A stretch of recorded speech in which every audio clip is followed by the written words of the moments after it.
Opie and Anthony Show. Opie and Anthony. Radio shock jocks. Opie and Anthony. In order to entertain their audience. I refuse to sit here and think that radio has to be nice. Why? Why does radio, out of any other medium, have to be nice? We are being now held to a standard where we have to be nice and make people feel good. Go screw! Radio bad boys, Opie and Anthony. Controversial radio personalities, Opie and Anthony. Infamous DJs, Opie and Anthony. Talk show radio hosts, Opie and Anthony. Opie and Anthony. Opie and Anthony. Radio shock jocks, Opie and Anthony. Opie and Anthony. Shock jocks, Opie and Anthony. Shock jocks, Opie and Anthony. Opie and Anthony. Shock jocks, Opie and Anthony. Opie and Anthony. All right, we get it. Pat, how's it going? Tord Johnson bobbing for gonorrhea. All right, this is a bust, lesbians. We're gonna smell all of your fingers. If it smells like a day at the fishing hole, you're under arrest. We're blithering idiots. That's fine, though. I want to my idiocy. Idiocy. I love you guys. I'd suck all your all day. Wow. I think that's an endorsement. But enough of this palaver. Let's get the show on the road. It sure is an endorsement. Indeed. Good morning. It's the Opie and Anthony Show. Morning. On this fine 2 for Tuesday. Twofer. Are they doing that over at Twofers from all your favorite artists all morning long. the station we're stuck sitting next to? Oh, that stupid CBS FM. Because I heard Boogie Nights, the song Boogie Nights. Yeah. Dance with the boogie, get down. And then you heard Oogie Get Boogie. Down, Boogie Oogie Oogie. So we were thinking perhaps it was a Boogie Twofer. I think they're doing Boogie Twofers. Twofer Boogie. On CBS FM, your dopey oldies station here in New York. Yeah. I looked at Anthony. We're going through how many papers every morning? 5? At least. We're going through 5 newspapers trying to get some tidbits for our fine radio show. Working our butts off, trying to like show prep. And this guy, right on the other side of the wall, has time to crank up Oogie Boogie Oogie. He was cranking Boogie Oogie Oogie. It's Boogie Oogie Oogie? Oh, Boogie Oogie Oogie. He's cranking it and enjoying Oogie Oogie. What is it? Boogie Oogie Oogie? Boogie Oogie Oogie. Yeah, give me some. Yeah. And I'm sitting there and I'm getting jealous. I'm like, this guy doesn't have a worry in the world. He can crank up Oogie Oogie Boogie, and that's all he has to worry about. Fantastic. The walls are shaking as he's just shaking his hips. Oogie Oogie Boogie. Boogie Oogie Oogie. Oh, Boogie Oogie what? Yeah, Boogie Oogie Oogie. I think he plays it loud. Oogie. I think he plays it loud so one day it'll drown out the sound of this. You can barely hear it. They'll just be, I've been playing Boogie Oogie Oogie my whole career. It's just drowning out the sadness that he never became anything in this business. That's it, man. Exactly. How does it feel? You're a jukebox. You're a human jukebox. Boogie Oogie Oogie. Ugh. I think that would be funny that nobody would even know he did anything until, like, the music just stopped and they opened it up and he was slumped over on the console. A brief note about how he's just not where he thought he'd be. No. He's been spinning the oldies for 50 years, has he? Yeah. What does that actually mean? It means nothing.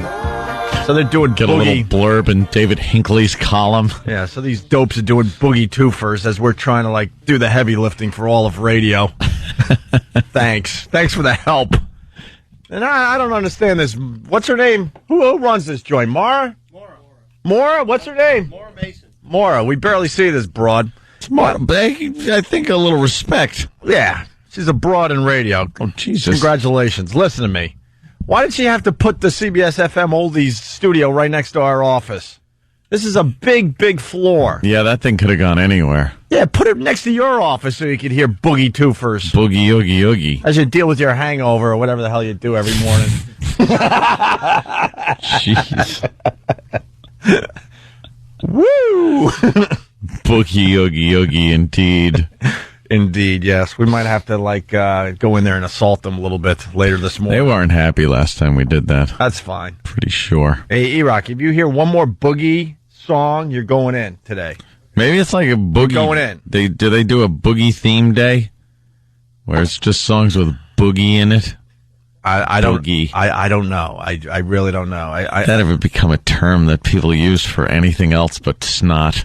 Yeah, they just ran out of things to do on regular radio. Yeah. I'd do a boogie twofer. That should hold them over for 7 minutes. I'd do some traffic and weather together on the 8th. That'll hold them over. Yeah. Let's do another A to Z type weekend. Wonderful. Wonderful. Thanks. Let's play every Elvis Presley song. What the hell?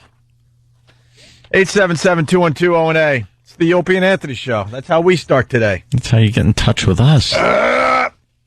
Our old pal, Busty Hart. Just before we hit the old airwaves. Yeah. I think Steve said it? Yes.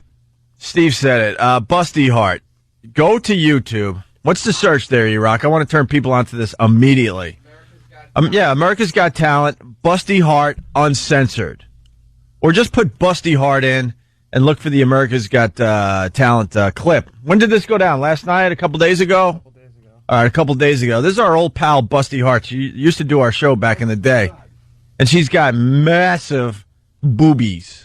And of the silicone variety, I believe. I think. Oh, yeah, that's not natural. Yeah, I know they're not natural, but I mean silicone, the stuff that makes them kind of like really heavy and hard. Right. And her whole deal is that she smashes things with her boobies. And she's been doing this on radio for many, many years. She did it on our show back in the day about 10 years ago or so. Yeah, she grabs a breast. It's usually her, what is it? Her left one, or right one. Her right one. She grabs it and swings it around. Yeah. Like a blackjack.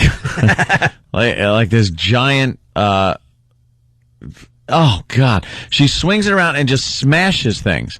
Like, tin cans. She's not dainty about it whatsoever. No, it's not like she lays it on there very lightly. She smashes hard. And she used to do one can. And of course, David Hasselhoff has to be outrageous and throw up the buzzer right away. The Hoff. The stupid Hoff. He is a douche. What's the buzzer for? That means you don't like what's going on. Oh, really? Yeah, you don't like this, David? How about America's Got Talent? Some guy gets up there and lays on the floor drunk and eats a burger. Would he buzz that one out? Because damn, that was entertaining. Not if it's a German audience. Oh, they love them. Those Germans love them. Oh, they love them. So she's on stage with her big, huge, heavy, hard boobs, and she's just smashing things. And then she does kind of a karate thing where she goes through a bunch of boards with her right boob. I think she favors her right side. I think she does. Yeah, that right boob's got to be pretty damaged. It is. We saw it. It's disgusting, actually. It's misshapen and too big. Yeah. It's swollen. Yeah. And one day back when we were up in Boston, she came into the show and wanted to demonstrate how she could crush a single can. But she needed someone to hold it. Because, you don't want it tipping over. Yeah. So Opie held it. And she swung and crushed Opie's hand. I officially had a sprained wrist from Busty Hart's boob. Yeah. Officially. I had to go to the doctor and everything. He said, it's not broken, but it is sprained. Yep. Who else could say they got a sprained wrist from a boob? And then very shortly after that, a lawsuit came out. Yeah. That she was dancing at a strip club. And her act is just smashing things and getting topless and going behind guys and putting her boobs on their shoulders and things like that. Of that ilk. And apparently she smashed some guy in the back of the head and gave him whiplash. Well, one of her bits, I forgot what she does, but she puts something on the guy's head and smashes it down, so she kind of gave the guy like whiplash. Yeah, and compressed vertebrae and just really effed him up pretty bad. Yeah.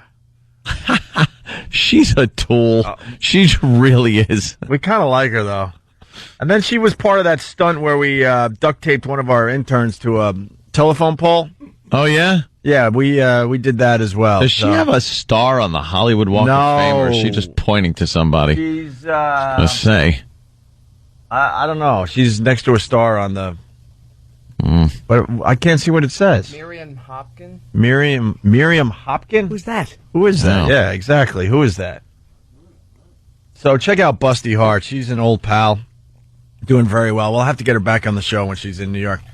How big are her boobs? They're just ridiculous. Yeah, they're beyond measuring or giving a letter to. It just becomes incomprehensible after a certain point. They look like 58 W's.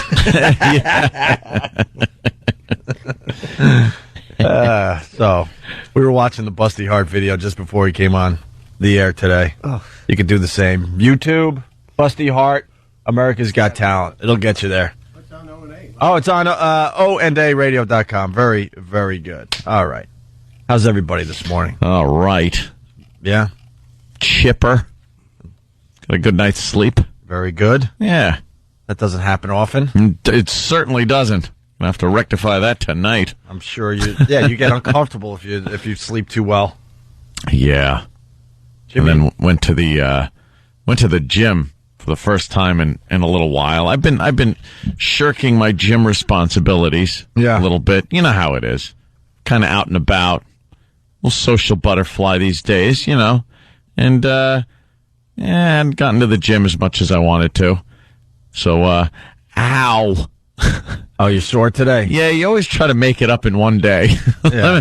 let me make up what I've neglected to do for a while. Last month. In like a day. So you just do too much, and I'm a little achy. Know what I do when I don't go to the gym for a while? I just wear like tough T-shirts.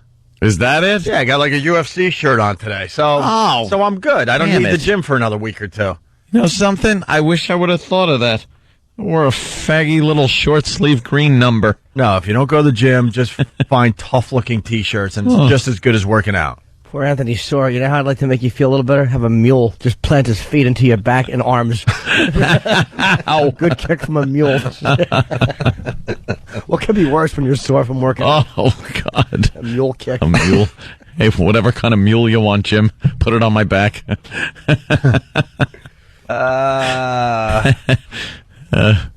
Opie, America's Got Talent had an Ozzy impersonator, and you have to show it to Jimmy so you can see Sharon's reaction. I guess the Osbournes, by the way, maybe we'll find that clip. Oh, my God. What are they doing? I think it's a good idea. Is it? I really do. It's a variety show, Jimmy. They're doing a variety show, the Osbournes. Now, the variety genre was very popular in the 70s.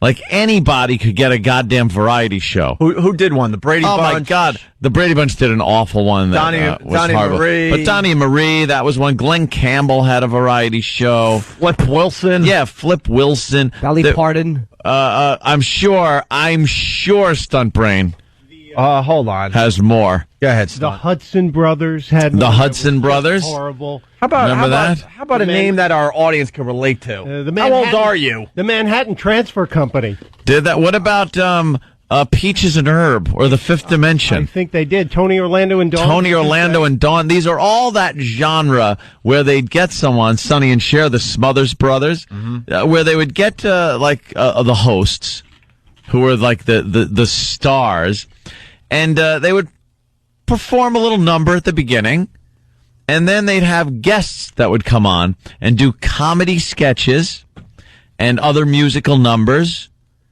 and a little talk. Yeah. Banter. Yeah. Things like that. That was the variety. Dance numbers, too. Yeah. Were very popular. Dance numbers.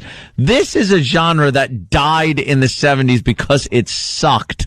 Well, it was for the time. Yeah, but it had its day. Because there was some type of stupid innocence that went along with only having like 5 channels to choose from. And you had to wear bell bottoms that were really bright and colorful with like Sha-na-na-na-na-na-na-na. Sha-na-na-na-na. Yeah.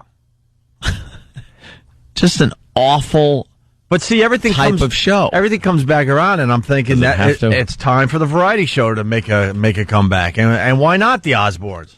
What do we know about it? Like, who's just them? Do we know anything they're going to do with it, or is it just like the idea? Basic variety show. Yeah, they'll probably Format. just have guests pop in and go like, "Oh, today, Sharon. Who's coming in today to sing?" Yeah, but I think it's smart. You'll have a comedian, maybe a band, some of these goofy acts.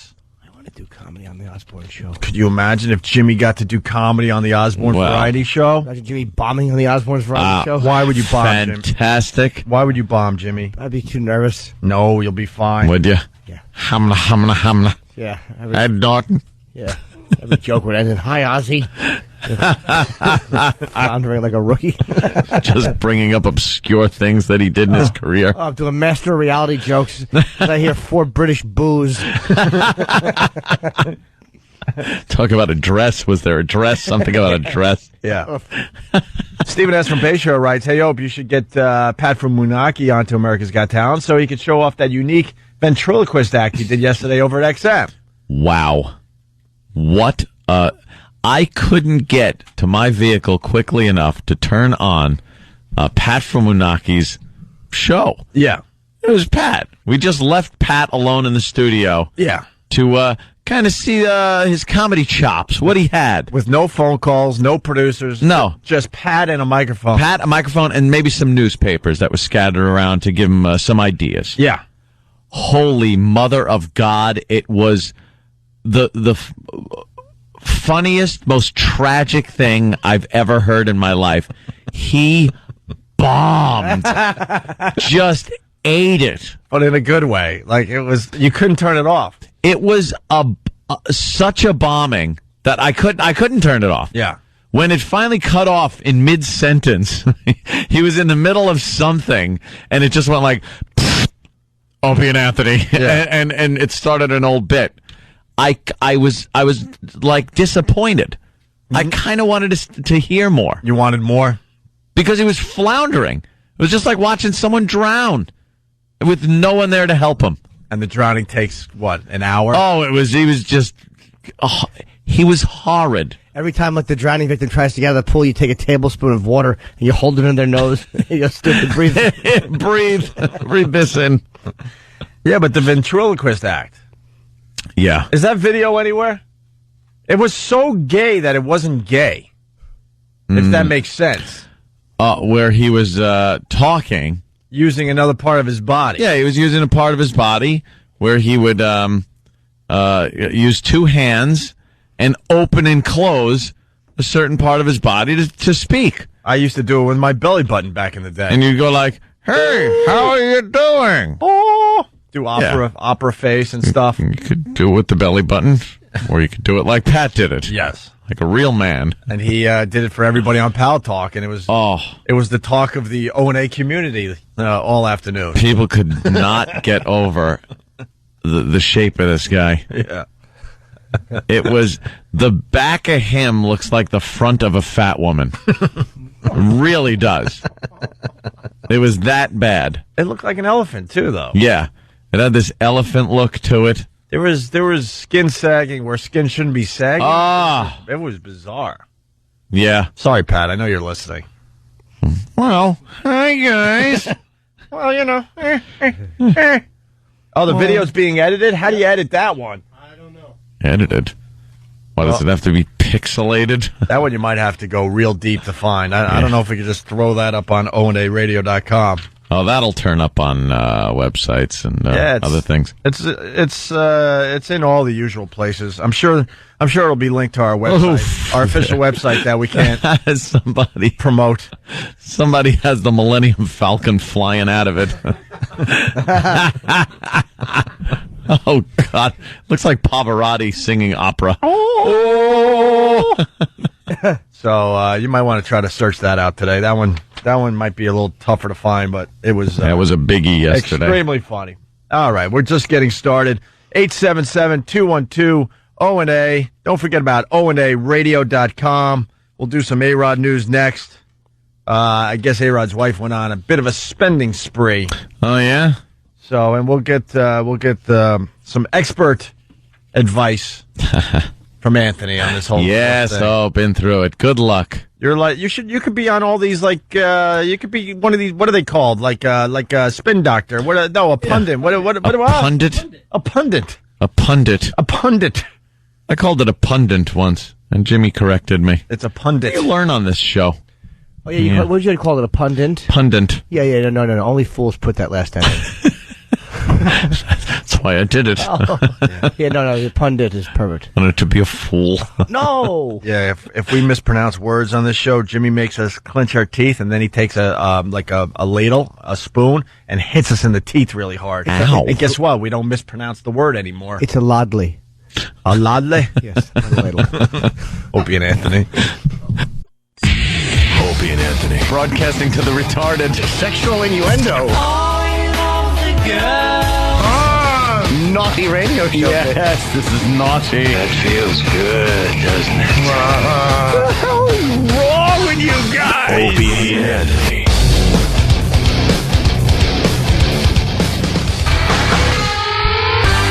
Lots going on this morning. You're checking out the Opie and Anthony show.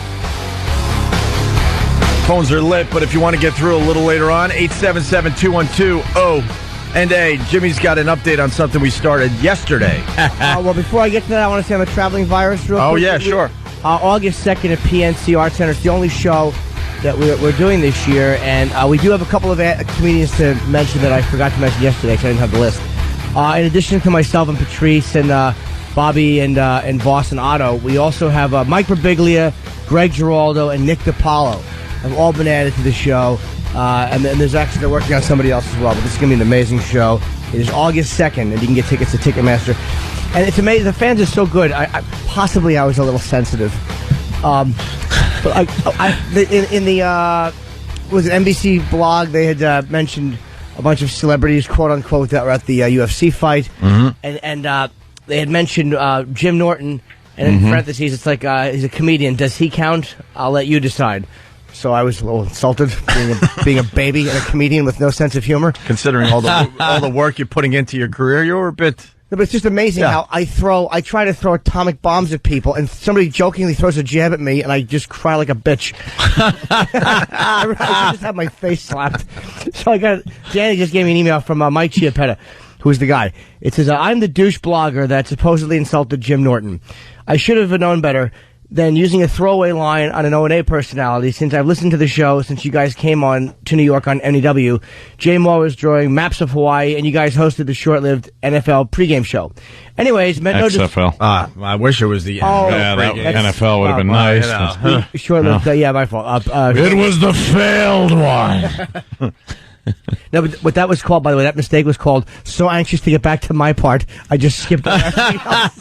Yes, you selfish little man. And now we have a new problem. What, sweetie? The problem is he had to mention the XFL thing, so now Ant and I have a problem with this guy.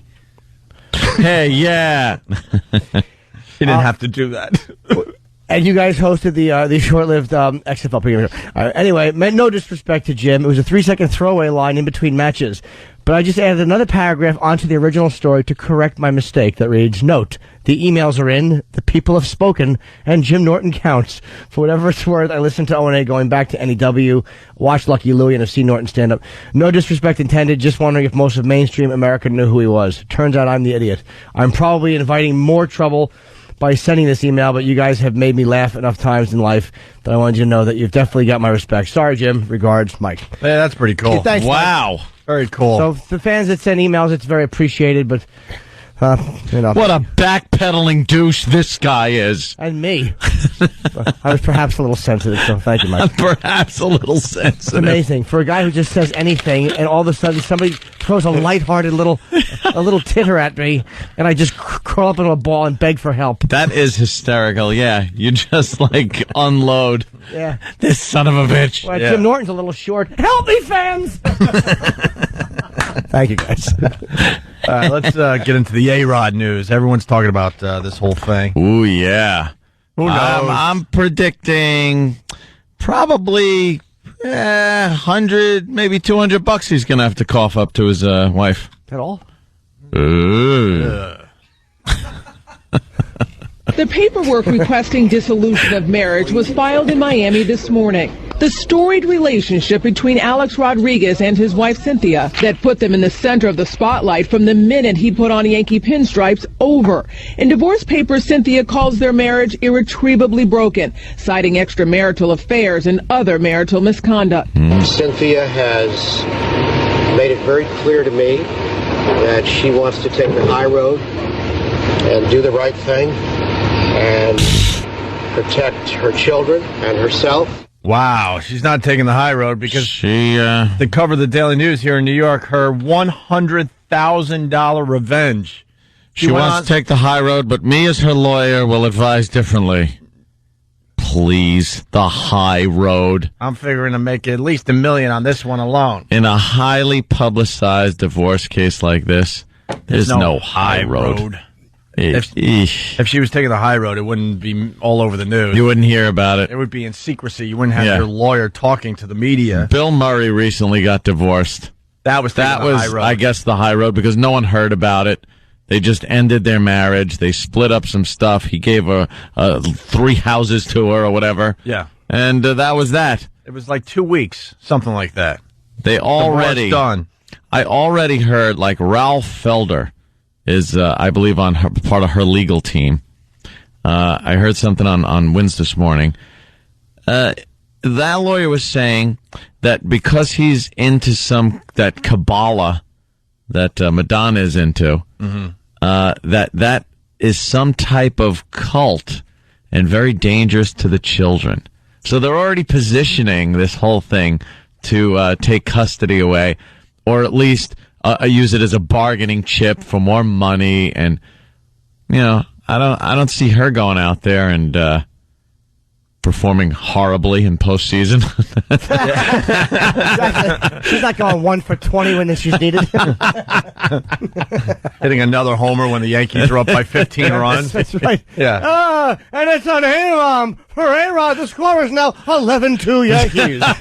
Doesn't hit a lot of homers when it's 1-1 in the 9th inning. Now, why would he? What a hero. Solo shot in the 8th. Thank you, stupid. Just my opinion, but what I've read about this whole thing and this A-Rod character, it doesn't seem like he would give a crap about the kids. He'd pretty much be like, take the kids, whatever. And she's a dope because they had major problems in their marriage, and she turned around and had another kid.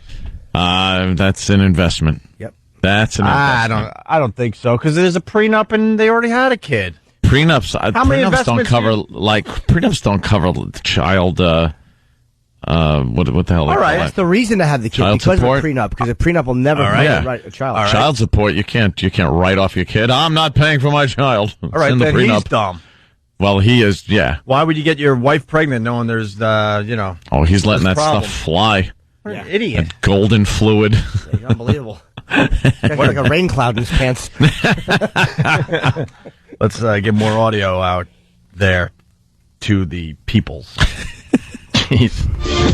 Rodriguez's friendship with pop star Madonna reportedly the breaking point. Rodriguez reportedly spotted leaving her Park Avenue apartment late at night. After rumors about the state of her own marriage to director Guy Ritchie, Madonna saying in a statement, "I brought my kids to a Yankee game. I am not romantically involved in any way with Alex Rodriguez. I have nothing to do with the state of his marriage or what spiritual path he may choose to study." What the hell's going on here?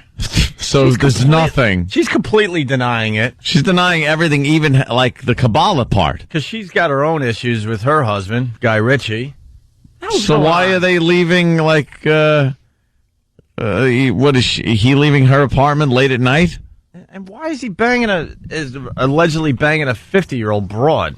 How old is A-Rod? 32? 34? What? 32. What is he doing? Maybe he's just up to that age now.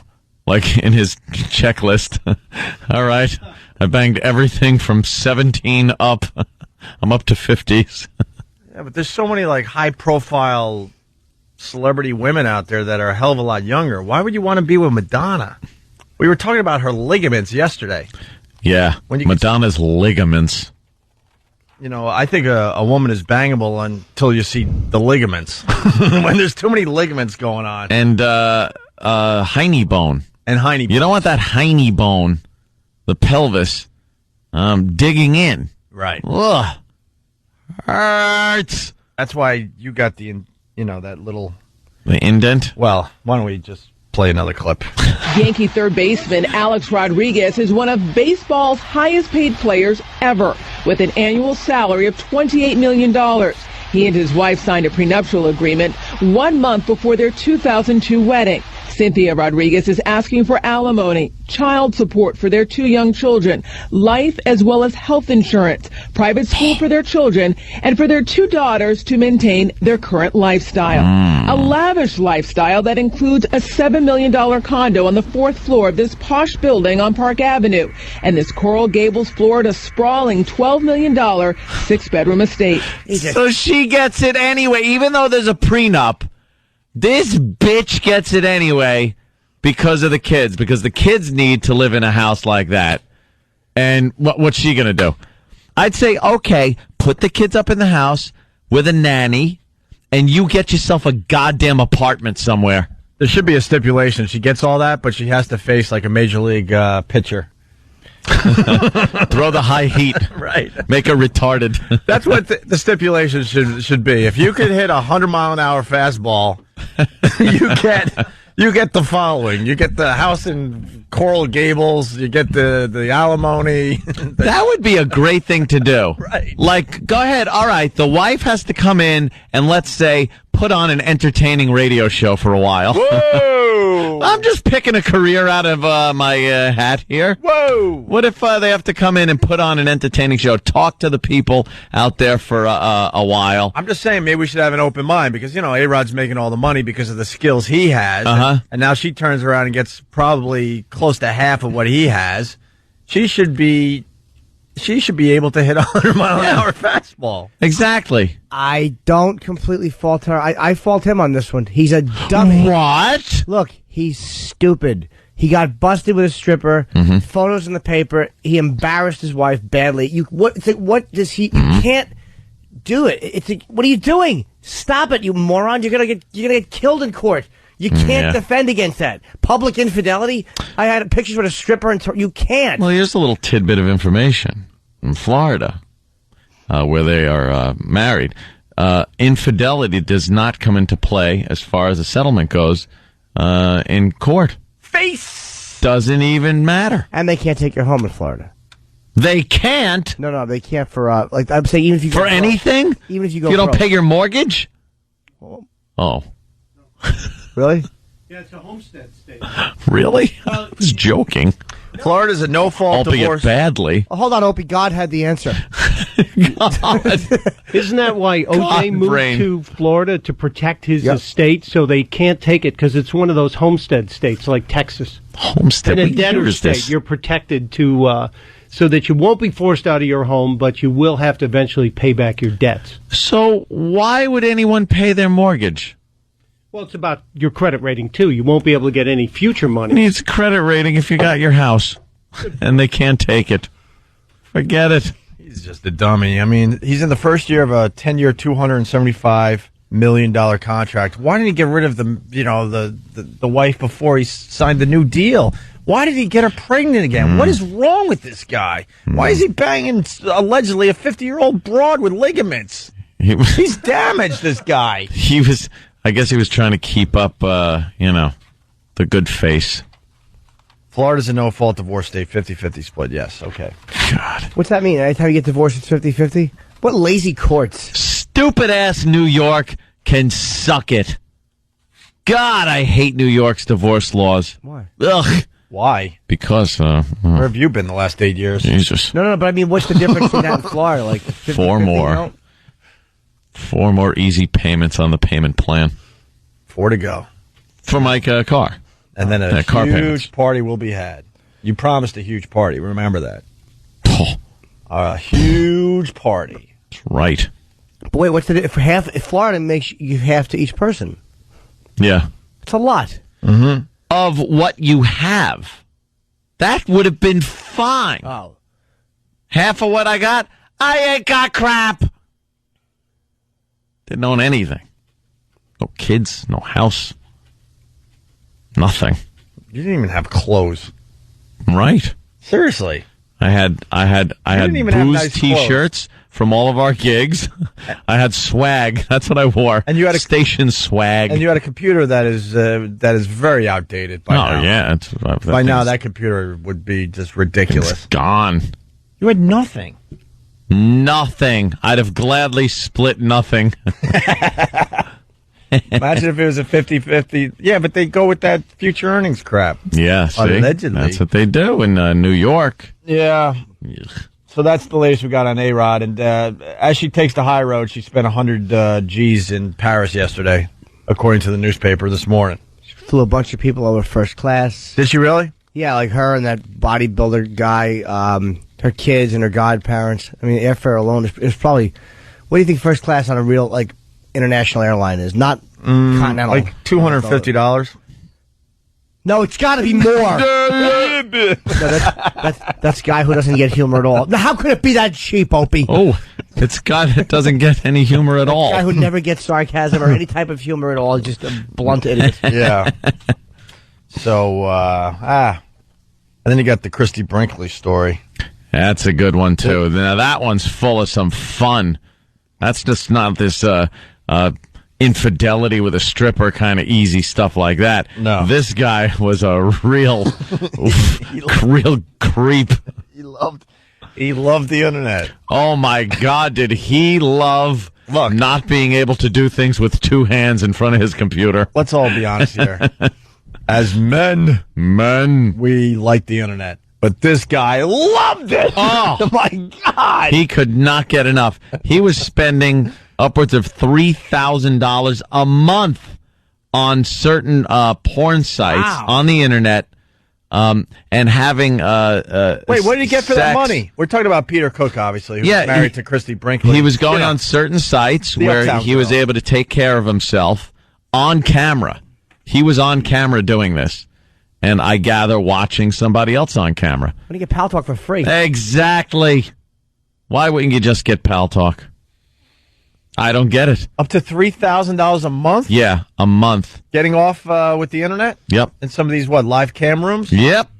That's what he's doing. Hooking up with a girl, I guess it was more of these private, porno site rooms where you can log on to some sexy girl and what does it say? She does things that you tell her to do. And what does it say about the Uptown girl?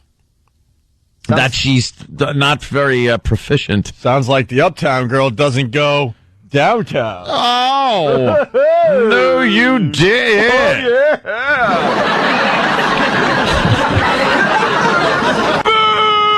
yeah. It's always one. Yeah. Yeah, Christy Brinkley, wasn't getting the job done for this Peter Cook guy. That's what I get from this whole case. No. If he's just...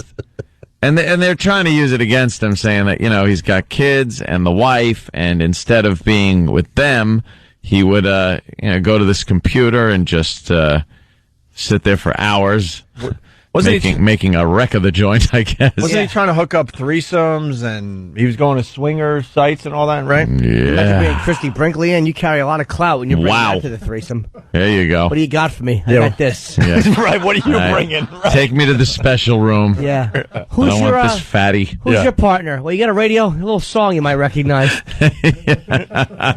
Whoa! Yeah, that one. Yeah, that's her. Yeah. Here you go. Just play this as you walk in. Yeah. All right. What's in it for me, guys?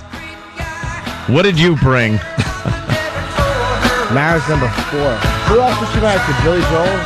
Billy Joel. I don't know. Some helicopter skier dude. Yeah, the guy that jumped out of helicopters and skied. Or the helicopter crashed. What was the story with that guy? Here's what the news is saying about Christy Brinkley today. This is our divorce segment. Yeah. Christy Brinkley testifying how involved she is in the daily lives of her children, 10-year-old Sailor and 13-year-old Jack. Christy, you seem to light up when you talk about your children. They named the kid Jack. I bet that was his choice. Oh. What's the son's name? Sailor? Sailor or really?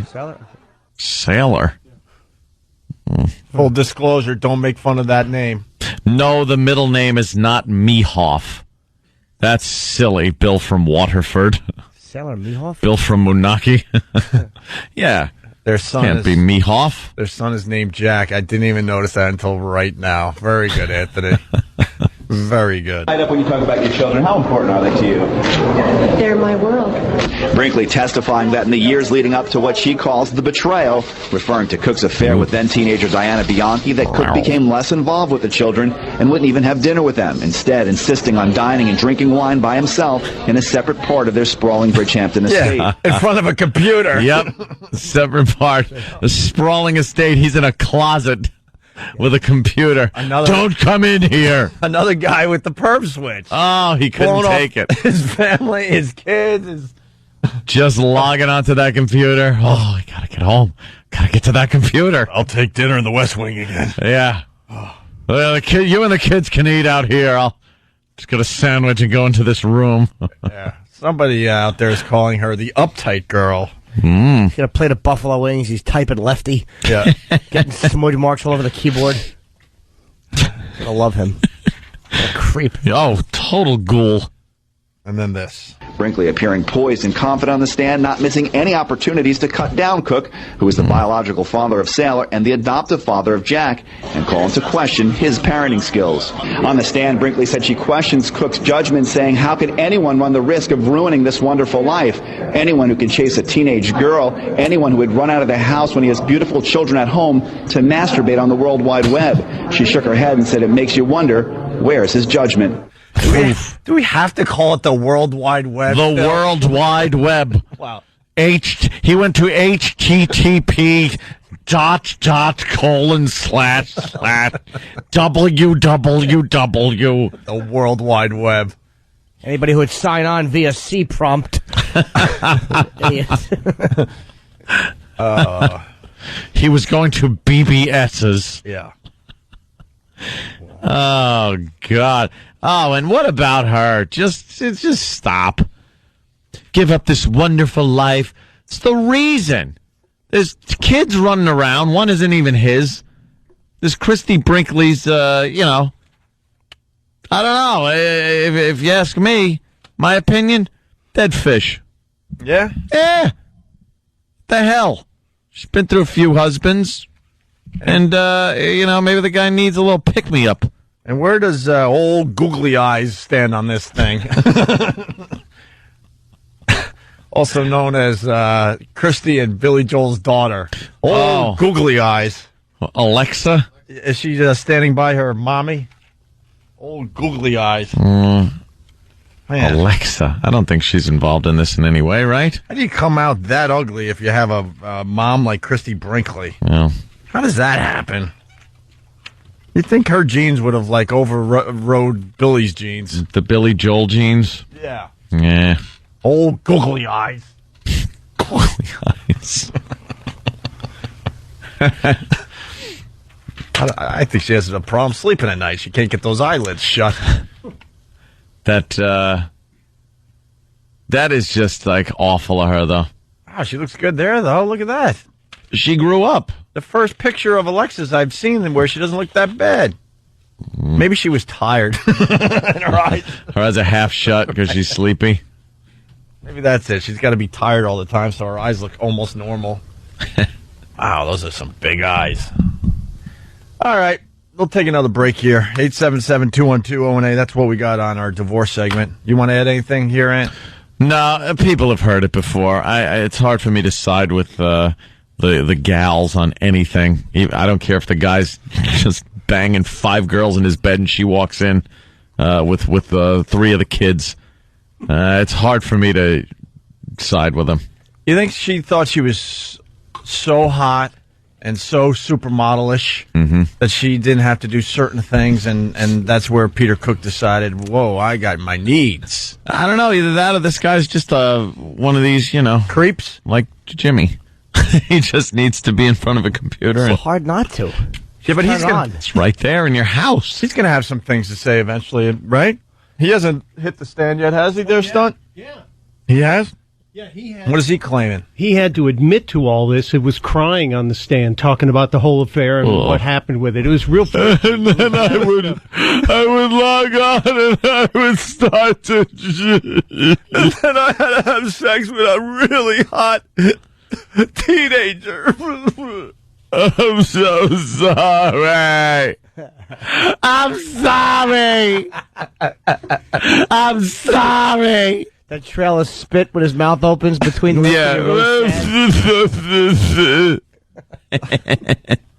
Oh, crying while you're admitting to just taking care of yourself. Debauchery on the internet. $3,000 I could have into the children's college fund when I spent it on internet pornography. I'm sorry. No, on the World Wide Web. The World Wide Web. The inner tubes. Just suck it up. I gotta be honest. Say, yeah, that's what I did. I had to. She was terrible. This Alexa Ray Joel thing is now confusing me because now E-Rock has shown me 2, maybe 3 pictures where she looks hot as hell. Well, girl, when was the last time you saw her? She was a little kid, right? Yeah, but then there's other pictures and she's got the old googly eyes. Googly. Who's the real Alexa Ray? Some of these model shots, if you Google image her, they're pretty good, man. Yeah, they cleaned her up. Huh? They cleaned her up real nice. You know? Tell E-Rock if he doesn't open another picture, I'm going to bite his ears off. E-Rock? E-Rock? Don't open another picture. He's going to bite your ears off. Thanks, E-Rock, what do you think of the A-Rod thing? Microphone, E-Rock.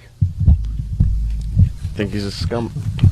Oh, God. That's wonderful. Oh, he was ready to curse. Yeah. Even though it's not a real curse. All right, why don't you take us to break with that thing you were going to play. What is this, Anthony's, what?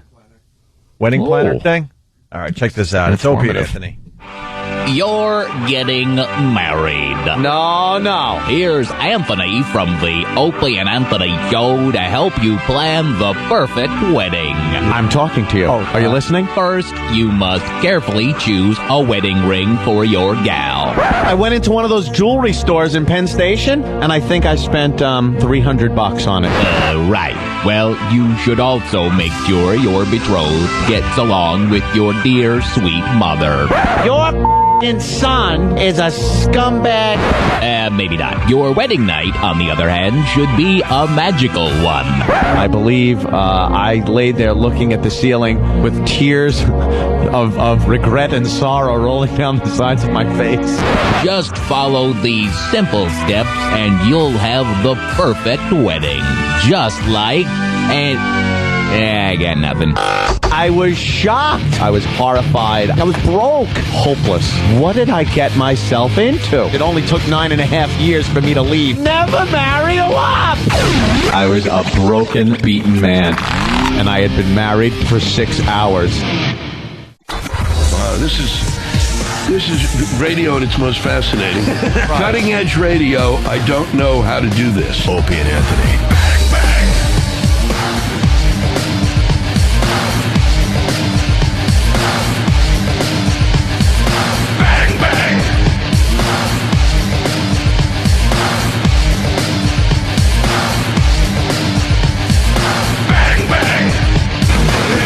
Opie and Anthony. So what do we know about the Obama plane thing? Well, apparently Obama's flying commercial. I don't know what the hell. No, he had a charter plane. Yeah. And it was one of these MD-80s, McDonnell Douglas MD-80. They're probably the worst planes out there. Why are they the worst planes out there? They're very old. They've been around for a long, long time. The Douglas Corporation used to put them out under the DC-10 and DC-9 numbers. And that goes back to, the 60s? It's just, they're ancient planes.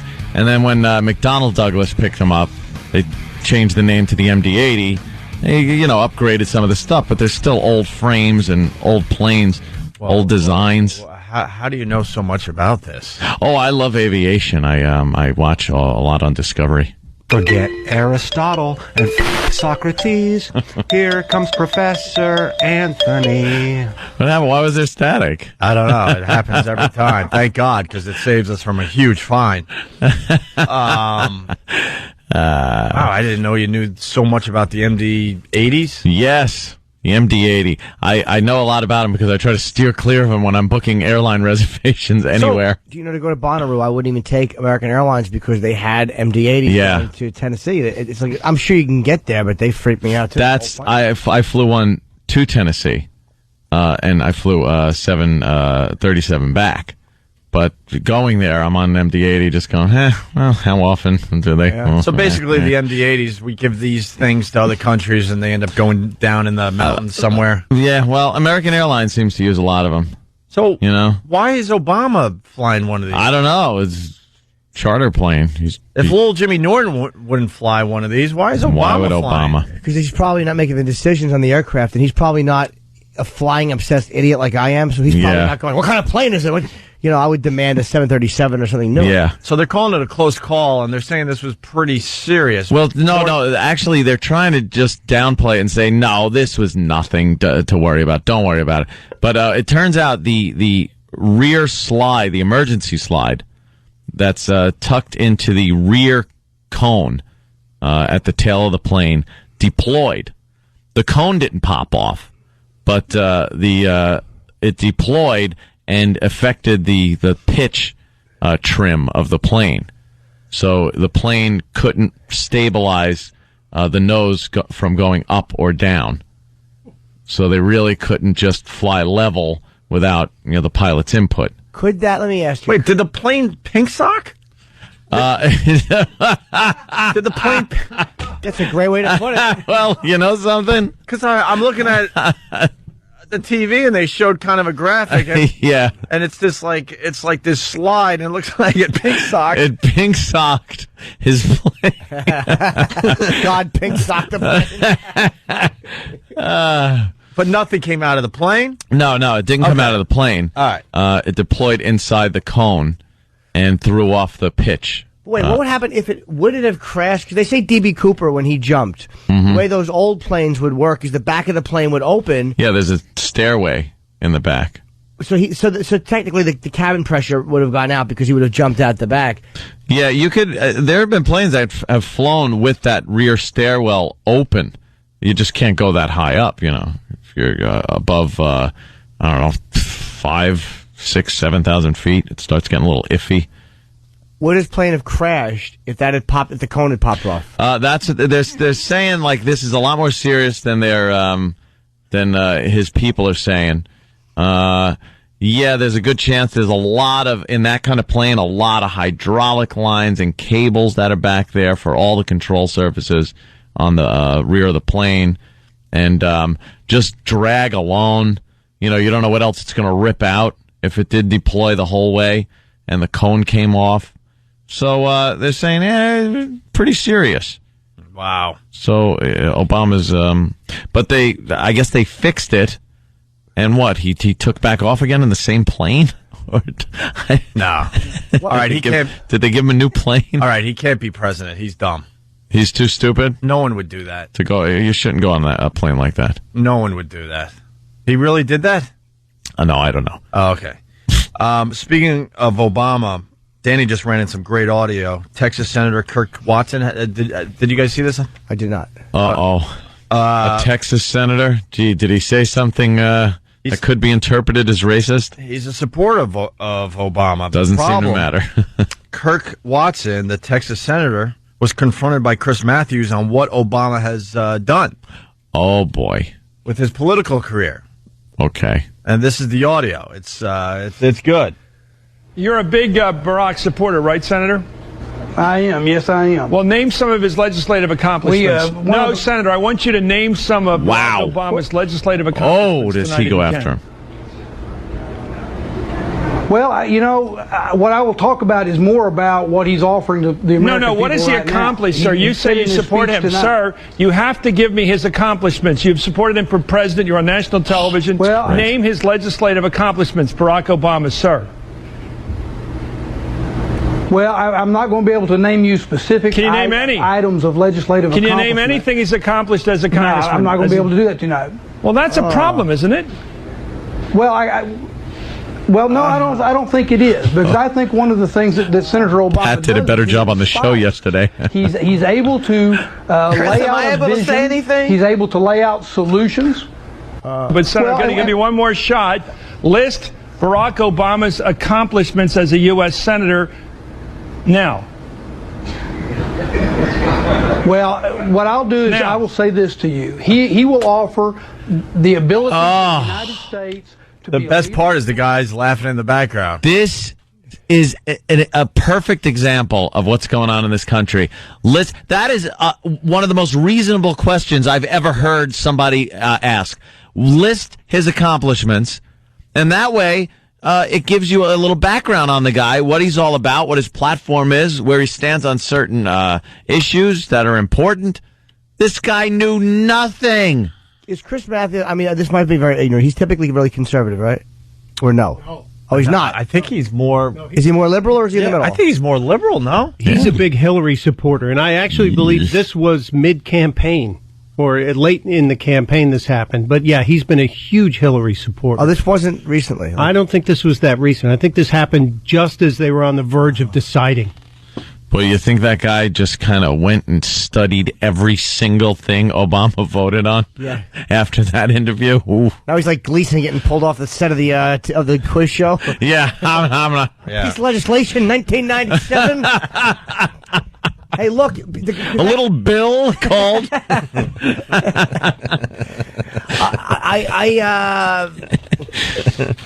He can't be honest and admit, because I kind of want Obama because I think McCain is too old. Mm-hmm. He can't really just come out and say that.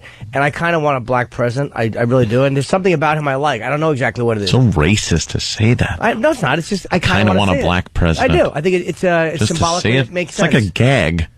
It's like you're kind of putting it into this gag category by just saying, I just want a black president. No, see what happens. No, saying I kind of want a black president means it's like a factor which will override me not knowing a lot about him. Like, if I knew really negative things about him, that'd be different. But I'm admitting I don't know too much about him other than the fact that there's something about him that kind of makes people feel good, which might sound like a tremendously shallow, idiotic thing, but look at the mess we're in now, so it's like, so what? I want to see it. It can't hurt. As far as, look, I just want to see it. I want it. And if he sucks, so we get rid of him in 4 years. Big deal. He's not going to be worse than Jimmy Carter. He's not going to be worse than where we are now paying for something for gas. Well, I know, but I don't see his solutions for the gas problem. The gas problem right now, to me, is a huge issue in this country right now. How the hell the world allowed these criminals in the Middle East to hold us hostage and boost the price of oil more than double it in a year is beyond me. How did that happen? How did the world allow these criminals in the Middle East to do that? But they did, and now we're paying more for gas than we ever imagined we would pay in such a short period of time. And Obama has nothing for this. At least McCain is saying, yeah, you know something? We've reached a point where we got to drill. We got to drill. We got to do more research and come up with our own effing oil. I don't think he said the F word, though. I think Obama's much more for alternative energy. And alternative energy is not. We can't just whip up this method of driving our cars around and turning on power plants with this alternative energy. Well, you got 100 years? No, but we have to move towards it. And a guy who's younger will look forward to that, whereas a guy who's 71 looks for a fix immediately. And the problem is everyone's looking for a fix immediately, and this is where we are. And it's like, if we don't move beyond it, we're going to be slaves to these animals. And I'm sick of watching American presidents hold hands with other men in a garden. I'm tired of it. I am right with you on that one. So I'm willing to take the hit. Take the hit. It's happening. So we might as well take the hit and work towards this other source, because this way we won't have to be dependent on these people. I'm tired of them. I think we have to do both, though. I think we have to drill Drill the crap out of Alaska, for God's sake. No! Who cares about that frozen state? No. Who cares? Take an Alaskan cruise. Offshore oil drilling. But take an Alaskan cruise. You'll feel differently. It's pristine. It's beautiful up there. Dude, slalom through the friggin' derricks. I could care less. I just want cheap fuel. But what about the whales? Whales? There's whales up there. I could care less. By the way, if birds are covered with tar on every beach, Anthony, I want cheap oil. Jimmy can help us out with what we were talking about in the office. Who did the bit? And we're thinking it might have been on this show. You might have brought it to the show. We're not sure. But the whole oil thing, when oil was like $1 a barrel, exaggeration, obviously, we were spilling it all over the damn place. But then it went up to, this ridiculous price. And you don't hear one oil spill anymore. Who did the bit? Anthony heard the bit. I did the bit. Yeah. Was that? It's hilarious. It's a great bit. Was it DL? Maybe it was DL when he was on the show. I think it might have been. Okay. Yeah, when the price of oil was low, we were spilling it all over the place, destroying, animals and, I mean, when the price of oil went up to like $70 a barrel, people were like, oh my God, how the hell did we let it get that high? And now it's, 130, it hovers around at. And 120 something. And like a bunch of little bitches, we ran over to the Middle East, and we didn't care about Kuwait. I think that we kicked Iraq out of Kuwait because we knew Saudi Arabia was probably going to go next because Saddam hated this. We protected them, and this is what they give us back. And they say, no, we're not increasing production. We're not going to do this. They're making a fortune off of us. And we've done nothing. We've done nothing. I almost hope that we stop being so dependent on them. And then the radicals just completely overrun the House of Saud and overthrow all of them, and they're all just kicked out. I hope that we stop depending on them. Oh, it'd be amazing to see, because that's all they have. They're crappy little countries. They have oil and nothing else, and that's why they live like they live in gold palaces. And if we were ever lucky enough to come up with an alternative source domestically, I would love to watch the revolution and just the crumbling of these empires over there. What else do we depend on them for? I mean, nothing. Dirt, myrrh, stinky feet. Myrrh.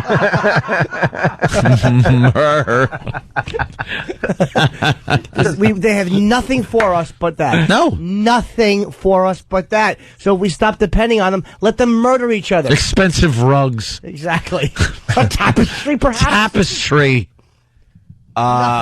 We missed something very important. Oh, no. Break. Brilliant stuff going on this break, but we got to go way back. Stunt Brain was horribly wrong. Chris Matthews is a huge Obama supporter and hates Clinton. According to many feedbackers. Really? Yes. Well, I do know this happened February 20th. So if he was in the midst of this battle and he knew this guy, he must have known this guy had nothing. Why did he set him up and press him like that?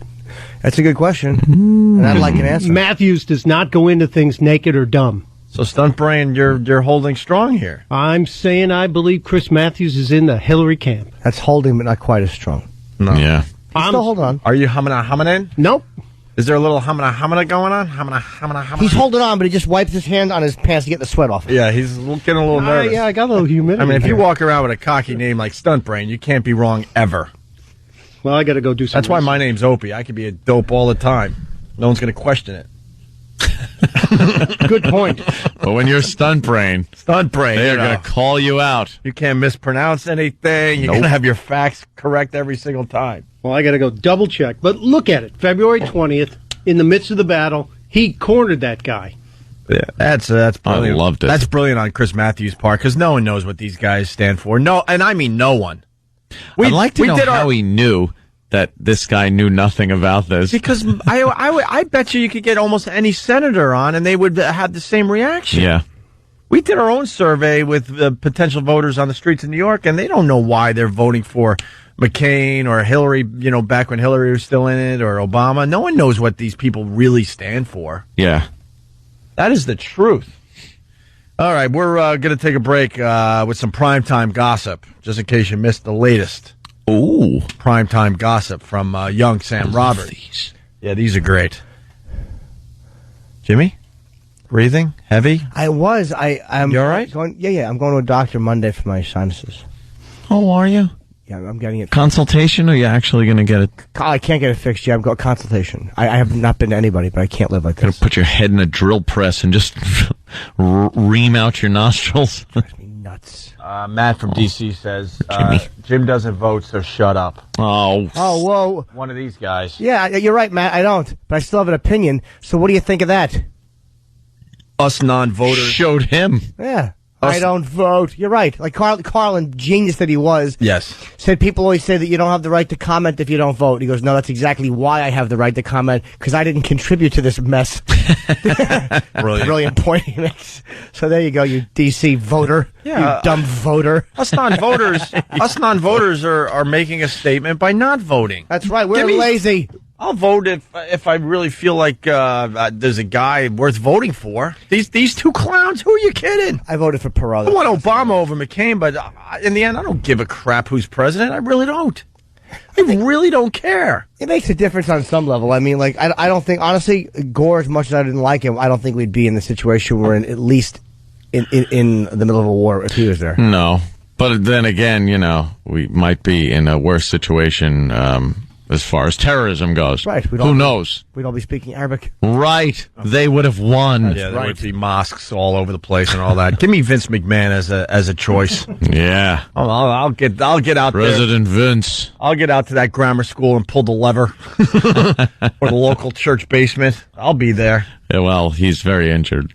I hope we have an update. Well, we do have an update. We can do that after the break. Yes. God. The great Vince McMahon. We got to find out what's going on with him. Very injured. I wouldn't vote for him for president because I don't know if he's qualified.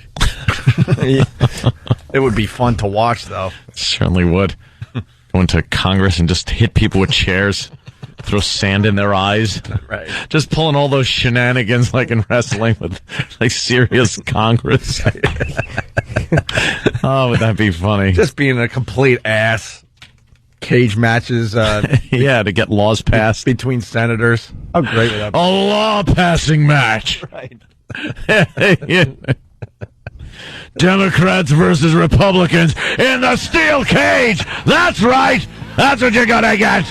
In a Royal Rumble. Royal Rumble. Right here at the Capitol. Washington Mania. Oh, that would be fantastic. President Vince McMahon. Hit Senator Kennedy over the head with a chair. Oh, he doesn't have enough problems with his brain. Fake reporters at the press conference. Yeah, hit him, and you could tell it's just a breakaway podium, and he falls down and makes that face. Fake assassination attempts every week. But how great would that be? Who wouldn't want to see that? Oh, fantastic. Sure. All right, here. My Vice President, Mick Foley. Stone Cold Steve Austin. He would be, I think, Secretary of Defense. You think? Open a can of whoop-ass on other countries. That's all he'd have to talk about. What about The Undertaker? Oh, wow, that's a tough one. Yeah. Secretary of State. He'd have to go and negotiate with other countries. You just see putting foreign dignitaries in sleeper holes and just knocking them out until they lower the price of oil. Right. Oh, you're going to lower the price of oil. You're going to lower the price of oil. You're going to lower it. That's right. You're hearing. Or I'm sending over the Undertaker. Triple H is going to the Middle East, and you better lower the oil prices. That's right. And he's taking Stone Cold Steve on. You want the Stone Cold Stunner? Oh, boy. Hold on a minute. Yeah? I know we have to break. But Sam just walked in. Oh, boy, Sam. Primetime Sam Roberts. Excited. Primetime Sam Roberts. Now you're using his wrestling name. Well, he brought this in. I think the Hillary appeal has always been somewhat about her mix of toughness and sympathy for her. Let's not forget, and I'll be brutal, the reason she's a U.S. Senator, the reason she's a candidate for president, the reason she may be a front runner is her husband messed around. Yeah, but that's how she got to be senator from New York. We keep forgetting it. She didn't win there on her merit. She won because everybody felt, my God, this woman stood up under humiliation. Right? That's what happened. So it doesn't look like he really likes That's not a ringing endorsement. Well, stunt brain comment.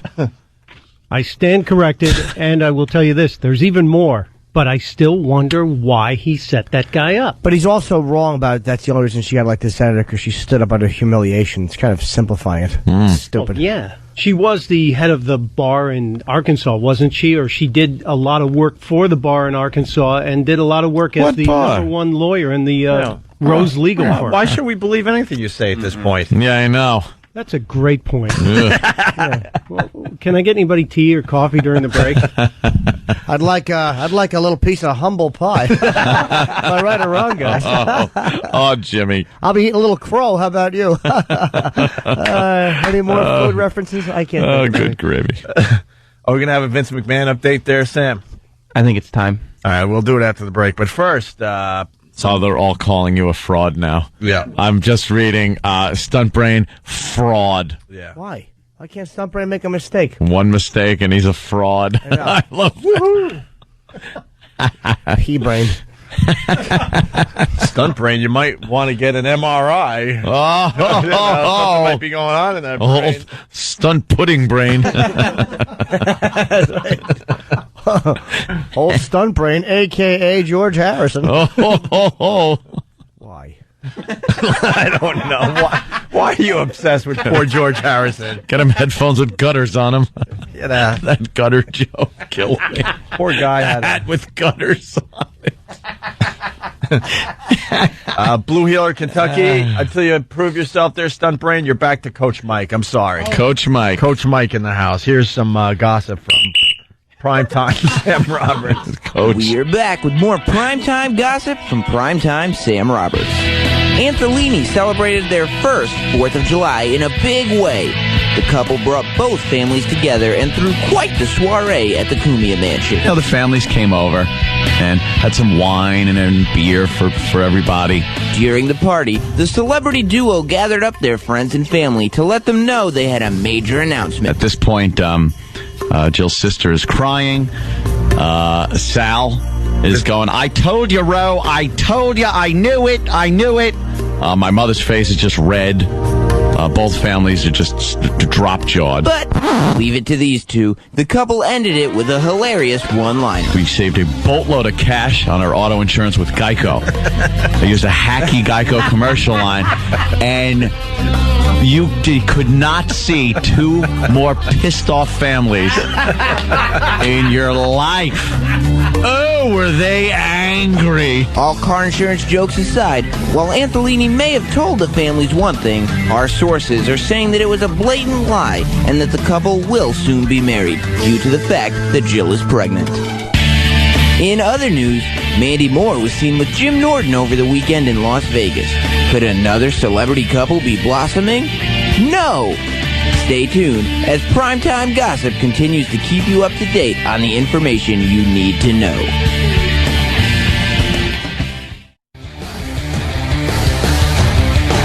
It's Tuesday, new release day. Opie and Anthony, by the way. What can you buy today? Batman Begins, the special edition. Anthony's all about the special edition DVD, right? I bought, the same movie 4 or 5 times. Why? They keep putting, because they put out special editions, and I like extras on DVDs. I like watching all the extras. I watched every extra piece of footage they had on all the Lord of the Rings movies. Did you? Oh, really? It took days, but it was very interesting. It was the models and how they did all the green screening. I find that very interesting. That's how I learn things. It's you kind of learn how they made all the swords and the prosthetic devices to make all the ogres and the hobbit feet.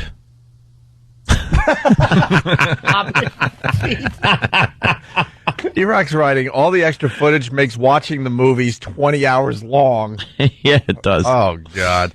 Also, you could buy Stargate Atlantis Season 4 today. Never got into the whole Stargate thing. All right. Sorry. And then, as far as music goes, Beck has another fantastic album that you could purchase today. Modern Guilt's getting great reviews. Oh, yeah. There you go, yeah. We were just talking about the price of Earl. Stupid gas prices. And they're saying, obviously, it's going to get horrible for everybody when winter hits up here in the Northeast. They were talking, because you get these panicky Pete's on Wall Street saying oil could reach $200 a barrel, which would put gas prices somewhere around $6 a gallon. Like, what? Why would you say something like that, dummy? Don't say it. Yeah. Speculator. How are we going to heat our homes in the winter?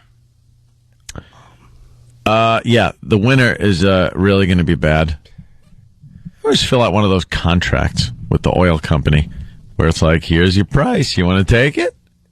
Now, you can gamble that the price is going to go up. But if the price goes down, you still got to pay this price. For how long? So, do you want to do it?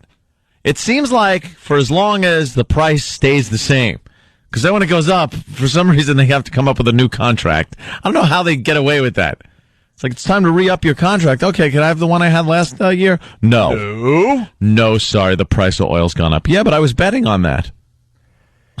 See, my solution everybody laughs at, but it's a legitimate solution. Okay. For the winter. Mm-hmm. Giant house hats. The whole neighborhood will look nice. All the hats have giant fedoras on them. The houses. Yeah. You said the hats have giant fedoras on them. Did I? Yes, you did. I should say the jokes have giant fuses on them because they're bombs. Wow. Oof, maybe tell that joke in the heat from the explosion. Yuck. That was unfunny, even if I delivered it like perfectly. Rickles in '68 couldn't have made that one funny.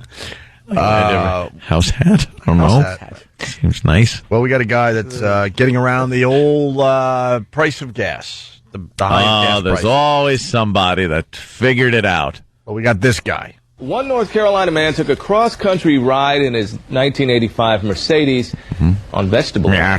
Greg Melville replaced his car engine with a converter kit. Melville received the used oil from restaurants. He says it might seem strange, but it does save money. It only took a year and a half to recoup the $2,000 he spent to buy and install that conversion unit. If we're a bunch of freaks, at least we're frugal freaks. Okay. I would say so. Cars can run on the greasy fluid if they originally ran on diesel fuel.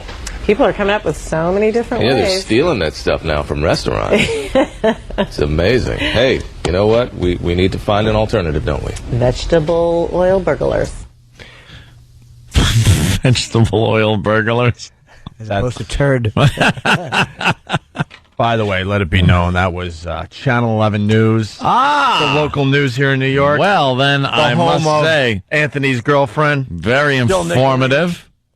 Very informative, I must say. They stink. What? Their improv skills stink. I wouldn't say anything bad about them. Vegetable oil burglars. I've met them. They were all very nice people. Mm-hmm. And they try very hard over there. They'd like to throw back a few, right? I was, right? Who does in off hours? I want you to tell the story of Horsey. What? He's the meteorologist there. Apparently he's a virgin. They call him Horse, and then the C word, for a guy. Yeah. Horse cuckold. Yes. Wait, why? Is he... I didn't ask. Call him that or tripod. They call him tripod? Yeah. Wow. But he's a virgin. What the hell's going on over there at Channel 11? I don't know. but he's the meteorologist. He's the guy that figures everything out and then gives it over to Linda Church. Oh, so she doesn't even know what she's doing. She just reads. Didn't say that. Anthony I'm sure. Cumia of the Opie and Anthony show is saying Linda Church is a fraud. Is I that didn't what you just say said? that. I said Stuntbrain was a fraud. Jimmy, you heard it right. Linda Church is a fraud. I didn't say that. She, I'm sure, from interpreting a tripod's meteorological skills. Yeah. You pick things up, you learn things. So I'm sure she's learned. So she doesn't even do her own maps? No, she's there by the map. She's doing her stuff. She's just reading what Horsey is giving her. Horsey does the heavy lifting and gets no credit. Well, every station has the meteorologist. Some of them are the weathermen. Every station has a Horsey. Horsey. No, he's... I don't know.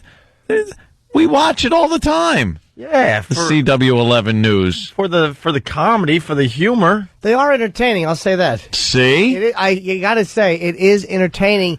There you go. And it's like there is a tabloid angle to it, but when you what's even more repulsive is when the real quote unquote news is the tabloid angle they throw at you. You're like, what are you doing? See, I'm trying to be like the CW11. Exactly, that's what I said. Ugly older women. I went there. I got pictures at the desk. I don't like your smug guy picture. I was actually jealous when I saw his dumb smug guy picture. Yeah, I got a picture with smug guy. I would love that. Me and smug guy.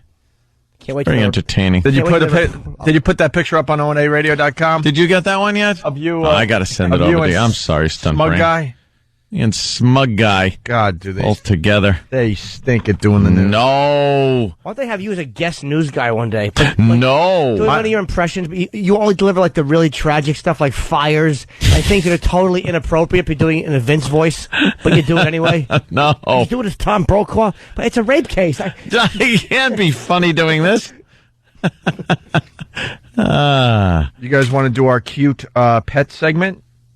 A pet segment? We do cute pet segments every once in a while. Yes. See, we got to play animal noises. All right. We have two cute pet stories. I hold one in my right hand and one in my left hand. Which one do you want? Well, one is basically the jiggler. Shuffle, shuffle, shuffle. Now, which one do you want? Well, I'm looking at your hands. One jiggles, one tugs. I would say I'm going to go with the jiggle hand.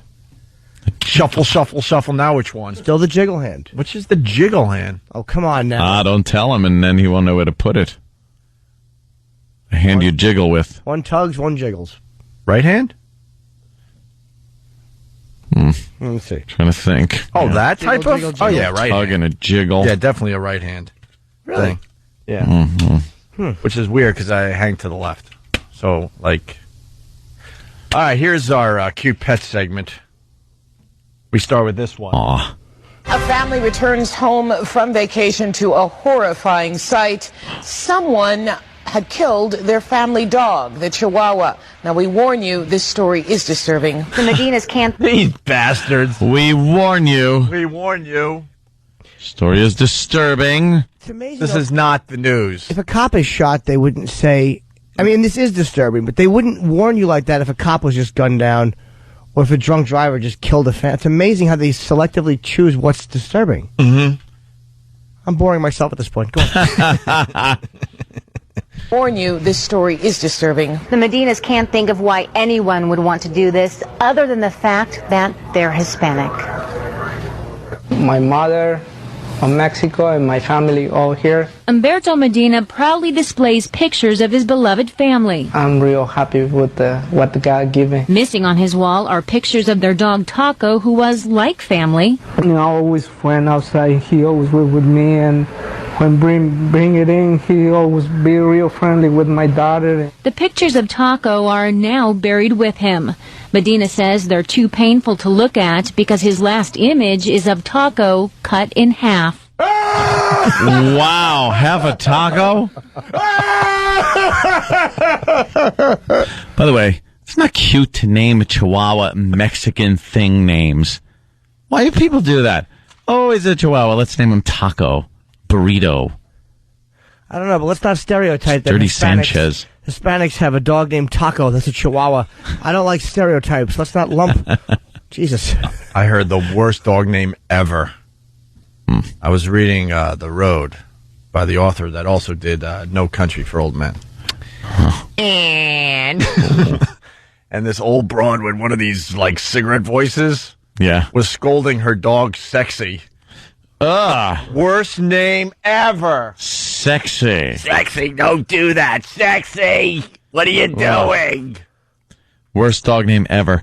Dexter. Yeah, good point. Horrible name for a dog. Horrible dog. Horrible dog, horrible name. Dexter. I hear Dexter doesn't even go outside because the humidity gets to his little nostrils that aren't wide enough to get efficient air. Why would you get a dog that sounds like this? Dog can't breathe. Living with Voss. No.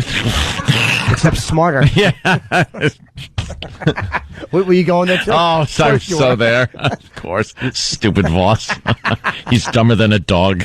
You shouldn't buy a dog that has sleep apnea. Yeah. Club Soda Dexter. Wakes up on a plane. Sexy, though. Can you imagine? Sexy. This whole broad. Sexy. That is an awful name. The dog got cut in half. It's a Chihuahua. Cut in half by what? Probably some I'm guessing the dog was loud because they bark. Oh, they do. Probably driving somebody nuts. Maybe there's a rat problem in that neighborhood, and they just thought it was another rat. These dumb, tiny dogs.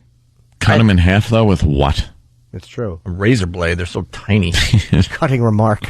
I looked through the main window on the backyard, and I saw the brown spot right there in two pieces. Terrible! The guy looks in the backyard and he has to see a brown spot.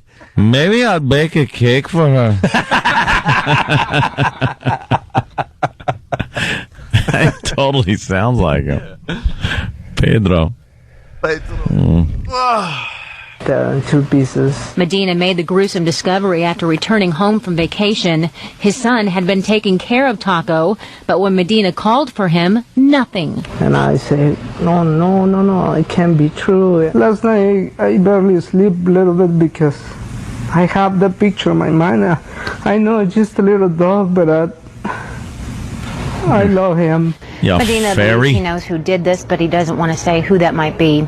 Police say whoever did this is capable of hurting humans, possibly even becoming a serial killer. All right, slow down. It's a dumb Chihuahua. Chihuahua. What a dumb back sell that is to get the serial killer, because serial killers typically torture animals first. We get it. And that doesn't necessarily mean if you cut a Chihuahua in two that you're going to be a serial killer. Well, I do hope they find who did that. Yeah, it is disgusting. What kind of a creep does that to a little dog? We're in the middle of our cute pet segment on the goddamn show. Dog dying. Hi. Have we played that in a while? By the way, it would have been more We should play disturbing that if he called Taco and half of them showed up. Yeah. Where's the rest of you, little buddy? Where's Dog indicates the yard. Little Taco. Cute pet segment. One more before we go to break. A downstate Illinois woman loses her big toe after her dog chews it off. 56-year-old. That's a good one. Chews it off. 56-year-old Linda Floyd of Alton suffers from severe diabetes and has no feeling in her toes because of nerve damage. After waking up from a nap on Monday, she realized her right big toe was missing. While she was being treated at a local hospital, Floyd asked officials to euthanize her one-year-old dog, Roscoe, for safety reasons for others. A veterinarian says the bandage may have attracted the dog to her toe. A bandage? So she's just sitting there with a bandaged toe, and the dog comes over and eats it off, and she doesn't notice? She's very observant. Wow. And then why do they have to put the dog down? She obviously wasn't feeding it enough. He's not a very supportive dog if you have an injury and he just eats the part off you. Not exactly a good pet. Well, she was training him with peanut butter when he got carried away and ate her foot off. She said it could have been much worse. She fell asleep with her foot in the jar of Skippy. Oops. They found the poor dog whimpering with oven mitts taped to his front paws. I love the oven mitts. I know. What an image. Because the preparation. Oh, I know. How embarrassing. Well, you have to think, not only am I going to allow a dog to do this, but I could get injured. Let me tape it. And the dog's probably so confused. Oh, you know the damage that little dew claw can do? Digs in there. Not when you're wearing oven mitts. Come here, Dexter. My favorite pet stories are the pets that end up eating their owner.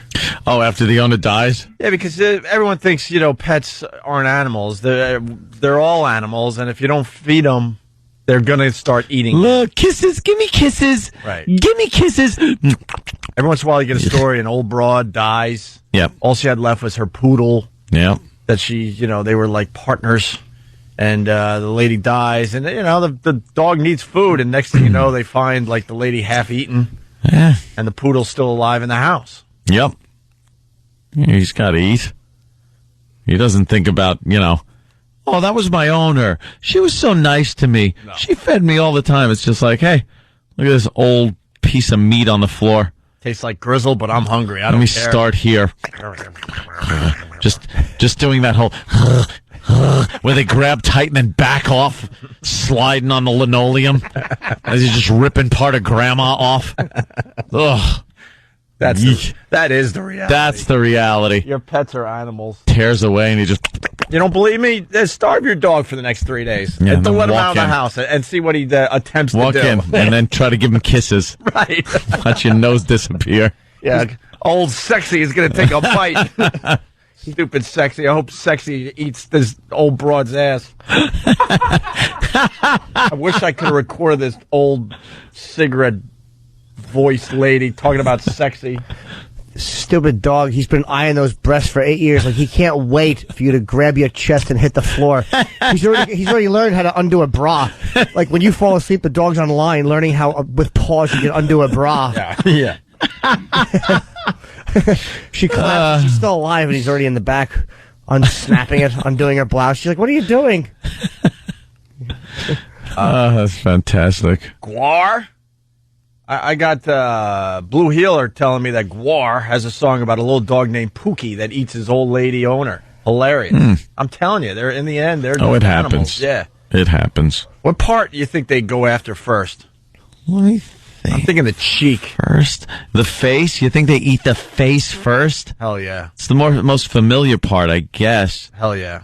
I guess it would depend on what you're wearing, how you fell down. What's exposed? Oh, yeah. You got to think it's I would think a nice meaty part of the buttock. I'm thinking it's an old lady with a house dress, so maybe a calf. Yeah, a calf. Oh, and it just comes apart right at the knee, and he just goes off in the corner with the leg. Like it was just a bone that she gave him. Right. Like he's not even thinking. It's not like he's looking, like doing that sad dog look up thing, like, oh, I'm just hungry, I gotta do this. The dog's just crunching away on bone marrow. You don't know. It's an animal.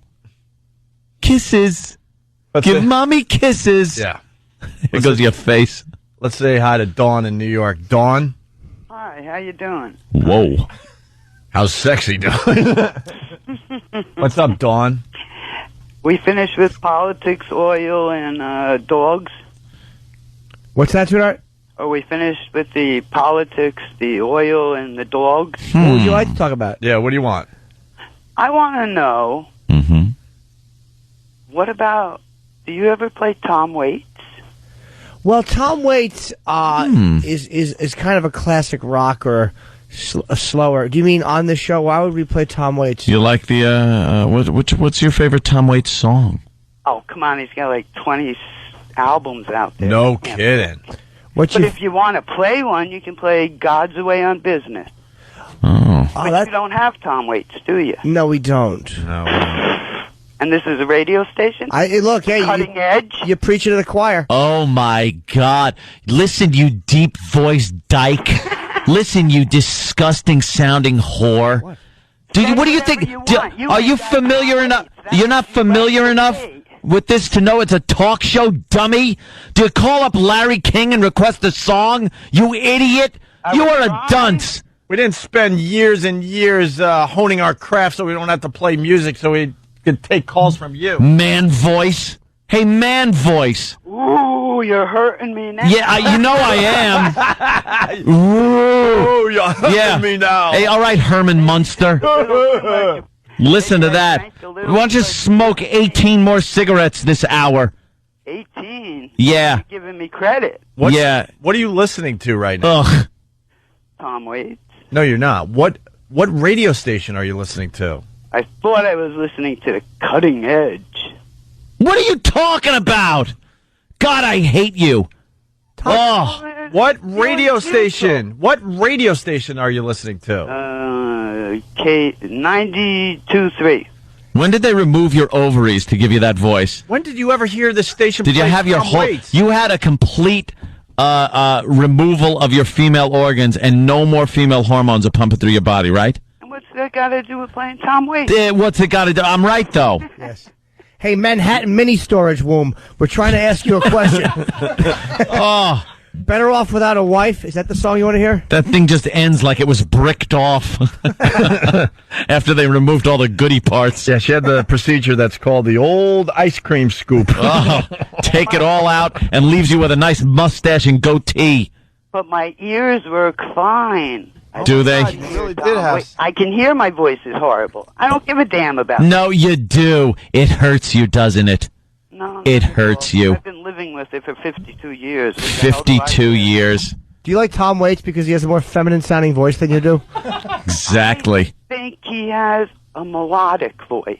Melodic. You have when God, that voice. When did you get divorced? And when did your husband leave? Same time your womb did? Huh? He's still here. Oh, is he? Yeah. Yeah, unfortunately for him.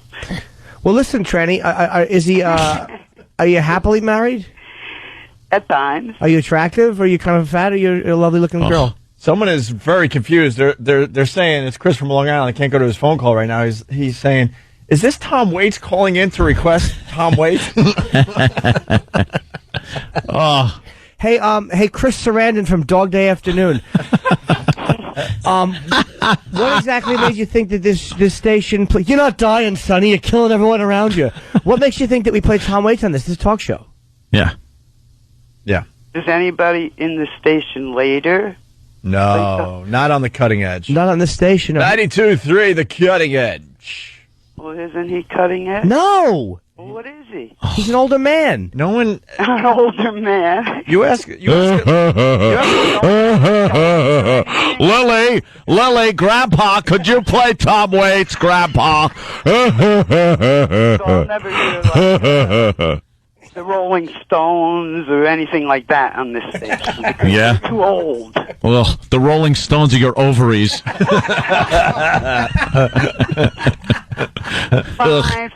Fine. Make all the jokes you want, but you don't play Tom Waits. Okay. That says something. Tutankhamun womb. That's right. You don't play Tom Waits, and I don't reproduce. So we're even. No one. My son about that one. How old's your son? 13. Really? And he loves Tom Waits.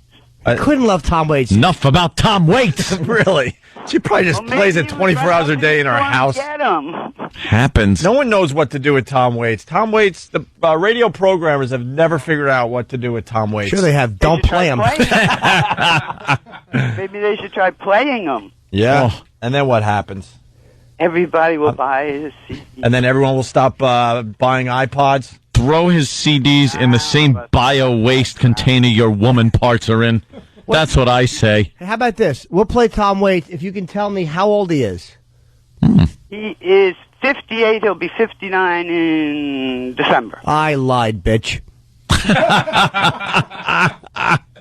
Why am I not surprised? Oh. Do you know who you're talking to even?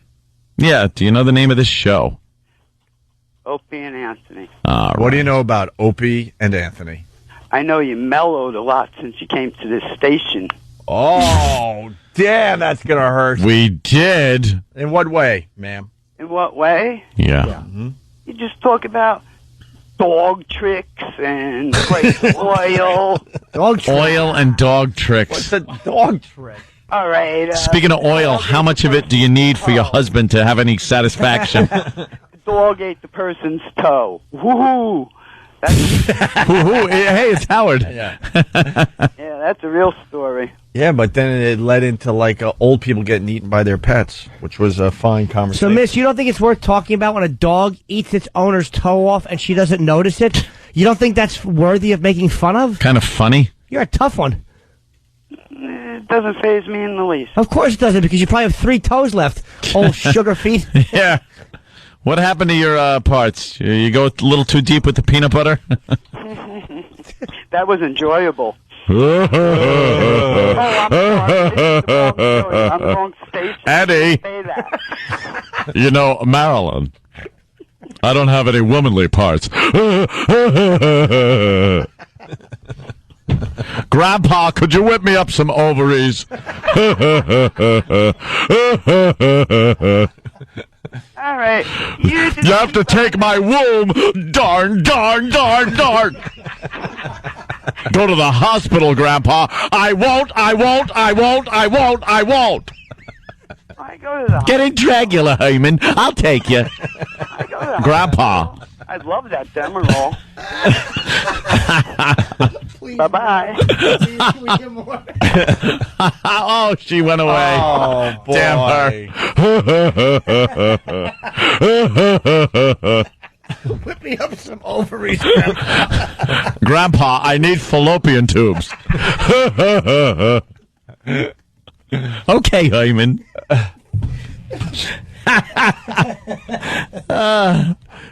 God damn, I hate her. Ugh. Dawn. Tom Waits. Enough of Tom Waits. God, was that funny? Where did that come from? Very good. Very good. All right. We'll step aside. Don't play the Casey. We're late. It's amazing. She doesn't like the show, so we immediately imply that she has no womb. But I think we were right. But just, hey, I'm not enjoying your show. All right, let's attack the heart of her humanity.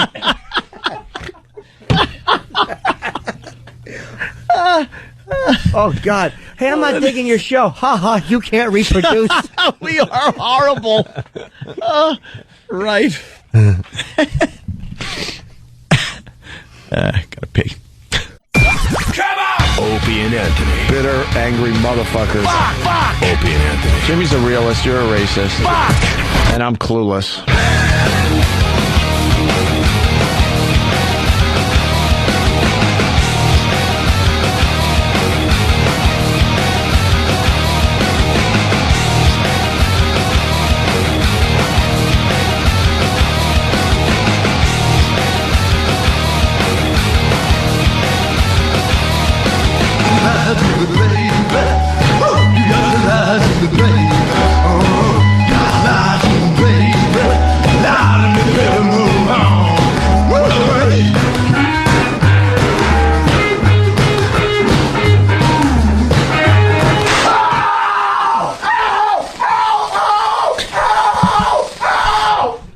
We're back with the Opie and Anthony show. Of course, we had to come back with a little Tom Waits for everybody. Oh, that's what that garbage was? Yeah, 877-212-0-A. So remember, do you remember from about an hour ago when Stunt Brain fell flat on his face? We want to enjoy that a little bit more right now. What'd you say, Stunt Brain, a mere hour ago? I said rather confidently that I believe Chris Matthews was in the tank for Hillary, and that's why he set that Texas senator up to make Obama look bad. Or make the senator look bad for supporting Obama. Yeah, he was also makes Obama kind of look bad because he hasn't done anything that is worthy of remembering. Right. Yeah. Chris Matthews asked his senator just to reset. You know, he's an Obama supporter, so he goes, all right, tell me what Obama has done, and the senator, of course, couldn't name one thing. It's great audio if you want to look it up. We'll have it linked on onaradio.com. It's there, sir. Okay, good. So when we were having that discussion, you said that Chris Matthews is what? A huge Hillary supporter, and he was setting up Obama to tank him. Because this was during the campaign in February. Yeah. Well, enjoy this clip. You always talk about how we always put a dreamer out there, and we always believe. But in the end, machine always beats the man. John Henry always dies at the end. He loses to the railroad. There is the railroad always wins. You're breaking my heart with my own story. Chris Matthews, this Bringing morning, tears to his is eyes. it not the case, this morning, Wednesday morning on January 30th, can we not say with certainty that once again the dreamer has died and the machine has won? Wow, he's going to cry. Of course, they're talking about Obama. Yes, they are. And Matthews was going to cry because his guy, it was looking bad for his guy. Right. Yeah. His guy, not his girl. Right. Not Hillary. Right. I'm going to make a call right now. Excuse me, you're interrupted again by the news, sir, but here it is. Barack Obama, the senator from Illinois, the junior senator from Illinois, has won the Iowa caucuses, the Democratic caucuses in Iowa, the first big test of the 2008 presidential campaign. I'm telling you, Keith, history. This is Lexington and Concord. This is going around the world right now. I'll say it again. In Rangoon, they're putting their front page together. A guy named Barack Hussein Obama, whose father's from Kenya, war-torn Kenya right now, who's grown up in Indonesia, a good part of his youth, came to America, had a first-rate education, was very successful in politics, and here he is on a victory projectile to win the Democratic nomination, defeating the president's wife, and that's the big story as well. I think the lead here is Barack Obama, and the second lead is Hillary loses. And a projectile victory would be a new political term, but thanks for coining that. That's. But you're right. This is something we talked about. Is that about Keith Olbermann? That's a funny line. Yuck. So wait, I like the fact that he gives Obama the junior senator, and yet he calls Hillary the president's wife. The president's wife. That's not a guy that likes Hillary. No, it's not. No. Person to a bear trap. You've been corrected, sir. You know how many times we watch people squirm when they're uncomfortable? Why are you talking? Oh. Good point. Yeah. Be studying. That's right. Off with you. That's right. Coach Mike stinks. I know.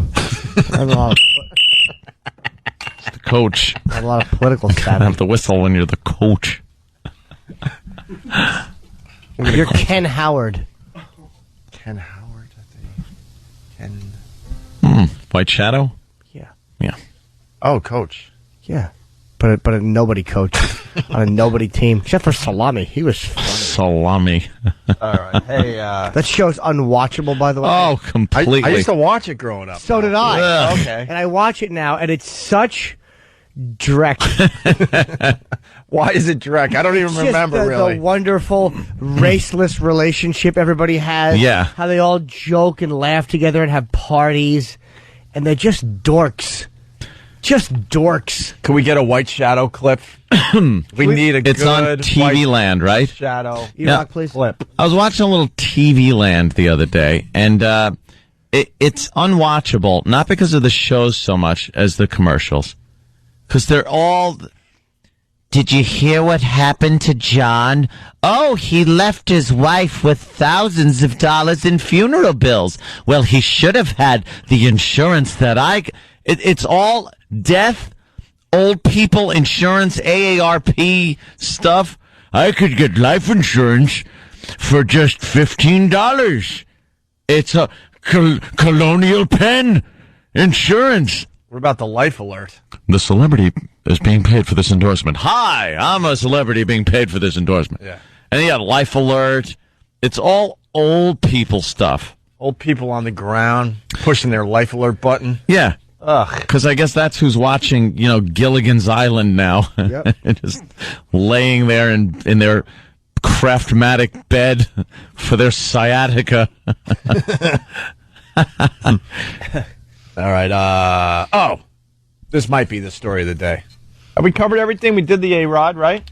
We talked about the virus show we're doing August 2nd at the PNC Bank Arts Center. Oh, in yeah. New Jersey, featuring Jim Norton, Patrice O'Neill, Mike Birbiglia, Nick DiPaolo, Greg Giraldo, Bob Kelly, Rich Voss, Otto and George, possibly Stephen Lynch, and definitely a surprise comedian that we're not going to name until you're out there in the seats, and then we're going to go ta-da, and you're going to go wow. Surprise. And I'm so glad I came to the show this year. Yes. Take us through Ticketmaster, Virus Tour, one word on MySpace. That's all you need to know. All right. And we talked about, we didn't talk about the vagina spa. Make sure we get to that before we get out of here. But first, we got this. 14 years ago, she says Alan Patton approached her 4-year-old son in the bathroom at Magic Mountain on Bryce Road. He was like right behind me, like Let's play Why Did He Approach the Little Boy? Oh, God. All right. This is Magic Mountain. Is this the amusement park out in California? Or I don't know. What Magic Mountain is this? Oh. Magic Mountain in his pants. Magic Mountain, yes. Let me show you. Let's take a picture to remember the time I had a Magic Mountain. Okay. Why did he approach the little boy? So he approached him. I think perhaps he was lost. Mm-hmm. Sorry, Jimmy. No, it's okay. He was hoping the little boy would have proper directions. I'm thinking the little boy had washed his hands like a good little boy, and he needed paper towels, but they were too high, so he helped him. You know what I'm thinking? What are you thinking, Uncle Paul? What? Perhaps I've had this issue before. Yeah. Perhaps he saw him stealing something and was going to search him for merchandise. Oh, give him like a little search. Yeah. Get back them Star Wars figures. You got to pat him down a little. Oh, yeah. Yeah. See where they hide them. Oh, God. You are a ghoul. You really are, man. Let's get back to the story. Everyone has their guesses out there in radio land. Mm-hmm. 14 years ago, she says Alan Patton approached her 4-year-old son in the bathroom at Magic Mountain on Bryce Road. He was like right behind me, like to my back right, like trying to reinforce the fact that I need to pee in the bucket rather than in the stall. They thought they'd never hear the name Alan Patton again once he went to jail. It's an outrage that they keep letting him off. 2 weeks ago, police caught Patton at Sports Ohio in Dublin. He was charged with criminal mischief for turning off the urinals so he could collect urine in cups. In 2006, Patton admitted to Gahanna police that he suffers from urophilia. He collects and drinks young boys' urine. Even though it makes me sick, he told police, it is a release for me. It's almost spiritual. I feel like it makes me closer to them, like I'm drinking their youth. Judge Kerry Gladden sent Patton to jail for probation violations a few years ago and placed him on a GPS system where his movements were limited to work and home. GPS. Every time you cross a bathroom, it goes off. GPS system. How much of a creep are you that you have a GPS system? GPS on you. Well, this guy's pretty damn creepy. Yeah, Does he touch the kids, or is he just into the urine? I think he just says go in the bucket and then takes the bucket with him, and obviously then he uses what it. He does, right. Like Sunny D. You should see the sad look on his face when he turns the container and it's empty. Just to run it. Oh no, we can't get this in the store. Yeah. This isn't in the juice aisle. Yeah, it's kind of hard to pick up. They have every flavor imaginable, but they don't have this flavor. He's bucket guy when everything's broken in the bathroom. Yeah. Hey, I'm here to help you out, kid. And placed him on a GPS system where his movements were limited to work and home. There was a whole list of places he could not go, which would include public restrooms, but also basically any place where any child might be. Patton is a Tier 3 sex offender whose only requirement after leaving jail was to notify the sheriff's office when he moves. Tonight, he's back at home living with his mother. His former victim believes there's only one place he should be, behind bars. I think he needs to be just put away. Put a what? Put a what? Put in a bathroom with a bucket. There you go. Put atop a pedestal and worshipped. It's like this former victim is... It's a bit old. Really thinking, is it really a victim thing? I mean, you're kind of going. Apparently, the guy wasn't touching anything. Right. He would just say, hey, this is broken, use this. And then you'd carry off the bucket. I don't know. What is that? Besides, I mean, I'm not saying the guy isn't sick and twisted, but it's a very good question. Does it leave the person that, the kid traumatized? I would imagine as much as, I would say no. I would say no. Weird. I think it'd be kind of goofy creepy. If you're a kid. Should be watched. Like you tell your friends and go, dude, guess what this guy did? I think as a little, boy, you're laughing with your friends. Like, you're not going to believe what this weirdo did. Ugh. I don't think you're sitting there going, yeah, he made me do it in a bucket and... Yeah, as long as he's not touching them. No, it's kind of... I mean, he's got to be stopped, obviously, but, it's weird. Yeah. Hey, come on, you probably saved the school system a lot of money on the water bill. Sure. Take lemons, make lemon, Lemonade. Well, I wonder if I won't drink any of his. I wonder when this guy got out of prison if they didn't throw him a little party, and like when a team wins the Super Bowl and they have to do the Gatorade. Oh wow, yeah. Just cart that thing around to every junior high. That's a strange one. I don't know. You bring up a good question, Ann. Are you a victim? I mean, he is a creep, and all that we know that. Yeah, but how victimized are you by having to go through that? It's not like a rape or something, It's and how old is the kid now? 18, I guess. 18. That's what old Mr. Hanalei would do in the Brady Bunch. Mr. Hanalei. Can we do a montage of coaches getting doused with Gatorade? Because look at that picture. Oh, that'd be good. Yeah. Oh, he'd be like, oh, I'm out of gel. Oh, this is great. Look at that picture. Yeah, that would be good. Put that on ONARadio.com when that's a good Stephen S. from Bayshore does with the rundown with today. the story, yeah. With this story. Don't even explain it. Here's the FU line. Thanks for calling the Opie and Anthony FU line. Here's the latest batch of FUs. You have 9 new voice messages. First voice message. I want to leave a big FU to the class I just taught for the entire school year. You little You'll go nowhere in life. You're all going to die at a very early age. You. Next message. I'd like to give a big you to my kid's mother, who wants everything and gives nothing. I hope you get ass cancer and die. Next message. I want to leave a big you to my boss. I'm going in to quit my job today. I hope you rot in hell, you buck-tooth bitch. Next message. This is Corey from Seabrook. I want to send a big you to my dad. He fired me for not coming into a job after hours, and I wasn't on call. You. Next message. Yeah, I'd like to give a big FU to the New Jersey Garden State Parkway. You, Parkway, for making me sit in traffic for over 3 hours to try to get to work. Next message. Yeah, I want to give a big you to the dispatcher at work. You keep calling me out the last calls, and I want to go to home. I hope you rot to hell and die. Next message.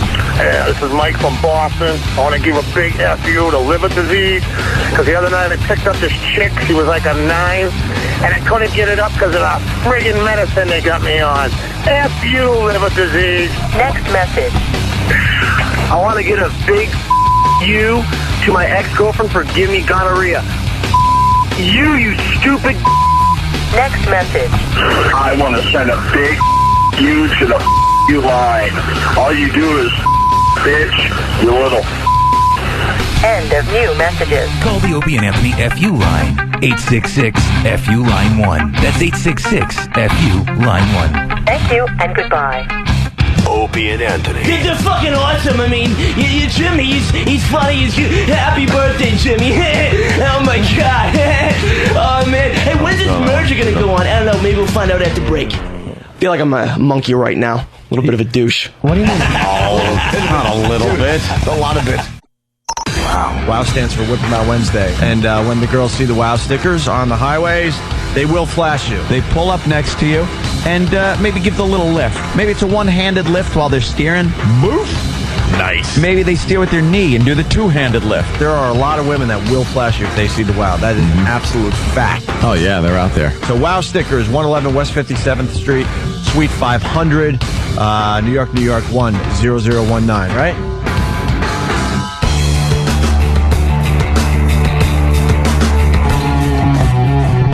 Ah! Ugh. No! Yuck. How's it go? When does Ozzy start singing, though? Oh, I don't know. It's going to be quite a while, I suspect. Yeah, probably. Wait, right here. Long jam. Opie and Anthony. A national acrobat. This is Sabbath, Bloody Sabbath. I am the... Oh. Jimmy comes out to this music. I used to, yeah. This was the one I used until HBO. Thanks to Sabbath for allowing me the rights, very cheap. They had to go to each band member. They all signed off on it. Hey, that's pretty cool. It was great, yes. And I know Sharon was very helpful in that. And now I use different stuff. Very, very good news coming out of Spain. Extremely good news. 13 injured on the first day of running of the bulls in Spain. That's some good stats for the first day out. 13 dead is amazing news. Not dead, unfortunately. Just injured. A lot of hiney holes have been ruptured. Oh, that hurts. Yeah, when you get a big bullhorn. Oof. They're just like locomotives. Those things. Right in the old fart box. Now we got to let the delay build. 877-212-0&A. Also, there was something I'm thinking. Yeah, well, Jimmy doesn't. Jimmy, you don't like the running of the bulls, right? I despise it. Yeah, I'm with you. I despise bullfighting. It's just silly. It's a bunch of machismo jerk-offs trying to prove what men they are.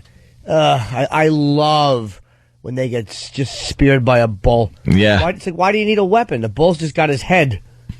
Oh, everybody knows now. They pretty much torture it before the matador even gets to him. Matador, I can't tell you how badly I want matadors just to be killed by drunk drivers. Like the toreador and then the picador. Little faggoty outfits. A lot of them. What? Yes, there's the toreador. I believe he's the one that rides the horse. Okay. Right?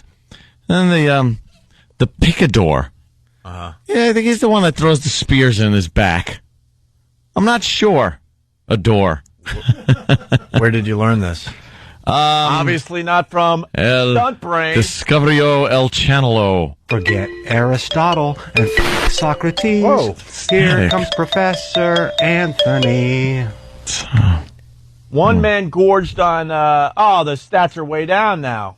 We just did this story. Running of the bulls, one man gored on day 2.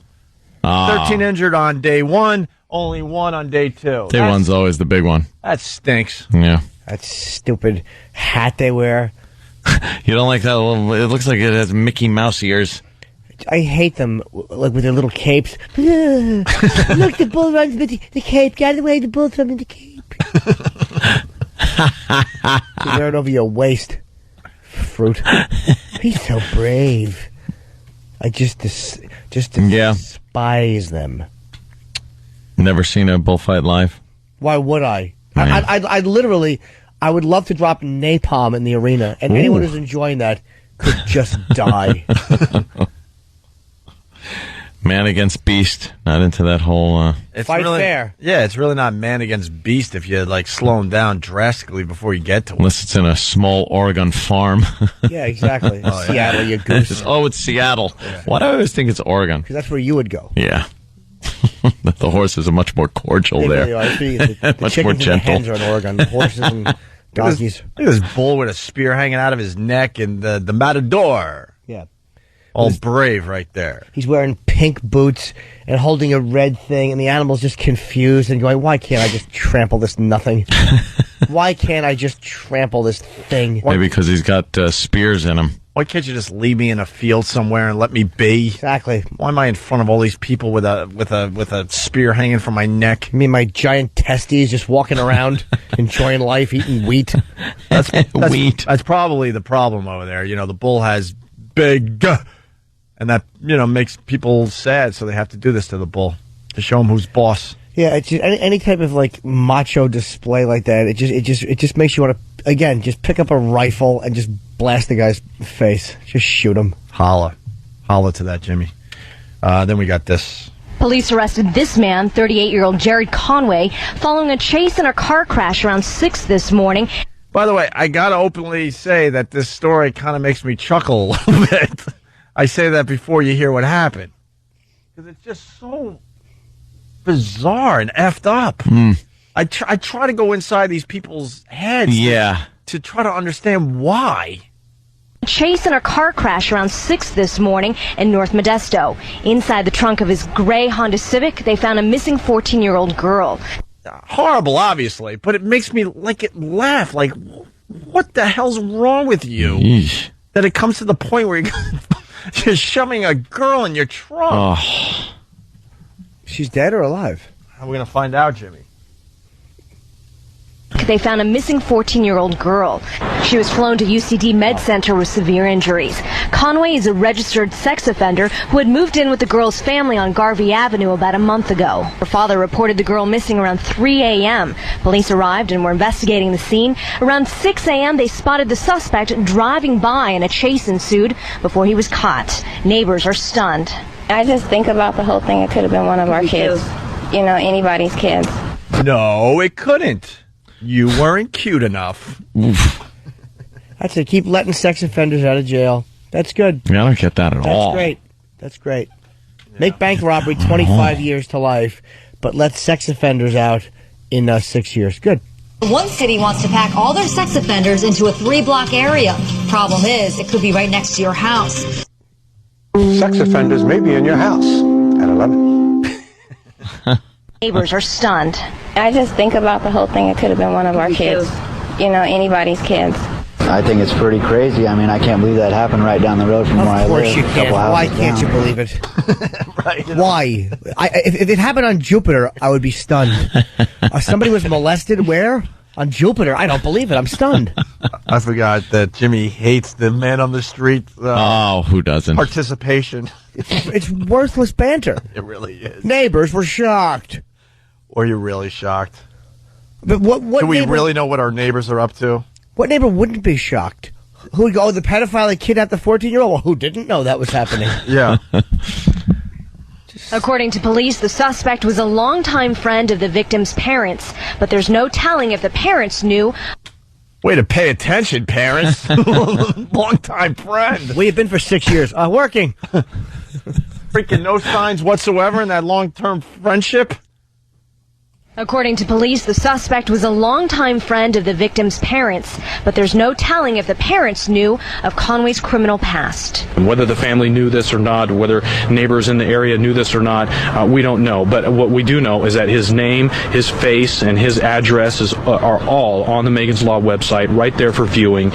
Check it regularly. Parents need to be very concerned about that and take those reasonable and responsible steps to make sure their family is safe. Meanwhile, the teenage girl who was flown here is expected to survive. Now, the suspect is under arrest for kidnapping and resisting arrest. He may face more charges. Just kill him. Just squash him like a bug. Just kill him. Why do they leave these people on this planet? Because we shouldn't be playing God. I don't care. No, we should. And it costs more money to kill him. That's what I hear. Money well spent. Absolutely. Of course it is. For the family, great money spent. You know, it costs more to have somebody executed than it shit it. You get what you pay for. That's what I say. So eliminate him. Mm-hmm. I want to say hi to my buddies. Why would you? They're at Coliseum Gun Traders. What do you get for free? I didn't get anything for free. I got free stuff. You don't say hi to anybody's ever. No, I do a lot. Unless they give you free stuff. Well, you know, Keith's birthday was coming up. Do you get Kenny something for his birthday? I don't even know when his birthday is. Was he even here? Oh. And did you get Kenny something for his birthday? Do you ever get him anything for his birthday? But you admitted Keith's not your friend. What? And he doesn't even, he's not even allowed to do your laundry anymore. No, yes, he is. Yeah. Yeah. When was the last time you did Supercar Weekend with Keith the Cop? Ever since you started dating the traffic vixen? It's been a little while. I do understand that. When is the next Supercar Weekend? Probably never. No, I'm kidding. Of course we'll have a Supercar Weekend. Does he still have a room in your house now that you're dating the traffic vixen? Yes, he's over at the what is it? The West Wing. Yeah. Of the house. Yeah. I'm all the way over in the East Wing of the house. Yeah. I have the Central and East Wing, and he's got the West Wing. Yeah. Only upstairs. Mm-hmm. He's way, way off to one side. What did you get Keith for his birthday? Well, that's just it. Me and him now will have matching Desert Eagles. Yes, I've put the order in for. These are 50 caliber handguns that are just insanity. If you YouTube some of these, and there's two reactions. One is seeing someone shoot it and then just giggling because it's hysterical. The other one is somebody getting dreadfully hurt when the thing kicks back and hits him in the face. There's only two things that happen when you shoot this gun. You either get injured or you have a good time. Now we got to see one of these. It's really nasty. And what do you do? Find the one with the skinny broad. Oh, is that it? And what do you do with... See, she should not... Look at her. She should never shoot this gun. She's very thin. Yes. Almost anorexic. She's got the Desert Eagle in her hand. Her boyfriend handed it over to her. We'll link this to onaradio.com. What size is that gun? She's ready to fire it's very big. It's 50 caliber. And she shoots and tongue out. And when does she shoot? She's scared. She's gonna pull the trigger. aiming. She's slowly pulling the trigger. And it just pops her right in the head. Oh, that has to hurt. Wow. She could have shot herself right in the forehead. No. Because it hits, the barrel actually hits her forehead. It isn't even it's the tip of the barrel hits her forehead. Wow. You can't cowboy that gun. If you shoot somebody with that, I mean, that leaves a big hole, doesn't it? Oh, my goodness. 50 cal, I don't understand how that works. What is, like, say, a 9mm? It's big. 9mm cal? is 9 millimeters across. 50 cal is what? It's 50 cal. What's the difference? It's about... It's more fattening. Yeah. I'd have to show you. What does 50 cal mean? Caliber is... What makes a caliber? Caliber is a weird kind of form of measurement. That's it's like an oldie term. It's easier to do millimeter. Isn't that a popular gun in Counter-Strike? Are you getting like video game guns? Yeah, it's what are you gonna do it's with about this? it's about half an inch. What are you going to do with this Desert Eagle? Go down to the range and laugh our asses off and annoy everybody at the range with the sheer volume of these stupid guns. Oh, they hate it? Oh, they are so goddamn loud. They make a shockwave, a visible shockwave when you shoot them that you can see come out of the barrel. Really? Oh, yeah, it's just insanity. But we're getting the kits so you can interchange the barrel with a 357 Magnum, a 44 Magnum, or the 50 caliber. So you can, kind of lighten it up with a 357 Magnum. So it's not as crazy. But the 50 cal is, just such a blast to shoot. And they're just giant guns with no real practical use than just to shoot and laugh at. If there was a couple of burglars in your house. Burglars. And you shot one, do you think that the other one would hear that sound and leave? He might want to leave. He might want to say, hey, what is that sound? And where's my friend? How come I could see somebody through my friend? And you said 50 cal is exactly half inch?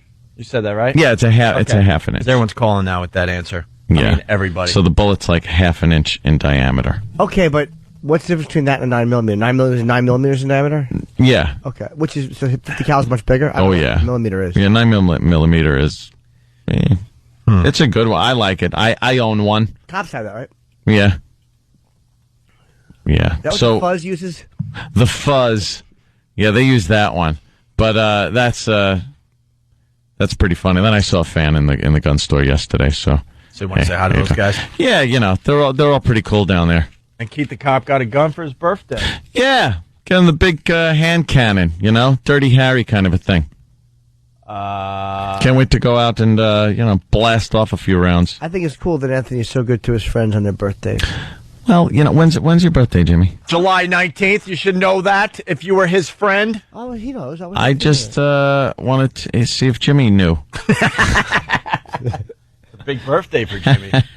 Jimmy officially 39 years old, man. It sucks. Jimmy officially becomes older than me this year. Wow. Which is really strange, but it does happen. Catches up on you. God, I'm going to be 40. What is that about? Back in 1967, Mom got drunk. Dad got drunker. Look what happened. Swing and a miss, Jim. All right. 40. Really? Is that a little creep you out? You a little creeped out by that?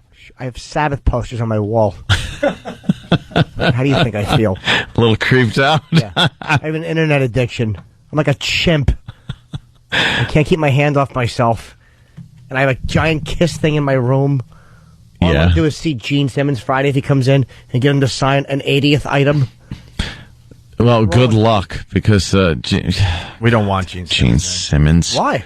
I think we're over him. You know, there was to be honest with book about hookers. What's wrong with you guys? There was an ad in the paper for his signing. We just read something that kind of at Barnes and Noble. I guess he's having a signing, and it's because he's got a book out, and it's about hookers, really. I think it's about all the call girls. You know something? I could give a crap about what it's about, because he says in there, it goes, Gene will only be signing copies of the book. Do not bring any other books or memorabilia. And to me, that's an F-U to the fans that supported this douche for his entire career. And I'm gonna call him out on it. I'm calling him out on this. I got to disagree. A couple reasons. Why? I love Gene. Also, you'll sign anything anyone brings up to you. But I have a very minimal amount of merchandise. He has literally 30 years worth of merch, which he has been signing. Case by case basis. Some douche comes up to you and has 18 things for you to sign. You say, dude, pick one, I'll sign it and then leave. Or if somebody comes up with a Kiss album or something, why wouldn't you sign? Someone comes up with Gene Simmons. What was his solo thing? Just Gene Simmons. Yeah, Gene Simmons comes up and says, Gene, could you sign this? What's the problem with him signing that? Do you ever think that maybe it's a bookstore stipulation? It very well may be. Oh no, it isn't, and we know it isn't. Nah, you can't, because he Get gets, Barnes or Noble on the phone. I'll speak to either one. I want to know. or the N sign in between them. Yes, the ends. I'm and. Can I help you? Yes. Barnes is busy. Noble's sleeping. Noble's having an S added to his name, since every idiot says Barnes and Noble's. I'm with Anthony on this, Jimmy. You gotta do the right thing for the fans. Some of these guys, this is the only opportunity they get to see Gene Simmons and get something cool signed. No, somebody got it on Pal Talk. Oh no, what happened? New character. Make excuses, Jimmy. No, I like this guy. This is a good character. I love the fan. I sign anything.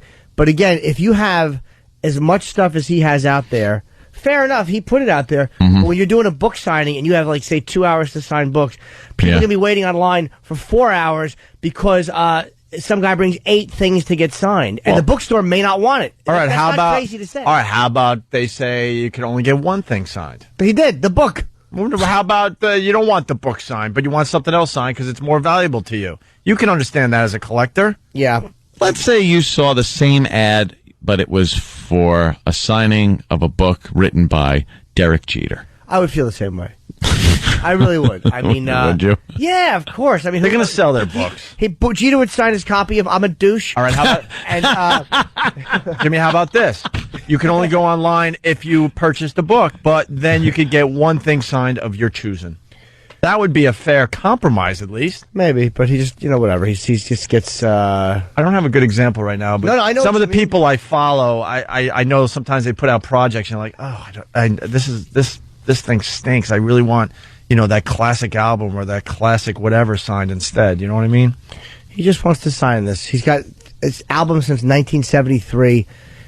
Everybody's signing everything. Just go get the book. You're getting the signature. Jimmy, would you do that to your fans? No, but again, you're becoming bigger and bigger. Are you going to go down this road someday? And I bet he does. Nah. Yeah. The difference is I'll never have. Kiss was marketed like the cartoonish aspect of it was so big. The lunchbox. There's a million things to sign with Kiss. We've been fortunate enough to do a lot of signings. Like, how tough is it really? We've sat out for hours and hours and hours and signed every single thing they bring. Sometimes they bring 5 or 6 things. It makes the line go a little slower, so maybe you cut it down. But it's really not that tough to do the right thing for your fans. We haven't done that, and we did that last year. But don't forget, we did that at venues when we were doing some shows, doing maybe 8 shows, 6 shows a year. Imagine doing that for 30 or 40 years, where you're doing a book signing alone, and you have to do that.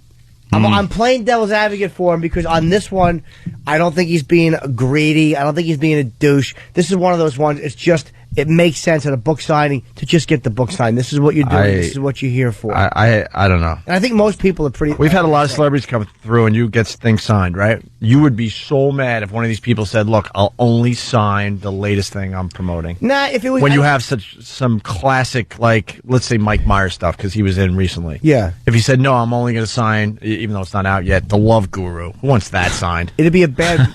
I wouldn't You like know. it because we were in studio. But when I went to get Sabbath years ago, I bought a Reunion. Right. They were only signing the CD. So everyone That had to piss you off. Come on, not Jimmy. even a little. The only thing that pissed me off was the security rushing people through.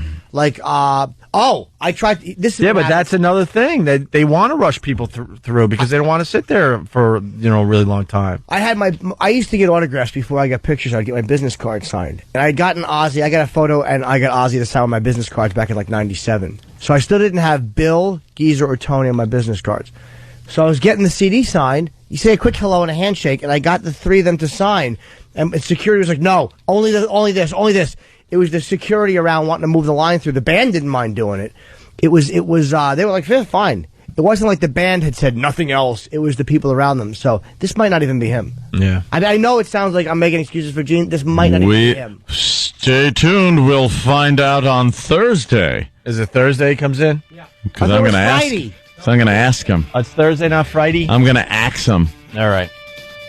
Jimmy's birthday is coming up. It is. What a gift. Oh, my God. Is it Brother Elmo's birthday today? What day is today? The 8th. Yeah. What? July the 8th. Is it really? Sure. Oh, look at that. All right. Don't forget, Brother Elmo's birthday is July 10th. Go to Brother Elmo on MySpace and wish him a happy birthday. Ooh. And tell him I said hi. I haven't seen him in quite a long time. Get him a gun. No, dude. Oh. No Hughes should own a gun. We're smart enough to know that. We are smart enough to know that. All right. Thanks, guys. We had a lot of fun today. Yes. Go over to XM and curse and stuff. Jimmy, a new character. Excuses, Jimmy. Yeah, they really are bastards. And they're accurate. I'm a codependent wife. But no, he didn't mean it. My husband's been drinking again. Oh, jeez. I hit myself with the door. Yes, he did ask me twice. You know my favorite joke is that Kenny tells? What? What do you say to a woman with two black eyes? Nothing. She's already been spoken to twice. Oh, God. Hey, Kenny, what did I get you for your birthday? Anthony asked me, and I forgot. You got me a wonderful gift, and I can't thank you enough. And I'm very grateful for that gift, and I don't know how you're going to top it next year. What was it? Some things are personal. Personal? But I don't even know. Oh, Jesus. Did you leave it up to someone else? No. Or did you just not get him anything? I don't know. He didn't get you anything. Write it down. Did I get you some, or are you just like making me look good? I don't really know. Can I have a piece of paper? You got your piece of paper? I really don't know what I got. This is not good. Did I really buy you something for your birthday? I am a nice guy. No, you didn't. What? I don't think you did, Hope. This is what you got. Oh, he just handed me a blank piece of paper. Oh. When is your birthday, Kenny? Unfortunately, I share a birthday with somebody else associated with this organization. Oh, So really? I'm not saying it. What month is it in? Gentleman. Yeah. You guys share the same birthday. You're pretty much the same guy. So, what did I get you for your birthday, though? Yeah, what did Jimmy get you at least? You guys treat me very good. Should I hand him the Post-it that you just handed me? Is that what you want me to do? I don't, but I'm not big on birthdays, so I don't really want gifts. No, I think we were on the road and you treated me to a nice birthday dinner. Aw. I thought I got you. Oh, that's right. I didn't, Okay. I didn't get you anything? It's the thought that counts. That he didn't think about you. That's right. We did have a nice dinner. That's hysterical. right, oh, my God. I felt I should honor my friend with a birthday dinner. That's nice, Jimmy. This is a very awkward ending. Why? Who cares? So what? Keith gets the big gun. And I only gave you a shredder. Kenny, this year I'm going to get you a brain. Thanks. To Oz. Yeah, let's get out of here. All right. See you tomorrow. Bye. Yeah. What? It's the Opie and Anthony Show. XM 202. In the world of radio shock jocks, the biggest are Opie and Anthony. These people say shocking things that border on offensive in order to entertain their offset. I refuse to sit here and think that radio has to be nice. Why? Why does radio, out of any other medium, have to be nice? We are being now held to a standard where we have to be nice and make people feel good. Go screw! Radio bad boys, Opie and Anthony. Controversial radio personalities, Opie and Anthony. Infamous DJs, Opie and Anthony. Talk show radio hosts, Opie and Anthony. Opie and Anthony. Opie and Anthony. Radio shock jocks, Opie and Anthony. Opie and Anthony. Shock jocks, Opie and Anthony. Shock jocks, Opie and Anthony. Opie and Anthony. Shock jocks, Opie and Anthony. Opie and Anthony. If you want to put it, feel free. I've done it before. I'll let you go from to my. That's really sick. This is where entertainment is going. More audio V-Rock in the bathroom.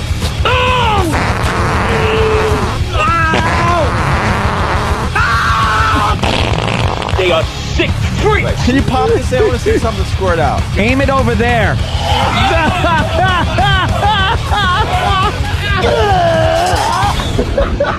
This is the worst show This is the worst show I've ever been on. But enough of this palaver. Let's get the show on the road. Look at that. Look at the TV really fast. Bear on the loose. 2-year-old bear runs through yard in North Dakota. That's the news on MSNBC. Yeah, bear is running through the fucking yard. Who gives a shit? Yeah, it's running around where bears are supposed to. Yeah, when he steals a car, I'm interested. When are we going to realize that it's not our world? We share this planet with other things. With animals. With animals. We and need such. to be more tolerant. Like everything from the cicada to the spotted owl. We have to love nature. The cicada. I love the cicada. That's what makes noise at night. Those dumb things. Ugh. Yes. Well, it's time to play our new favorite game. What is that? It's called Try to Get Eric Logan on the Opie and Anthony Show. Ah! Yesterday's excuse was he was at a meeting with Nate and Gary. Mm-hmm. One of the boys needs to try to get Eric Logan on the phone. Yeah, good luck. Tick tock, tick tock. I want to hear what the excuse is. I tock. want to hear what the excuse is today. It's our new game, though. Try to get Eric Logan on the show. He used to be a regular. Remember those days? Mm-hmm. Yeah, it was on all the time. Fun. Played his little sound effect machine. Yeah. Remember that? Oh, yeah. Ah, the good old days. The good old days. Now we don't know where the hell he is, what he's doing at any given moment, how long he'll be there. How long any of us will be there. Ah, who the hell knows? That's all I'm saying. That's all I'm saying, if you think about it, really. These are interesting times for everybody. Not just us, Ant. Of course not. Not just us. We don't know what the hell the future holds for us. The future? The future? I know, flying cars. Yeah. At some point. We got this. I used up all my crying as a kid. I cried all the time. At the drop of a hat, I cried. I was such a crybaby. Enough already. I cried. They said I brought duty cookies. I cried at everything.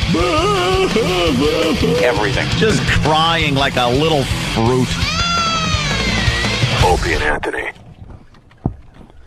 That was hurtful. Steve, what are you whispering? Steve? I was just whispering that Eric Logan can talk in 35 minutes. Oh, what? Can he really? I just spoke to him. He's in a meeting. He said, call me at my desk in 35 minutes. All right, okay. All right. So, Well, sorry, yeah. for a second, Yeah, okay. I actually thought we were going to talk to him in 35 minutes, but it's obvious that was the blow-off. I'm in a meeting. He's really going to call. Yeah, No. Who This wants- is a complete blow-off, isn't it? I got $20 on the table. And we what- do not talk to that we Eric do Logan not. today in 35 minutes. Steve, what do you think the odds are? 20 on Excellent. the table. I think I'm going to dial that number in 35 minutes. He will pick up the phone, and he'll be ready to go on the air. All right, we'll have to wait and see. Why were you running through backyards? Because I like the way the grass feels on my toes. Fuck that. Why do I have to run with it? Why can't I just fucking...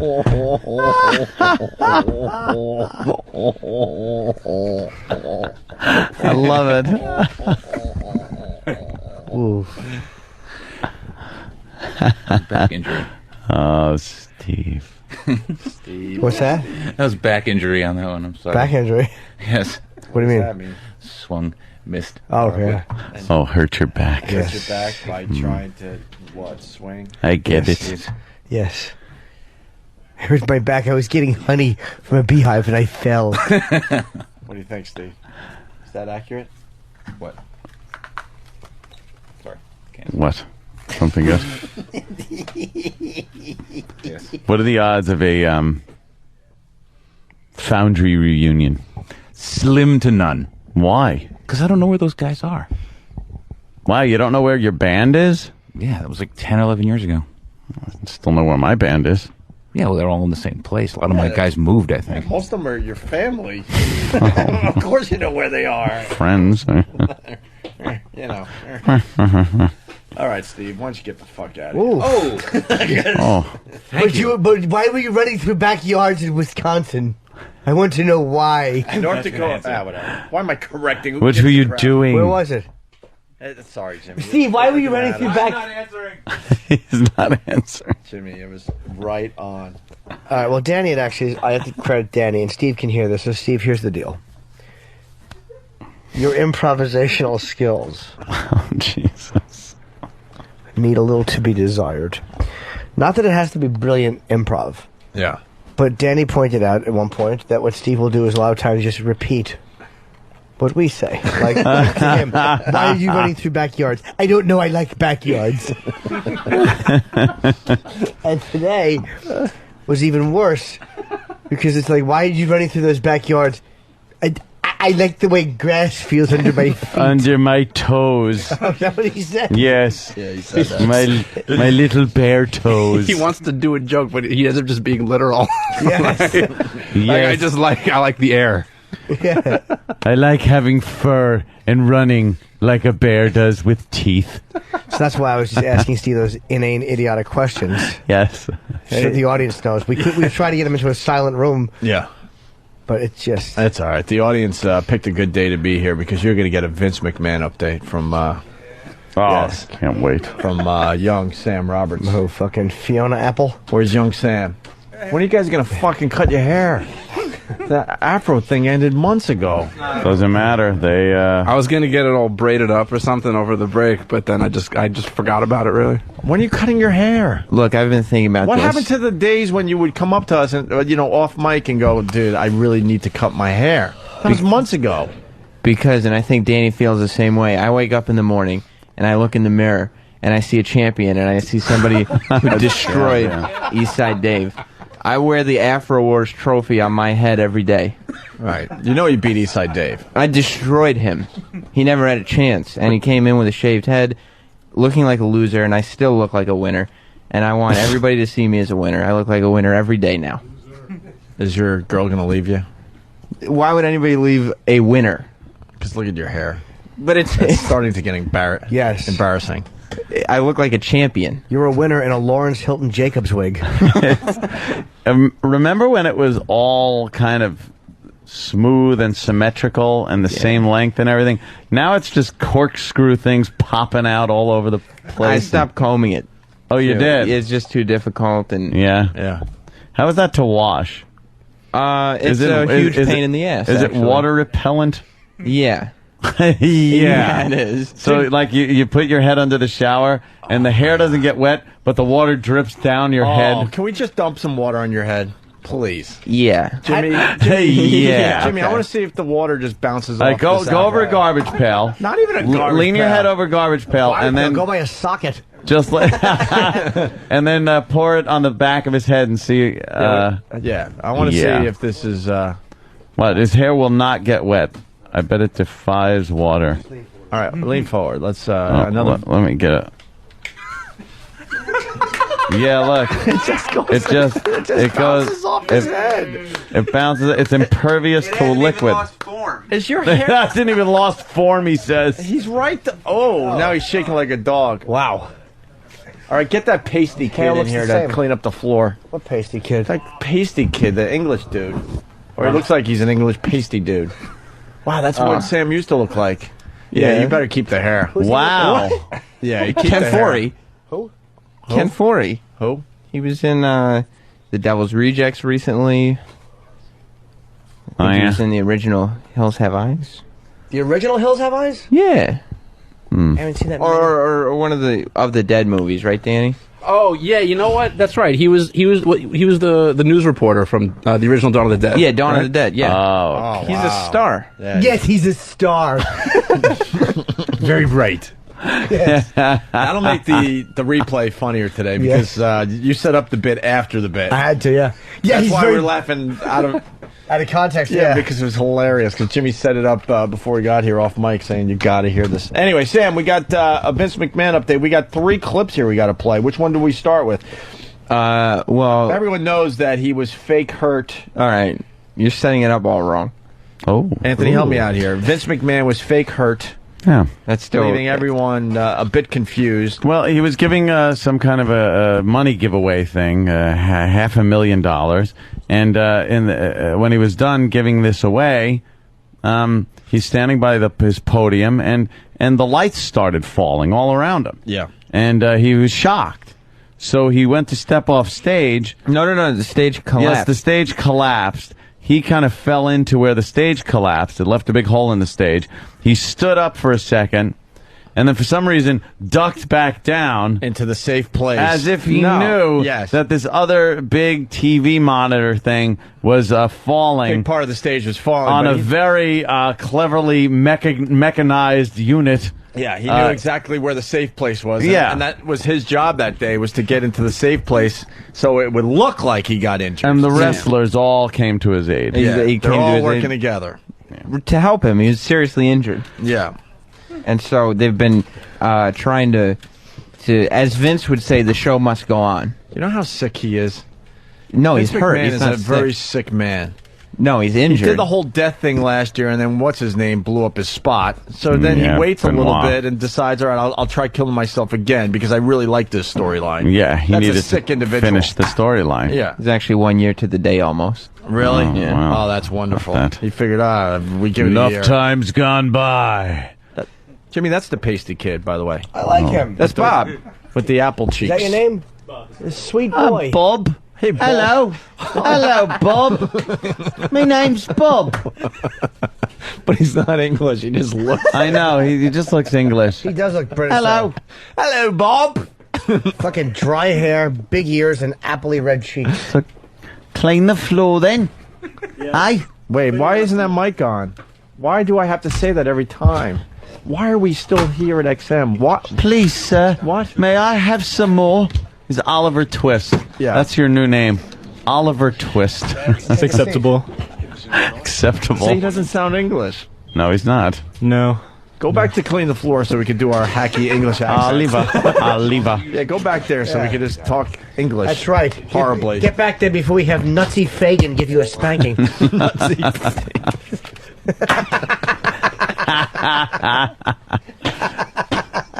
Nutsy Fagan. Yes, spanking. I like the way the hand feels on my buttocks. And talk Yes, to, I talk this way. and talk to Bob in your English accent as he continues mopping up the floor from the Sam wet hair bit. Whoa, That went whoa. over very well. Make sure you clean that floor up, eh? Don't leave a spot of water, eh? You got to clean the whole thing. Make sure the carpet is clean too, eh? Or you're back to the orphanage with you. Make a Harry Potter joke. Yeah, we got to get him the glasses so he can just walk around like that all day. Can we make and him make walk around have like a Harry- magic wand? Can we make him walk around like a tall Harry Potter today? Yeah. Shirtless. Yeah, get some Harry. Shirtless. A shirtless stud. Would you walk around shirtless with Harry Potter glasses today for our amusement? What's with the little red cheeks, eh? If you insist. Do you do an English accent at all? I've never tried. I can try now. Can if you give it a wish. whirl? You might be related to Prince Harry or something. Yeah. Man. What are you doing here? No, you should do your family tree. I'm thinking there's something happening there. He's a good boy, although he looks like a fruit bat. He's a good fruit bat. Jimmy, I can't do it. Fruit bat. I like apples. Fruit bat. I hang upside down in a cave. I'm a brute fat. I like bananas. All right, you get that was a little English. I really can. I'm sorry. I'm not. Try it. Let's go, you just, just give me something to say. Anything. Okay. Like, you just, Say, I'm a douche. may I have some water? May I have some water? There you go. There you go. Hey! All right. Oh, little cockney, eh? Are you done mopping? I'm done mopping, yeah. That's not how you say it. I'm done. Even if it doesn't sound good. I'm done mopping, eh? I'm done mopping. I'm finished with me mopping, sir. There you go. Sounds like one of those bad people at the Renaissance Fair. It's really bad dialogue. Yeah. Like one of the Emmanuel fucking movies. You just jerk off through the awful dialogue to get to the tits. Jimmy, Josh from Philly wants to know if he practices wizardry. He practices wizardry, boy. Do you practice wizardry? No. Could you wave your wand and whip me up some improv skills? Impossible. Where's Steve? I know. Now all I want to do is talk to Steve. I miss Steve. All right. There goes Bob. So, there you go. Young Sam Roberts, we got our Vince McMahon update. So, the fake... Throw away and then Bob's your uncle. We got Shane McMahon makes statement about the real life, private life of Vince McMahon. I want to do these in order. That's why. Stephanie McMahon opens Raw by encouraging the Raw crew to work together while Vince is hurt. What kind of injury have they? Yeah, did they discuss what's injured with him? Well, this is what some of the clips will shed some light on. He's kind of a private person. Happened to would his dick get hurt? What the fuck? Oh, come on. Well, I'm sorry. Respect. I understand. And then Vicky Guerrero emotionally sends thoughts and prayers to Vince McMahon. Is this the older one? Thoughts and prayers, huh? Thoughts and prayers. All right, because we've him? We've kind of blown off the Vince McMahon angle. I'm sorry, Sam. No, we didn't really feel like it was worth doing on our radio show. Vacation and. But these things are piling up, so we figured we'd do a little cleanup today. All right. Well, I thought it was more of a topical thing. Who the hell is this fruit? Oh my God! Whoa! Wow! That could be the gayest black man I've ever seen. He's got lipstick on and a lavender top. It's it's RuPaul without the wig. Yeah. Can I get the sound on, Danny? Allowed Micah to continue saving the family property. No, that's upstairs. Ross That's that Curtis one. could face up to a year in prison and a $10,000 fine. For what? What? No, it's wrong. That was the CNN one. We need the MSNBC. We need the fruity guy on MSNBC. That looks like RuPaul. Jimmy's right. Yeah. Where is it? No. Danny, I mean. Danny, you got it. Jesus. Danny. Oh, Danny. Oh, Danny. Danny. Danny. He's learning from experience. You know, the lesson of that debate was that. Well, no, the lesson of that debate and the moral of that story, which he admits and we'll talk here's about white today, fruity guy. is essentially, what he heard in the context of this discussion was we need to secure our borders first, and then we need to move methodically to a compassionate approach to illegal immigration. Let me just say something about that. So I mean, I think we can respect that. Go ahead. I don't think that's learning from experience. If Barack Obama had done the same thing, they would say he's flip-flopping, which is exactly what John McCain has done here. He has flip-flopped his position. This guy loves cock. Oh, does he love cock? Barack Obama just said he would he'd be willing to refine his timetable to withdraw the troops, depending on what he finds. Isn't that learning from experience? Isn't he saying, I'm willing to learn from experience? That's right. Barack Obama hasn't said he's not going to withdraw the troops from Iraq. In fact, the Iraqi prime minister wants the troops withdrawn from Iraq on a timetable. So I don't think he's changed his position on that issue. Of course, candidates if that thing had a wig on and was hanging around the meatpacking district, Patrick, would you? Why not for some political commentary? Dick sucker, can you talk into this? I strangle you with that fucking purple tie. Just when it gets good, huh? Have us back on this one. This okay. All right. Thank you, guys. A soldier whose image captured the personal drama of the Iraq War is now being remembered as a soldier. Jesus, I'm doing bad improv on a fucking TV show that no one can see but us. You know you're bombing when the 8 people that can see them aren't laughing. That means nobody in Radio Land is either. Yes, you're the big neck. So young Sam Roberts. So we play. Oh, right, Sam. What do we do? The Vicky Guerrero emotionally sends. This was the first. Yeah. So Vicky, thing that was done after the fake. That was fake hurt. All right. That after the injury. Yeah. I love the new Steve. Can I tell you? I could literally talk about Steve from 6 to 11 every day. I love Steve. Why is he hibernating? Yes. Why is he hibernating? I was hibernating because I have to hibernate because I'm tired. I'm a bear and I need to sleep. Yeah, Danny, he's literal. Yes, because bears hibernate. That's what they do, and I'm a bear. Steve, where's Steve? Steve. The fact the audience I'm checking the mail for improv skills. Yes. None today. Yes. Publishers Clearinghouse say it may have won improv skills. And he'll walk in. Yes, I get it. I have no improv skills. Right now, where is he right now? He's probably doing freeze improv with fucking Derek. Freeze improv. Okay, freeze. Okay, someone in the audience pick an occupation. That's right. Producer. I have no idea what that is. Look how angry he looks. No. Oh, no. Oh, look, a full water. Oh, he's pouring water down. Oh, God, he just poured water down Jimmy's back. Oh. How's that for improv? I'm sorry, my improv was a little weak. That was actually better than anything else you've ever done. Thank you. I had water down Jim's back. Oh, yes, Steve. Oh, is that wet? I don't know. I was in Derek's studio doing production. So what I usually do is when I'm in there doing a production is, and some intern walks up and goes, "They're talking about you. They're talking about you." Okay, why don't you with the headphones tell me what the fuck they're talking about so I don't walk into a hail of gunfire? Why would they do that? Oh, because it's because it's what Sam and Danny and Travis have taught them all to do. It's don't tell Steve what the fuck is going on. Yeah, but you asked. But you just today it's true. You ask us when you've been sitting there in front of supposedly listening to the show, and then you say, "What's going on?" Have you ever noticed? No. Excuse me. Oh shit. Absolutely not true. Anarchy. Sit back. Yep. No, it's not anarchy. Because that would imply that they've actually outranked me, which they don't. That's not what anarchy implies at all. Anarchy means that we don't outrank you, but we're uprising.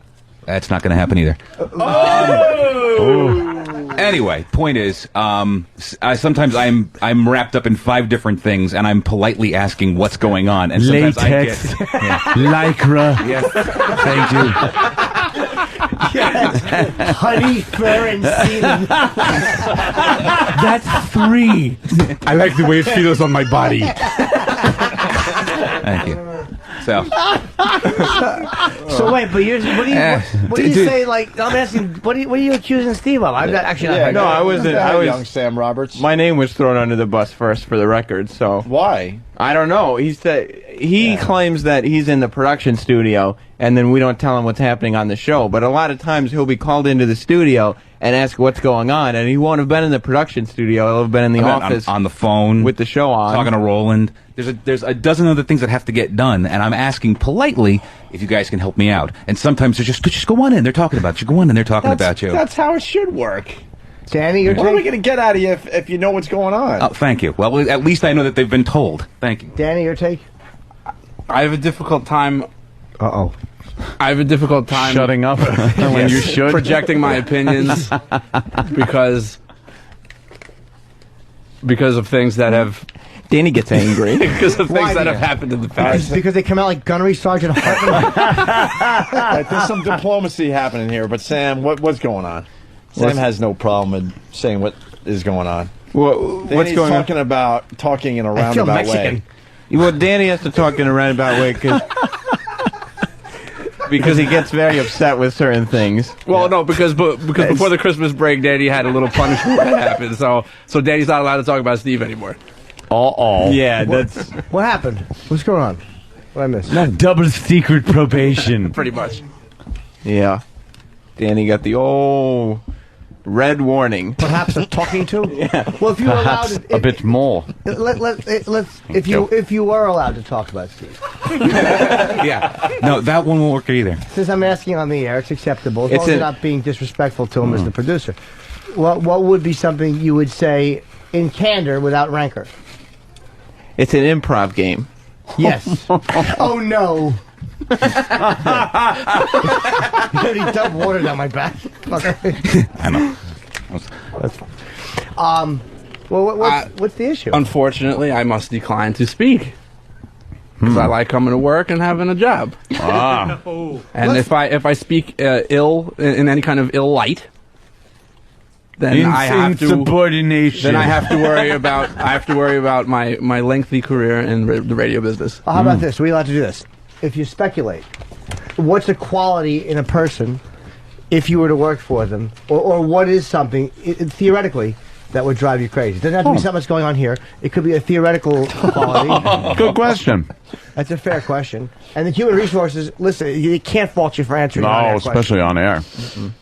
Well, I look for, and it doesn't apply here. This applies for any place where I would work for. Improvisation skills. Yeah, that. And I always look for leadership skills in a leader. I'll start there. Sam? Yeah, I mean, thank you for throwing that to me at that point, Danny. That's obviously very helpful. I was just uncomfortable. I mean, as far as leaders go, like leadership, I don't know if it's accompanied with it, but having like an idea of what the fuck is going on. That's a good one. What else are you looking for in a leader, Danny? Oh, back to Danny. Oh, man, this is some some tennis game. Right. Sure is. I feel like Arthur Ashe. I don't know. Let me try to deflect. Steve? Oh, what do you look for in an employee? Yeah. Oh, no. Steve's scrolling, though. That's never a good sign. No. Scroll. Steve, what's your feelings? Scroll. Yeah, obviously, Steve. you have to be heard from. Yeah, Steve. Give me that. What can I say? It's sometimes challenging to lead in an organization where the powers that be constantly call you incompetent and homosexual, and you expect your subordinates to actually respect you when that's going on a daily basis. Well, Sam, obviously it's back to you. Yeah, Sam, I mean, you know. we all know you actually run the show. The no-nothing fag has secretly said behind something. the scenes. Yeah, Sam. Of course. But that's on-air stuff. We goof on you on air. Yeah, but see, there's... I guess... Okay, which one do you want us to blurred. stop saying? Yeah. We can only pick one. Yes. Which one do you want us to stop saying? Which by proxy means which one would you like double? Exactly. I know. Believe me, I've been doing this long enough. What is it, 10 years now? Yeah. Yes, faggot. Thank you. No, I'm teasing Steve. I know. Steve knows I really, We all love like Steve. Steve. We all like him. A lot. Of course we do. Yeah. I mean, a lot. Yeah. All right, so what were you saying, Steve? I didn't mean to interrupt you. The point is, sometimes the staff gets a little confused as to what is just on air and what's real life. And that's true. And when they hear you guys calling me out and calling me a fag, calling me incompetent, all those wonderful things that I have to deal with on a basis, sometimes the tooling doesn't end, and I have to catch copious amounts of shit behind the scenes. And I'm not saying it's happened recently. I'm not saying it's happened recently, and I'm not pointing my finger at you. I just want to clear the air because it's just Danny, the way that you're making it sound is like you're accusing me of doing these things. No, Danny, you've actually been very well behaved recently. I have to be.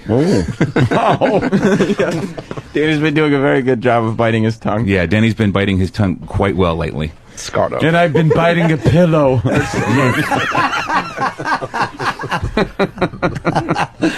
That goes in the fag column. Yes.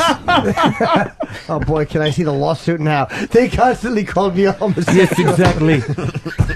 It was July 8th, 10:48. And I went along with it too. No.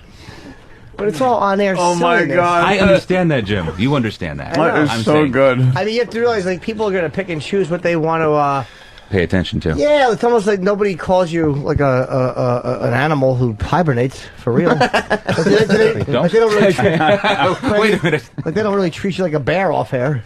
Do they, Steve? I'm trying to think. I think that's actually been one that they haven't. See? So, thank you. You pulled out an accurate Because they example. don't think you're a bear. Exactly. What am I agreeing to? I don't know. Anyway. Can I go back to production now? Oh, no, this is producing. This is important stuff. Oh, hold on. Hello. Oh, my God. Hi, how are you? Who's on the phone, Ant? It's my gun guy. I'm on the air. You're not on the air. I'm just on the air taking a call. Yeah. Anthony So says your guns suck dick. People start yelling out things. Anthony says your guns suck my dick. asshole coworkers are This gonna is start my yelling rifle. shit There are out. many like it, but this one is mine. And they're assholes, so pay no attention to Is them. that the guy you were calling a fag earlier on our show? You said he was, Right, he was a little exactly. faggy. So what's the scoop? Yes. You have that gun with the cockhead on it or not? I want to shoot myself in the colon. Okay. Mm-hmm. Hey. Well, Mr. Cumia, bad news. We can't put afros on all the targets.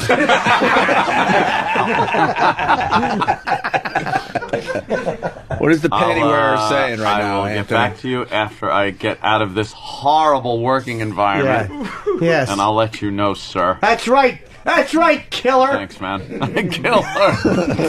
Thanks, man. Bye. See, you're not going to shake up gun people, but with your vulgar language. Yeah. Doesn't help. All right, let's... Sorry. Are we going to move on with Vince McMahon? And Elo's going to be calling any second, right? It's been It's almost got to be. 35 minutes. What, 35 minutes, he said? Yeah. 11 minutes now. I'd rather hear more Danny's comments. Yeah, I was... Danny's like, shut up. I'll text you later. Oh, shit. Was there anything you were going to say that you couldn't get to say? Yeah, why don't you say what you need to say now, Sam? You mean in the improv game? Yeah. Yeah, he's not listening right now. Like if a leader... you play the improv game. I'll do the improv game, and if a leader said that, like, powers that be were calling him gay and incompetent, then I guess it would also be up to the leader to prove them wrong? Oh. Hypothetically. Theoretically. Comment? I mean production. Oh, shit. What about the other 4.5 hours? Oh, fuck, he's going to come screaming in here. Does Steve get angry, though?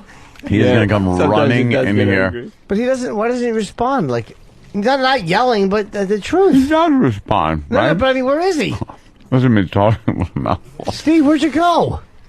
Sometimes I just forget we're even on the air. Oh, Steve's in the other room listening to everything. Oh. He can hear us. Well, Steve, come in here. Yeah, come in. You're... This is not going to end good. And then look at faggy Travis runs away because he doesn't want to be involved in this at all. He was in here doing something, and he just runs off. No, I came in here because I couldn't be in there anymore with Steve while you guys were talking. Why? It's a little uncomfortable. Why are you uncomfortable? Does he touch you in places where your bathing No, suit not covers? that sort of uncomfortable. No. Why is it uncomfortable, Travis?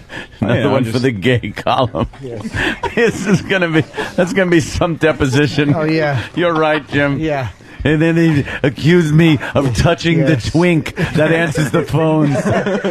And did you not say, and I quote, "You're a cum-sucking boob"? Yes, but it's all in context. This would not read well in a transcription. No, I'm not a boob. That's right. I hate boobs.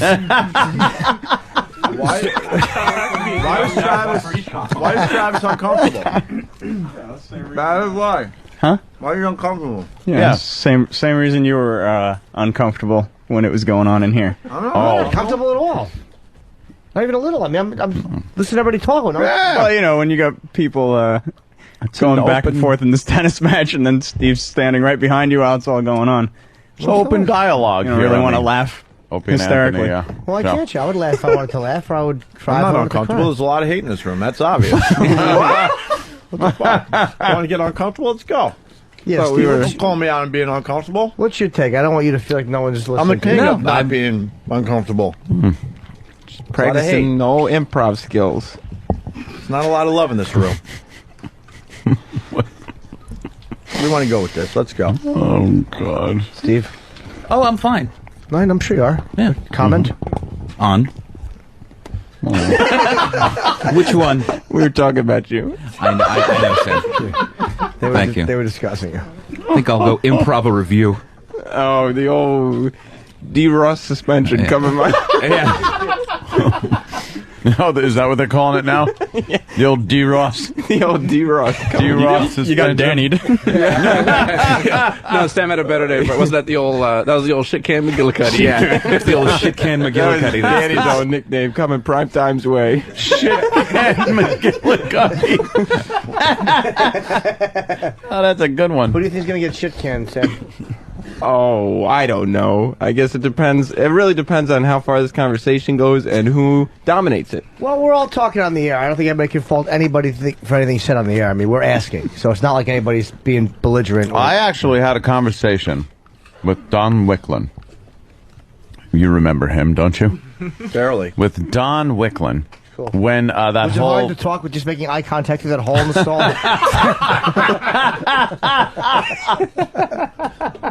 I was doing all the talking. His mouth was full of my cock. He was reading his lips through a buddy booth. Oh, Danny. Seems like he's pointing at the screen saying Channel 57. I had a conversation with him during Shit Can McGillicuddy's crisis time there, trying to pretty much talk him out of it, because I don't like seeing anybody being put on double secret probation. And I voiced a concern. I said, what if anything is on the air? I go, on the air, we have to be able to go back and forth. And I remember him saying, anything goes on the air, as long as it doesn't get carried off the air into that. So you're fucking safe. I feel like Danny and me are just producing content. Because, we're producers. That is true. However, as novel of an idea that is, it's fun to say. Yeah, it's not, Ant. So, what do you think? See, what's going on? I mean, you can't get in trouble for stuff you're saying on the air. No, not at all. You really can't. Because I mean, while it is uncomfortable in this room, it'll be even more uncomfortable in my living room when I can't afford my electric bill. Yeah. So why would they? Very warm. Very warm. We're only asking. It's very muggy in Queens. Well, can we get at least Wicklin on the phone with somebody on the phone? I don't want to hear anybody badmouthing anybody. I just want to see what's going on. Have the phone's been turned off in Washington? Yeah. Yes. Pretty much. We could try. Well, a damn good sandwich. Should we take a break? Great entertainment too. Thank you, gentlemen. Yeah. Dinner and a show. We'll try to get Wicklin on the air. We're going to get the Vince McMahon update after the break as well. Stay tuned. Stay tuned. Yes. Hello, is this Australia? Is Corey there? I'm trying to call a continent. Who would you like, mate? His name is Corey. Do you have a last name? No, but he's the guy from the news clip. Huh? Corey, the man on the computer. He has delicious nipple rings and a smooth chest. Like me, could you please connect me with him? Oh, hello, this is Corey. It's him. It sounds he's got an accent. Hi, do you have an XM? Huh? Okay, good. Could you talk to Opie and Anthony? And that's how you executive produce. It's the Opie and Anthony Show. All right, we got more crisis in the Opie and Anthony studio. During the break, I smelled diarrhea. There's no other way around it. I smelled diarrhea. Is it swamp ass? I don't. It smells Are you smelling like swamp ass? I hung out with a lot of kids over our mini vacation, and I know the smell of baby diapers. Yeah, it has that baby diaper diarrhea smell, right? You smell it too now? Well, I did before, and I also caught a whiff of something eerily similar yesterday. So I got to smell something too open. It's not. Who was in here? It was Steve, you, E-Rock. Travis was in here for a little while. Somebody has diarrhea And, in their pants. Someone's got like fucking swamp ass. Let's get everybody back in here. Where your asshole is so like fucked up from shitting badly from straining or whatever, and then the sweat drips down in there and soaks through your underwear and your pants. Right. And lo and behold, the odor of asshole is now outside your pants. Enjoy that tuna, Jimmy. Jimmy just got so disgusted he threw his I'm impossible to fucking gross out. That was so awful. I was just describing swamp ass. Thank you. All right, E-Rock, get to the studio. It's E-Rock. It's E-Rock. The smell. Okay, is who's gonna smell E-Rock's E-Rock's ass crack? Travis, get in here. So we know. Who smells? We got I don't know if it's E-Rock. What's his name? Will smell. Travis, will you smell buttholes today? You gotta smell. You gotta, might be me. I shouldn't smell. you gotta smell all over Roland should do E-Rock's it. body. Who wants to smell buttholes today? Doesn't matter who wants to. Smelling ass. It's through the pants. Yeah, you're just smelling the fart. Through the box, pants. It through defeats the jeans. purpose if you're smelling actual asshole because they'll all smell Travis, like I'll ass. smell Eric's asshole. Yes. Really? Yes, of course. If I have to, sure. All right, now what Eric I'm has a to team do player. is kind I of knew just that beard was lean, just a thing. lean against the console and kind of spread your legs apart a little. You Oh, well, get- that's a little open gay. that up. Well, no, it's just That's not that way gay. it's not hiding in a crease. Sure. All right, let's spread your legs, E-Rock. All right, there you go. Smell his mouth. I think. What do too. you think, Dan? His underpants should be exposed, not his bare ass. Well, that too, but I Yeah. was gonna say Yeah, because there's still that no like skin. if you're like that, your butthole's kind of like on the floor, so he should kind of be in a chair. I'm thinking kind of like at a gyno exam, because that way it allows for a better angle. So if you sit in the chair and lift your legs up, don't sit in my chair, diarrhea butt. like he could be vindicated here. I think he will be, but I. Why you're not smelling it? No. Yeah, there's something going on, E-Rock. I haven't gone today. What? I haven't gone today. Here's what you're gonna do. All right, you're E-Rock, probably turtling. down to your underwear. It might not be E-Rock. Down to your underwear. No, Down to your underwear. Why not? This is Why did we have to go gay? because again? if you smelled it when he walked in, you'd smell it through his pants. Yeah, but obviously, but we want to get a real good. No, I agree with Anthony. I think pants is good. You know, you're not going to be able to smell it right. And Sam? the last thing you want is for you to say that E-Rock Yeah. smells and he doesn't. If he hasn't washed his pants, that's one thing. If it's a diarrhea ass, it's a whole separate It's going thing. to smell like my computer chair when we were off for 2 years. Who feels like E-Rock should be in his underpants? Oh, I certainly do. Yeah, I would say. Of course, everybody Put raised your their hand up, Anthony. Everyone- Show her you can do it. Everyone except the smeller and the smelly raised their hands. Let it be noted. So why don't you drop your pants? Drop trousers. We did it legally. That's right. We took a vote. God, he's got good legs. That fucking Nagel kid has gams on him. Yeah. He's all big. He's got just a big ball. Fucking. What's that fucking? I don't know. Hey, Fred Merchcock. What's the fruit with the big nub? Like an avocado or something? Kiwi? No, not a kiwi, where it has the nub. A gourd. A gourd. A nub. No, just whatever. All right. Go ahead, Travis. Get on your knees and smell E-Rock's fart box. Listen to the music. Yeah. Get down there, All right, son. wait, get down there with the microphone. With the mic. Yeah. It's as far as There you go. Get down there. Eric, could you move over here a little bit so I can? Come on. Oh, wait, Move hang your on. ass closer so Travis can smell it. Yeah. I just. Jesus. Travis. All right. I want to make. He's excited. A deep breath. All right. Deep whiff. Yeah, go ahead. All right, well. Get the fuck out of here. All right, what does it smell like? Well, it smells like asshole. But I don't think it's Eric. All right, check the God. check the armpits. All right. Because I smell it because he rocks. So it might be a clothing issue too. Oh, shit. Armpits. Go ahead. I mean, you know, his asshole smells, but it's also an asshole. Check the armpits. No. Now check the ass with the pants on. It may just be the pants. It might be the pants have soaked in some of the How many asshole days have you smell. worn these pants? I think this is day 3. It's the jeans. E-Rock. Okay, Why did now you we're going to remove the get jeans? something. Go ahead. Now we're going to get some results. All right, get in there.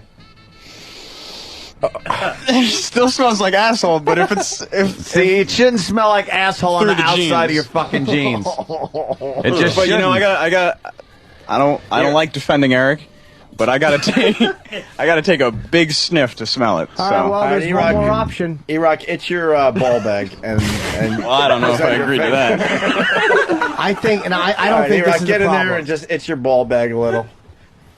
All right, he's itching the ball bag. All right, if you will, Travis. Oh God! All right, if you will. We have a winner.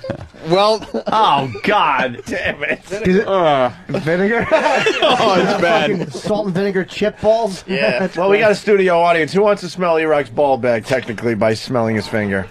All right, we got a few people raising their hand. Get a I know good that one. awful ball smell. E-Rock, go back toward the taint. Yeah, I know. That's of course. What do you think? I'm a rookie? Good point. Hey, I know Wow, you. no filter, Paul. Hi, sir. This guy's been a regular for many, many, many years. Morning, boys. Hi. All right, you want to smell E-Rock's finger? I'll do anything.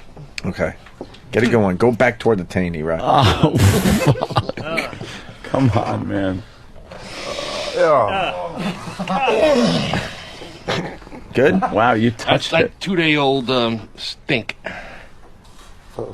He hasn't washed in a couple of days. Thanks, Steve. You go to the. I was just going to nail him on that one, Danny. Good. I just learned. That's okay. I just learned that listeners should be listeners. You kidding me? He grabbed his hand and put his nose on it. Yeah. Like Yeah. a fucking good sniff, like a basset hound. Enrolled in the Steve Carlisi School of Improv. Here's one of my students now. Yes, I can't do improv, yes. Yes. All right, we're going to pick an object, a comb. Here's a comb. My hair must be messy. I'm going to comb my hair with this. It smells like he pulled his underwear out of his laundry basket from 2 days ago. Best way I can describe it. Well, Old, we weren't looking for an mildewy. accurate description, sir. We're looking for some fun. Give me a Hey. person, an occupation, sweaty ball and a sack. situation. Okay, Sweaty a ball sack. fireman, a firehouse, and a fire. I'm putting it out. Yes, I think there's been a fire and somebody needs help. All right, we got Logan on the phone, I think. No way. But first, E-Rock, where are you going? Travis, you got to smell the breath. That's probably not the problem, but just Yeah, do it. give it a big. A lot of iced tea today. I love you, Rock. I love iced tea today. It's fucking beautiful. Eric has diarrhea breath. There's really something wrong. No, let's go. No. All right, the big breath all right. in Travis's face. Oh, he's getting it going. Get closer, Travis.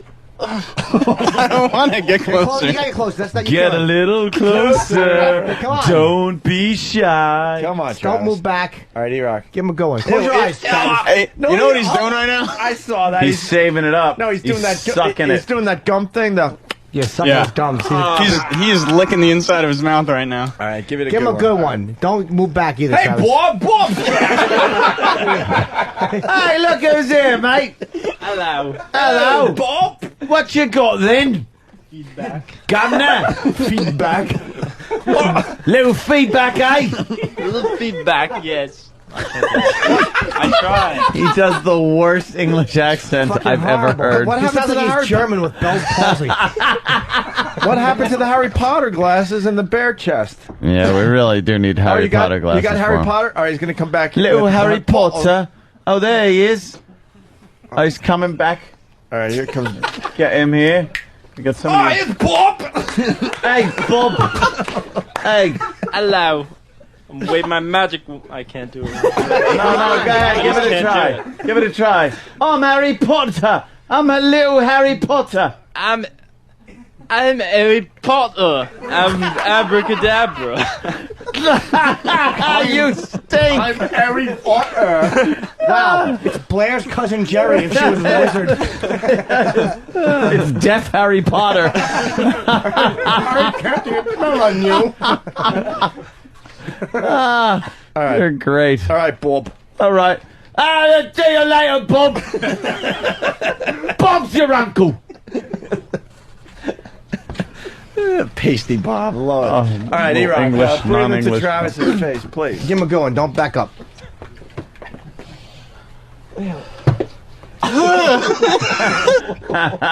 You know, it's bad, but I've smelled it worse. Really? You're like you're complimenting him today. It's iced tea and Cheerios. Yeah. Please, I wish Eric's breath smelled like diarrhea. Iced tea and Cheerios. Fucking Eric rules. All right, let's get to Elo. Ladies and gentlemen, Eric Logan. Elo. Hi, Eric. Eric? Yes. How are you, sir? Where have you been? Out of your meeting? Am I out of your meeting? No. Are you out of your meeing?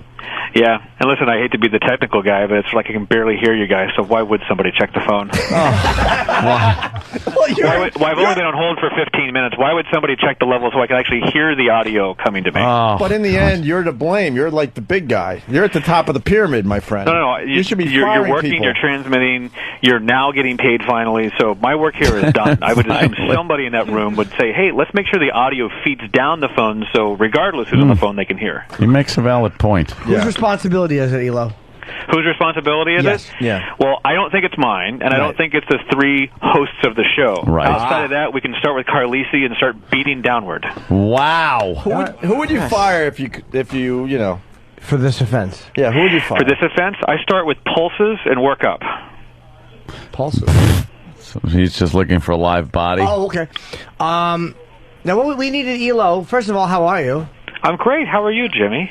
Good. Are you losing your mind with this whole merger thing? I know. No, my mind's been lost a long time ago. I know you have to talk very vague here, but what could you say today, Eric? I can say that the future is as clear as it has been for the past 475 days. Oh, wow. Oh, boy. So in other words, no new news.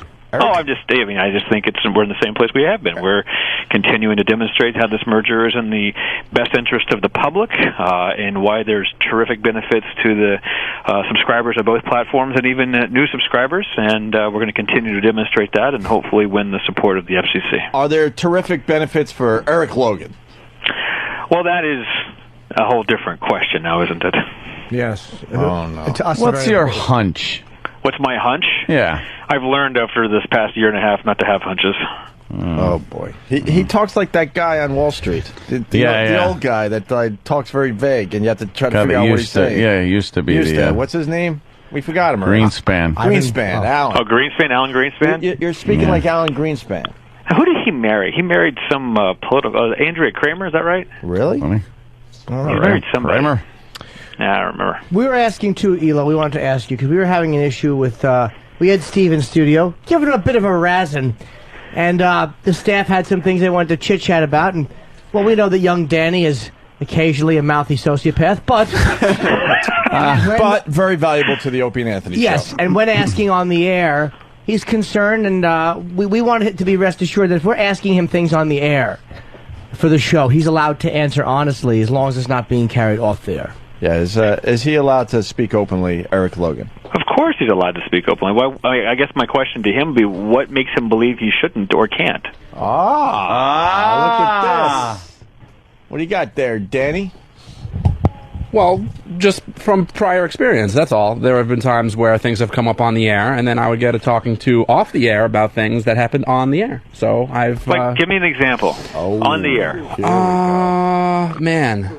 Like, remember the whole Poe stuff from... Poe? Yeah, remember when he did his show, and there was some... Why'd you get in trouble for that? Why did you get in trouble for Poe's show? Well, no, because me and Steve had gotten into a disagreement on the air.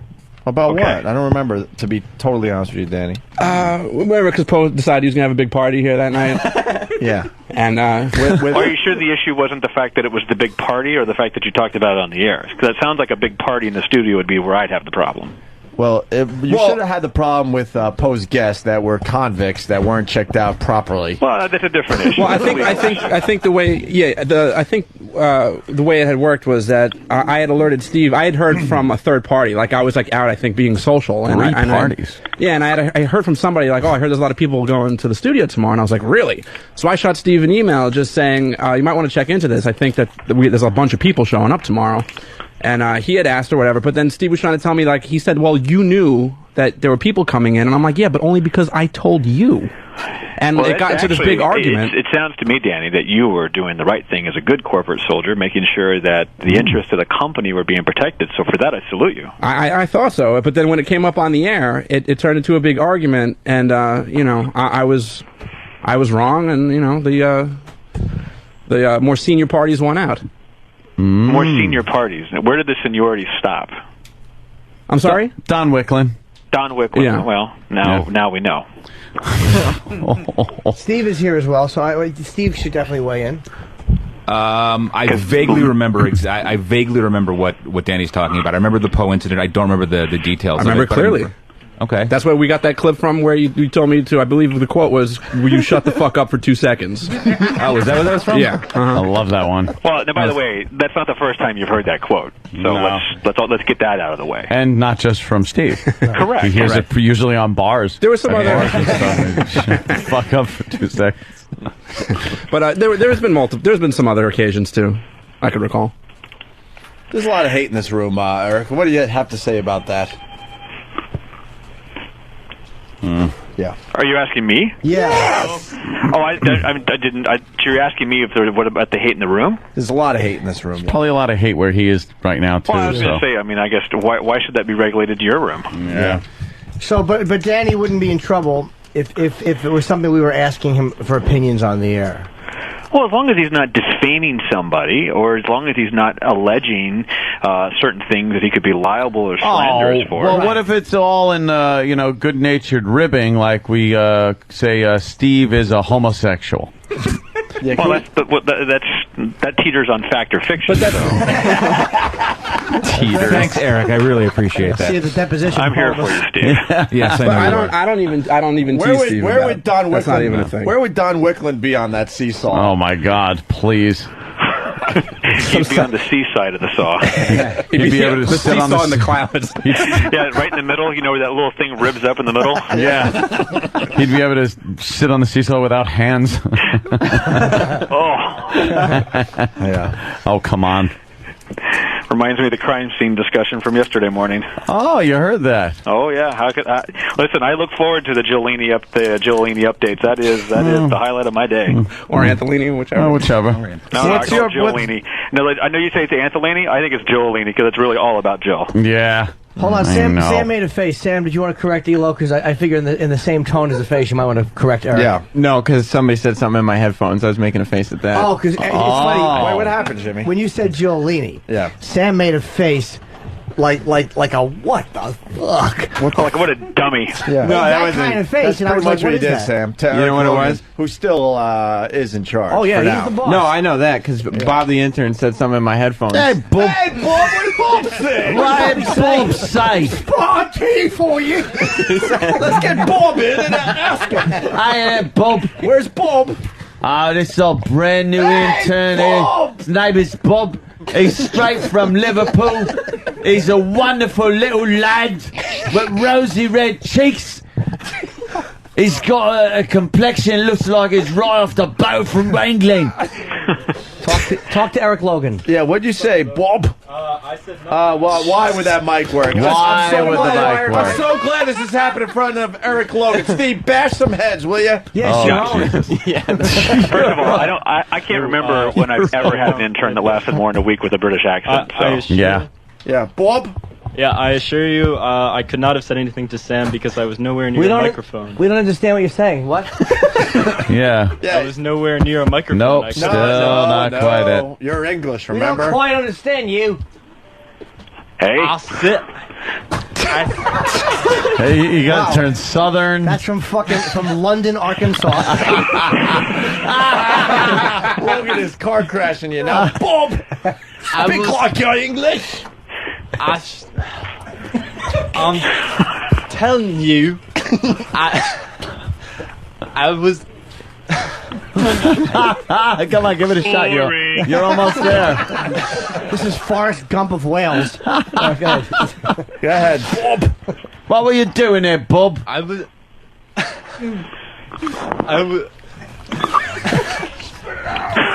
Come on, this is Eric Logan's on the phone. Yeah, really, man. Elo, He holds you, sir. I was Nowhere near my Don't worry.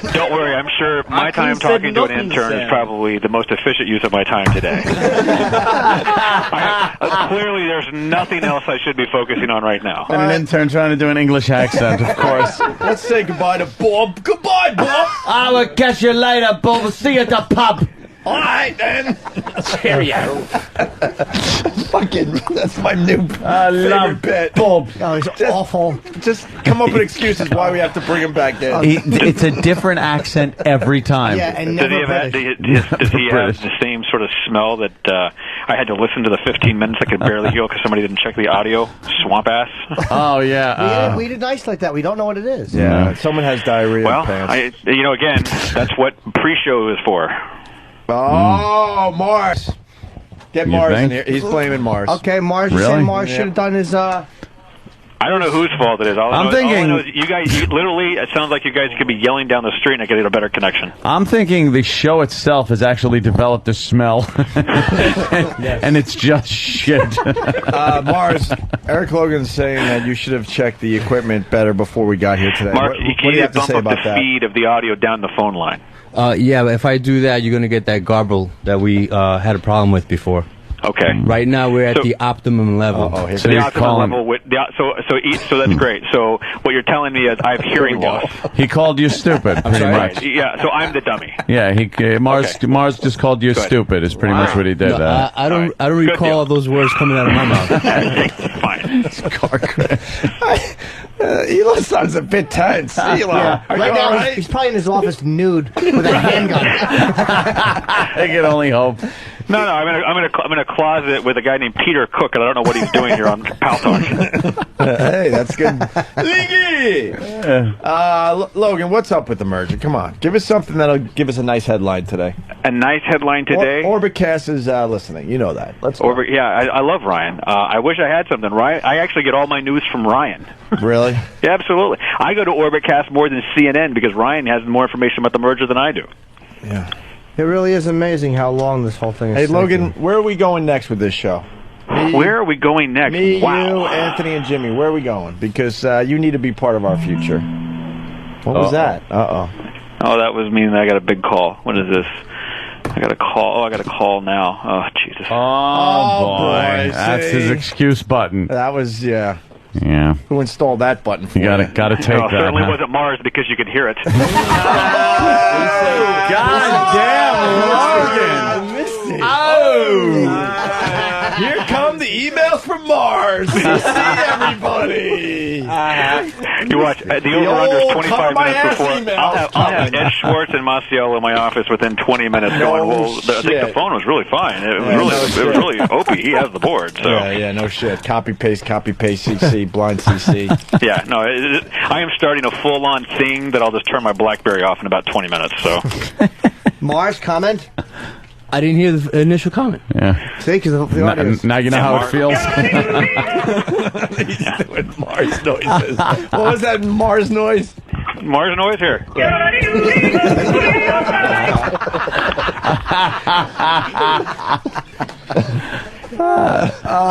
Are you off the wagon there, Elo, with all the stress? Off the drinking wagon? No, I'm still sober, unfortunately.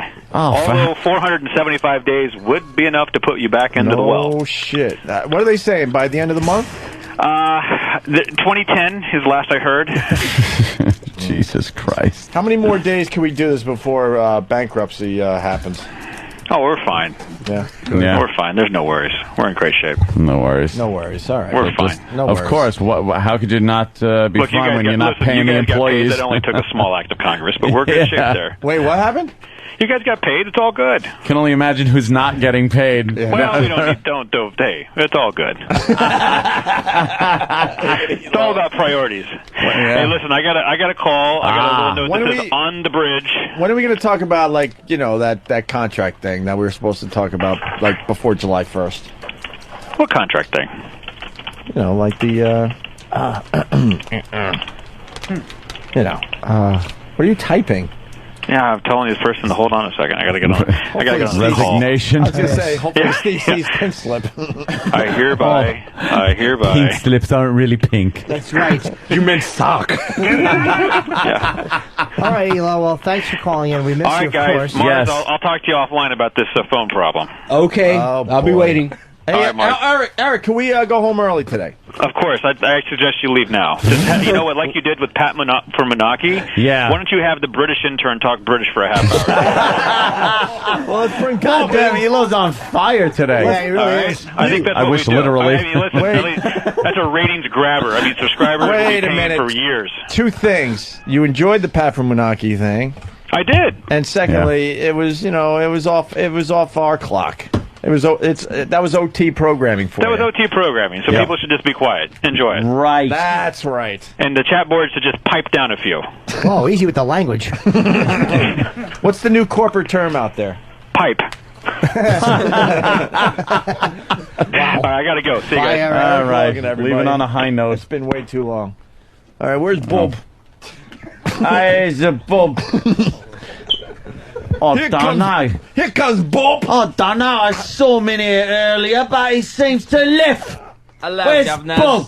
Hello, Hi, Governor. Hello. Oh, he's been practicing. Here we go again. I think someone's been coaching him. I have been.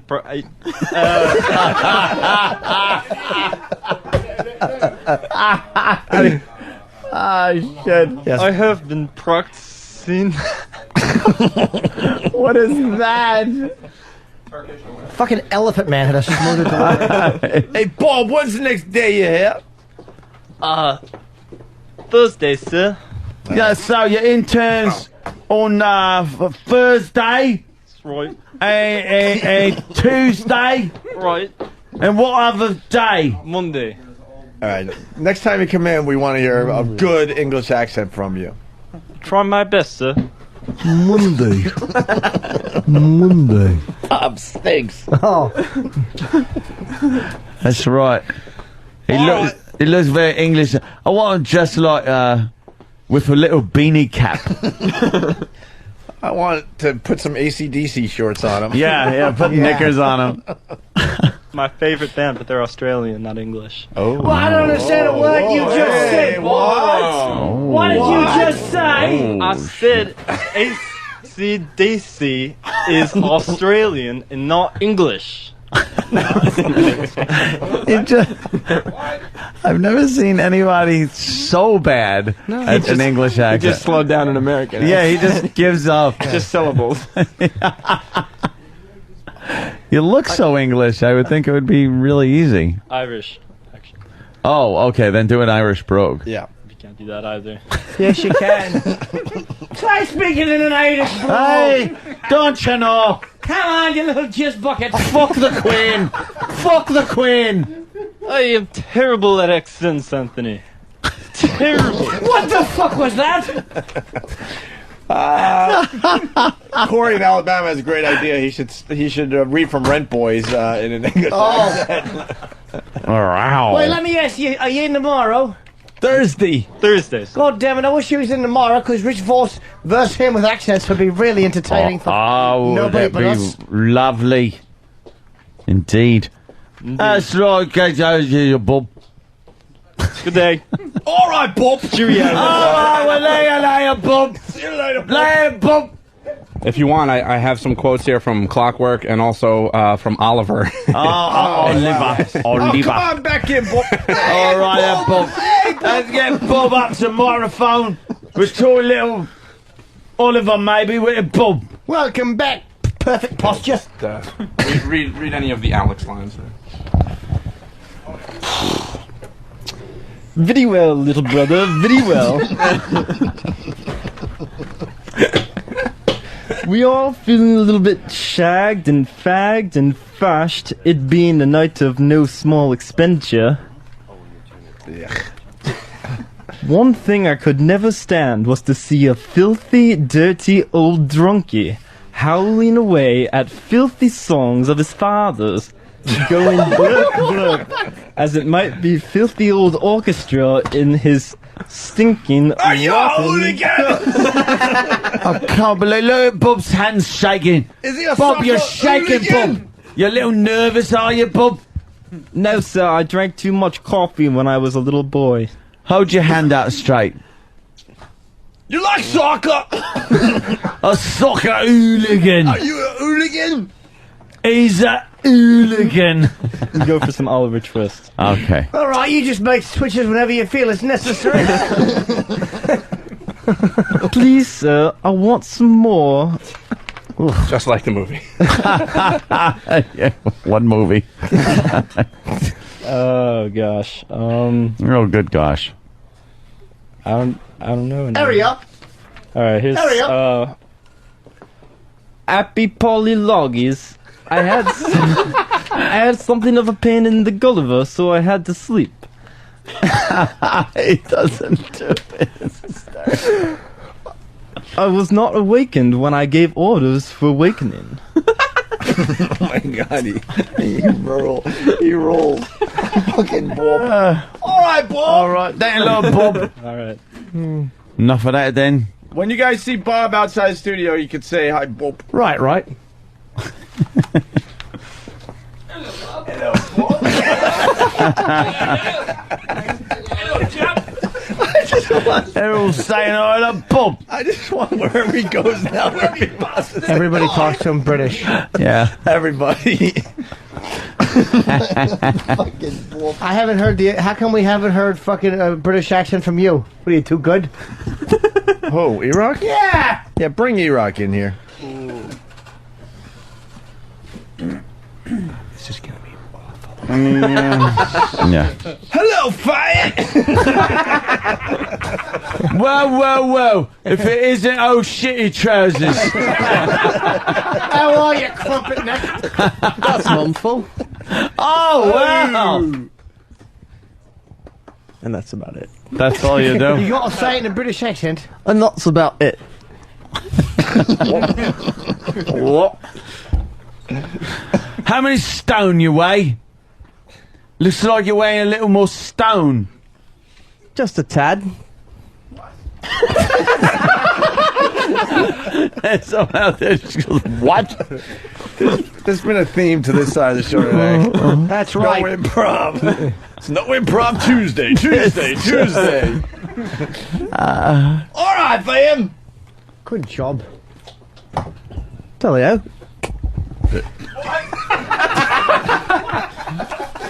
We never got our Vince McMahon update, Sam. Oh, fuck. What happened? I mean, we could do it, or we could, get subscriptions up and say tomorrow we'll do it. Yeah, we should. That's something we should say for 7:20. I'm thinking. Elo gave us permission to leave. That's right. You heard it. What, boy, kidding me? What, the magic that we're producing? Elo might want a McMahon update, though. Wow. Vince McMahon. So the fake hurt he did. Well, we have to go back. Got into an accident. And he pulled on everyone. Go back a little, because it's not a ruse. He got hurt. Yeah, a big thing fell on him. Well, he was in the safe place as the big thing fell. Of course he was. He couldn't look like it fell on him. He said he couldn't feel his legs. Yeah, well, Vicky Guerrero came out with this. Good evening. Last Monday night on Raw, there was a terrible and unfortunate accident which resulted in the chairman of World. What the fuck is Vince doing to these wrestlers? Well, that's Vicky. What are they eating, like steroids, like they're M&Ms? Listen to his voice. That's Eddie Guerrero's widow. Oh, I thought it was a guy. No, that's Vicky. Vicky is a girl's name. Oh. Wow. And that's Eddie Guerrero's widow. She's the SmackDown general manager. Wrestling Entertainment.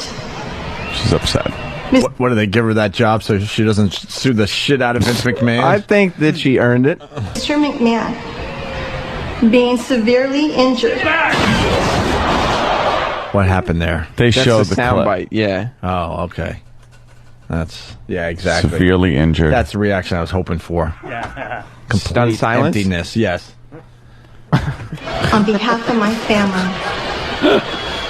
I would like to extend our well wishes, thoughts, and prayers to Mr. McMahon and his family. Yeah. Mr. McMahon, I sincerely hope that you are not confined to a wheelchair like this, just like I am, for the rest of your... She's in a wheelchair? Yeah, because Why is she in a wheelchair? How's she got in the ring? In December, Yeah. Undertaker tombstoned her. Yeah. Oh, shit. And she ended up in a wheelchair since December. Oh, shit. And The Undertaker's still working? Well, actually, no, because The Undertaker lost a title versus career match to Edge. Why wouldn't The Undertaker be in jail for paralyzing somebody? It's all in the name of wrestling. It's in the contracts. Yeah, is it? Yeah. For days, Mr. McMahon, you are my champion. And everyone here on SmackDown wishes you a speedy recovery. So basically, that was a waste of time by this Vicky Guerrero. No, we are nothing of the extent of the injuries. Well, it's just because no news had come out. Then Shane McMahon, the following Monday, came out to say, here's the update. We have some Shane O'Mac audio? Shane O'Mac is the guy who's going to know. Okay. Yeah. Yeah. It's his son. Well, of course. I heard an interesting fact about the McMahon family. What? Jimmy. From somebody who had breakfast with them. Who got to have breakfast with them? I don't want to say, but he said that what he remembers was the smell of ketchup. It was overwhelming because apparently they're ketchup obsessed. Ketchup is one of the best condiments. He said their eggs were swimming in ketchup. Really? Yeah. Fascinating. Can't wait to bring Bob back in. Bob! He's got to come in one more time. All right, so Shane O'Mac, not yet, Bob. Oh, there's Bob. Bob, you're coming too early, fucking Bob. They're just taunting him. Yeah. Whenever you see Bob out there, just, do your thing, guys. Audience participation is very important today. For the British thing. I don't know if this Shane O'Mac... Okay, we got it working. Good evening. Hi. Most of you know that my father was victim of a horrendous accident.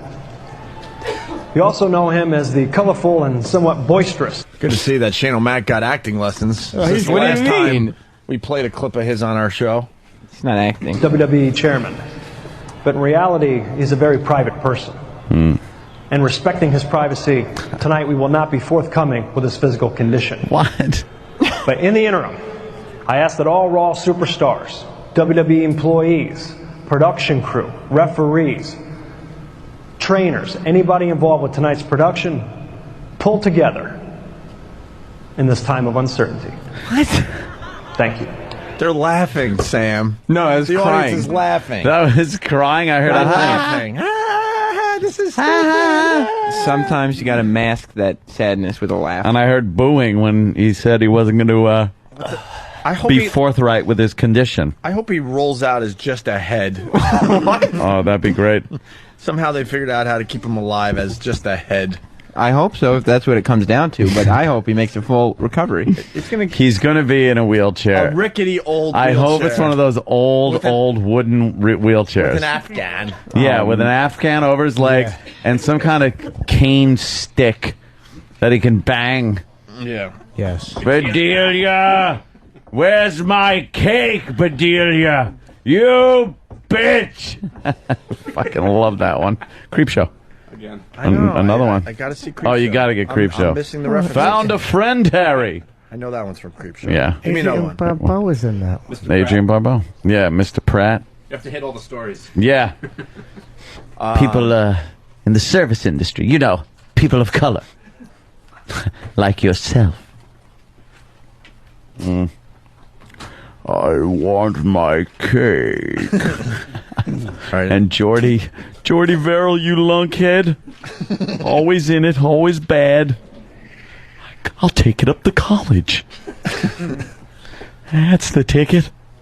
And Stephanie was on last night? Because now you're at a point where the inmates are running the asylum.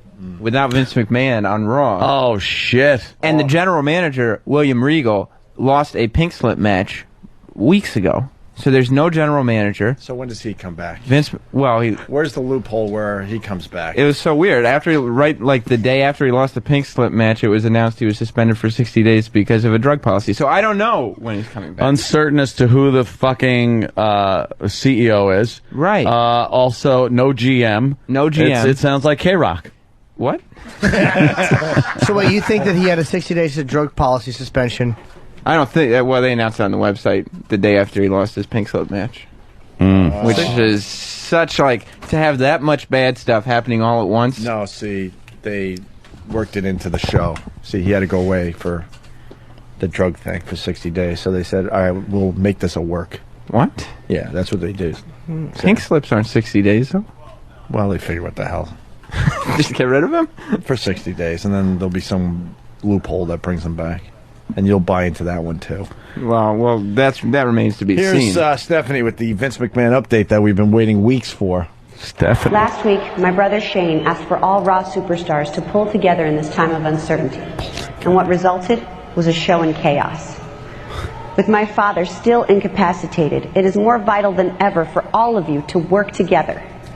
Therefore, on behalf of my father, my brother, my entire family, I implore you. And my bank account. What? And my bank account. What happened? There was chaos?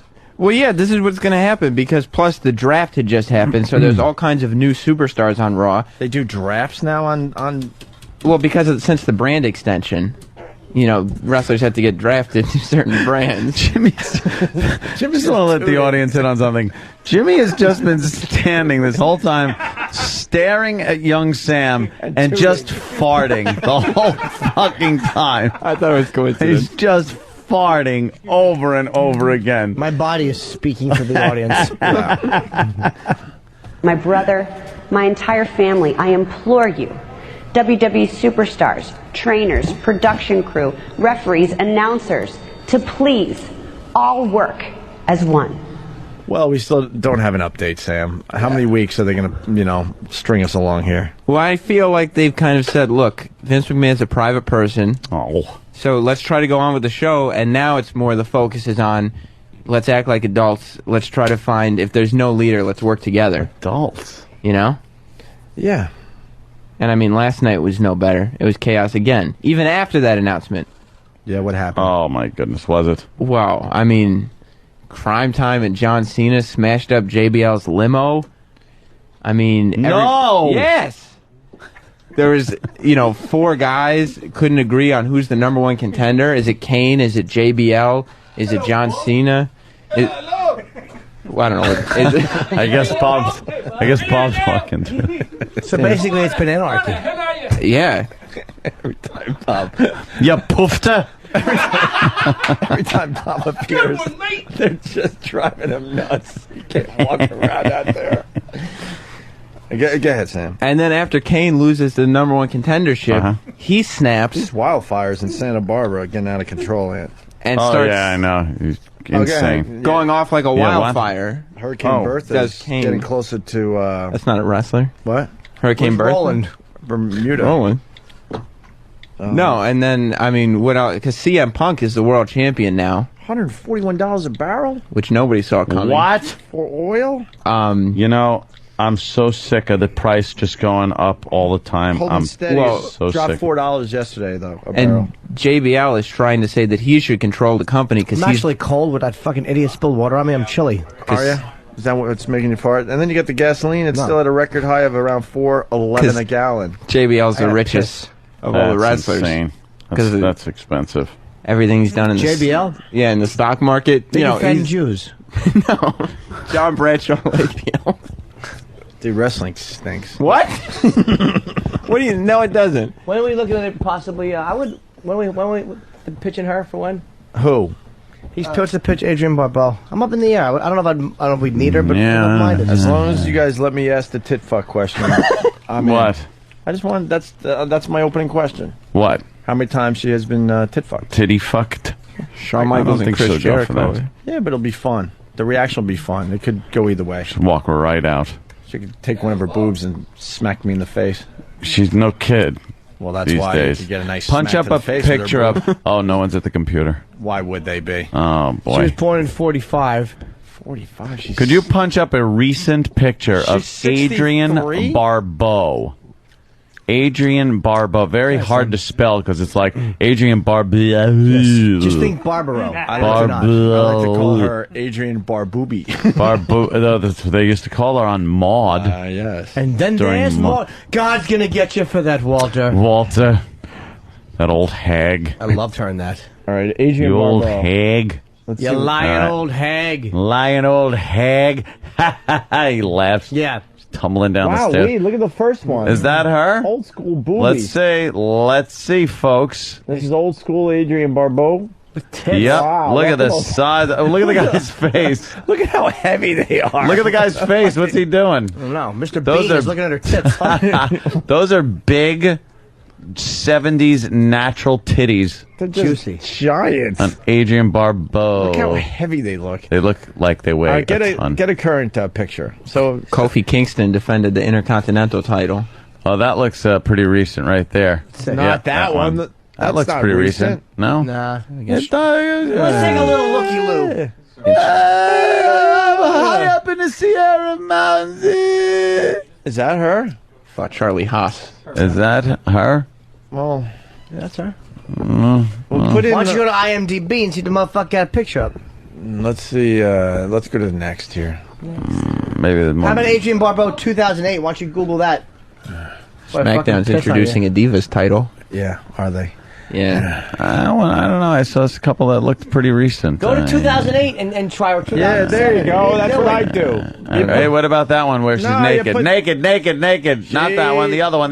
Go there. Yeah. Wow, wait. I don't know how much I like the design of the belt. Suckling those. Let's see this. Let's see Oh, look at this. those fucking giant tits. Wow, wait. Those big meaty tits. Look at those tits. Wow. Would you fuck those tits? I'm not big on titty fucking. No. But I'd lick them. Yeah, would you? Yeah. Kelly is on Raw now. Yeah, is she? Yeah, it wasn't in the draft. Oh, that time is right. a bitch. Shit, if she's 63. If that's how she looks at 63, that ain't bad. Yeah. A little bit of an 18 neck, I'd fuck her. Yeah, would you? What's wrong with me? Why would I say it like that? Ew, look at this thing. Well, She teamed with Mickey James last night. I don't think. Wow, did she have breast reduction surgery? Wow, yeah, what happened? Or are they that flat? No, they're gone. They must be flat Oh, now. maybe she had a little problem.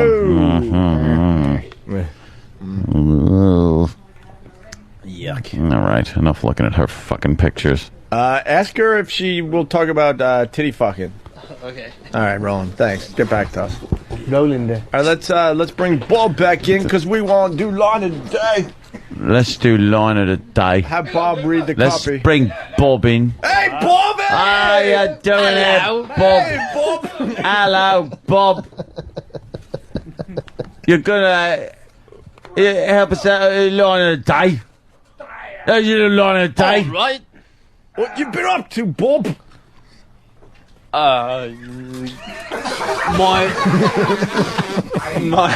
Another Steve Carlisi graduate. The School of Imp. Yes. Yes. Hello. Yes, when the spotlight is on you, just go blank. Read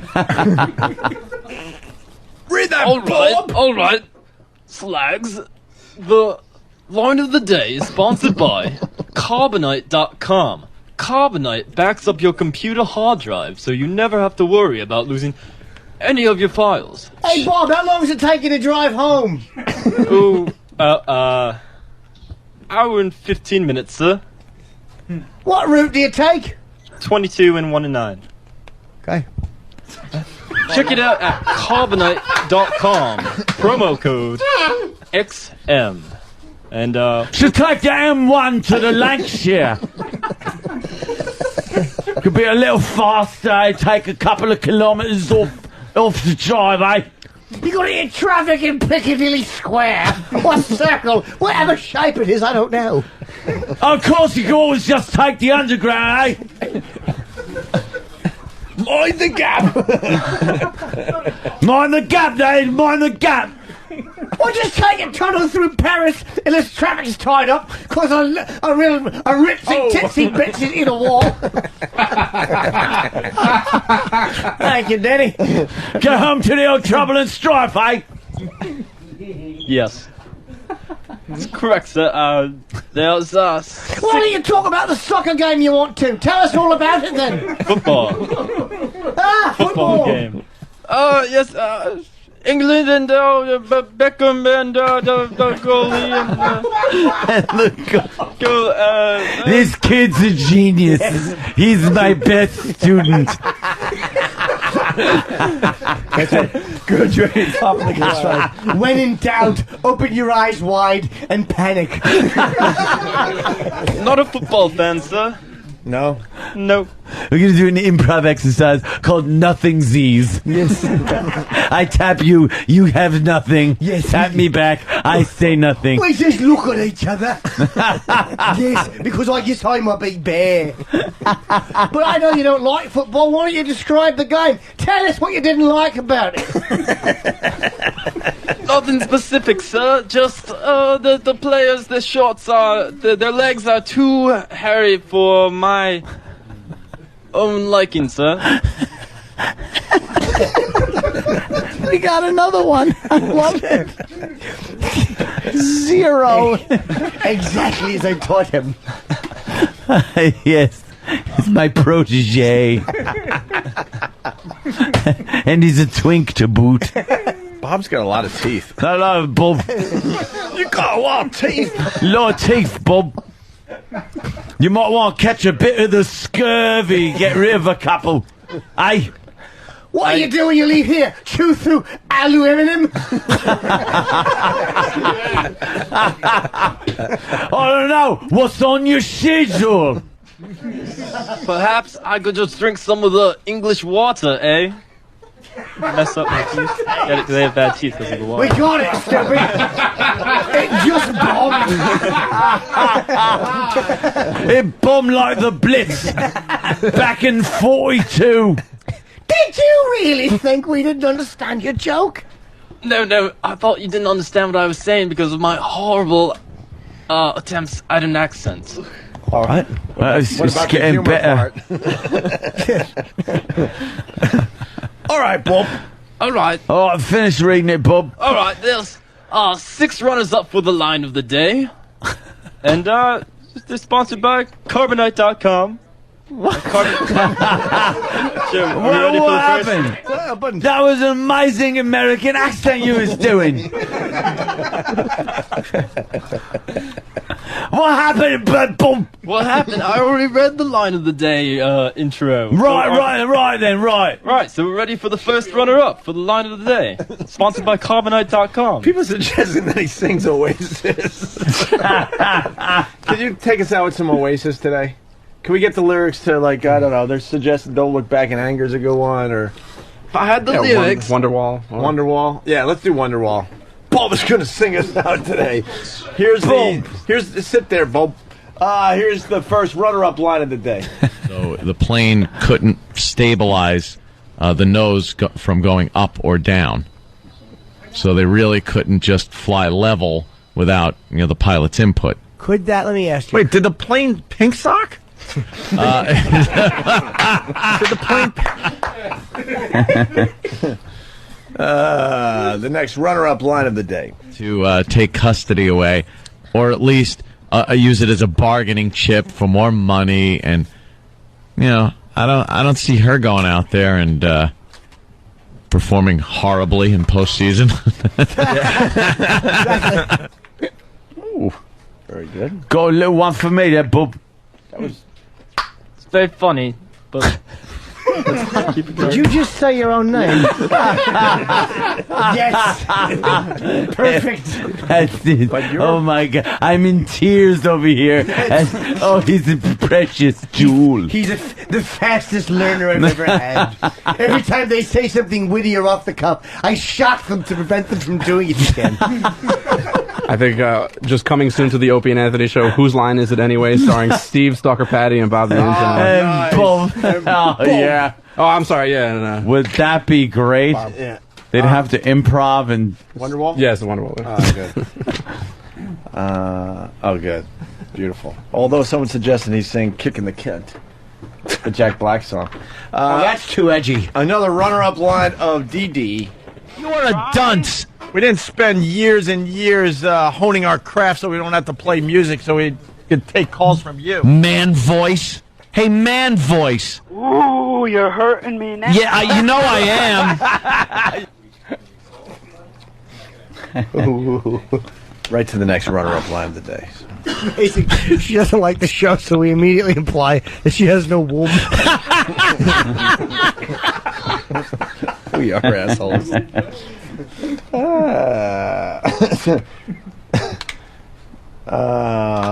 So, is it Oasis? Because now they're suggesting the Monkees, too. Yeah, Oasis is Wonderwall. All right, let's do Wonderwall. Another runner-up line of the day. Sometimes I'm wrapped up in 5 different things, and I'm politely asking what's going on. And sometimes Latex, I get lycra. Yes. Thank you. Yes. Honey, fur, and semen. That's 3. I like the way it feels on my body. Thank you. That was a good pile-on right there. Yes. If I ruled the world, I would make a wig that could be stuck on your head with cum. This way people would go, why are you eating so much wig glue? Oh, you got your Harry Potter gear? What's that all what? I've got a scarf. Oh, you got a little... I got a scarf. It's a cape. It's a cape. I got my wand and my glasses. I can't see. You can't see. Whose glasses are they? Some random guy's glasses. How many more runner-ups? One more? All right, another runner-up line of the day. Give it a try. I'm Harry Potter. I'm a little Harry Potter. I'm Harry Potter. I'm abracadabra. You stink.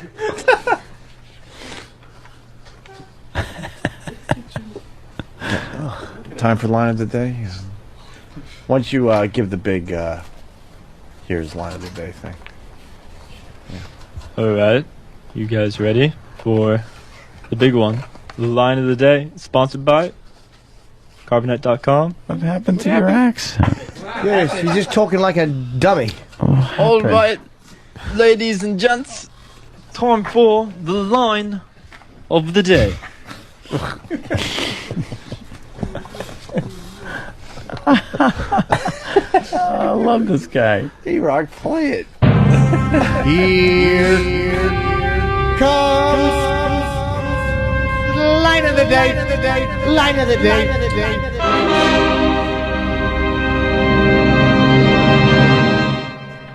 Grandpa, could you whip me up some ovaries? All right. You have to take my womb. Darn. Go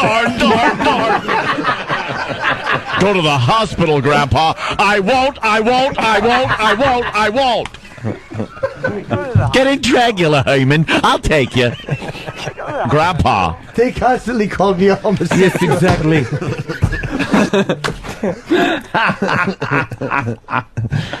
Very good. This just came in from Derek. We'll throw it on the air. You gonna sing that song for us, Bob? Yeah, can I get some? Can I get a background music? So I Not know yet. I'm playing something first. All right. He's here. Your favorite rock star of all time has just entered the building. You are my favorite fucking bass player ever. And the last thing you want to do is come off like an obsessive dipshit. I love Guns N' Roses so much. Dude, you're sweaty. Eastside Dave is here to show you all the subtle ways you can honor your rock hero. And I don't need no sympathy! If you must sing, try to avoid singing his own songs back to him. Poorly. I love that song so fucking much. And never invite him to hang out. He doesn't give a shit who you Let's are. go out tonight, please, just tonight. Me and you. I swear to God, I will not touch you. Masochism generally doesn't make a lasting positive impression. I'll punch myself in the cock if you want me to. Go for it. And neither does rectal insertion of any kind. Why are you shoving? I have to do something special for him. You're shoving a banana up your ass in front of him, defecating it. It's almost gone. Keep the overt worship to a minimum. Oh, you're so sensational. And God forbid, don't stare. Can I just look at you? Just let me stand here and look. With any luck, these tips will help you on your way to forming a healthy bond with your rock and roll hero. I know everything about you. I fucking love you. I like that. Get out there with me! Brought to you by the Opie and Anthony Show. Nice. Yeah, I just, I like the fact What happened? that he goes straight ahead. Yeah. Like what?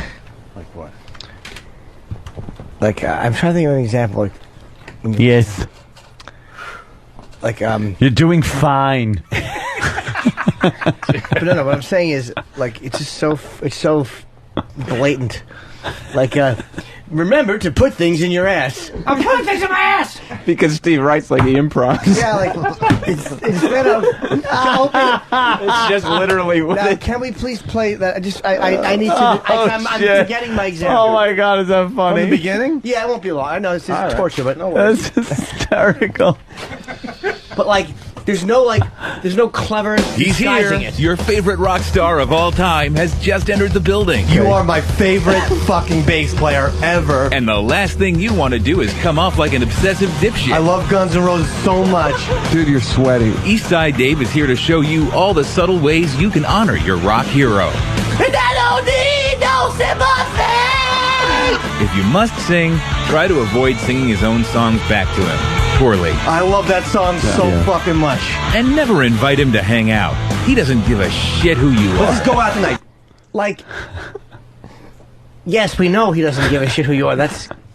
Therein lies the humor of the invitation. See, so you might want to phrase it. I like how you turn around and look behind you every thought. Oh, here comes Steve.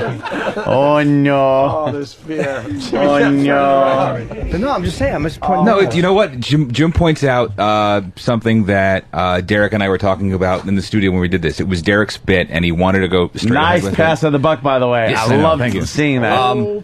Flawless.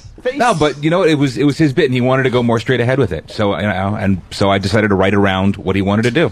So that was it. So you're absolutely right. It's completely straight ahead and agreeing with everything Dave's doing and outlining what Dave's doing in the bit. Mm-hmm. Why'd you hurt Jimmy like that? No, I didn't. I didn't. Explain it. Absolutely. But you hurt Jimmy in the process. No. No, I didn't. Did I hurt your feelings? Yeah. No. Okay. At Just all. checking. Sure, you hurt the audience.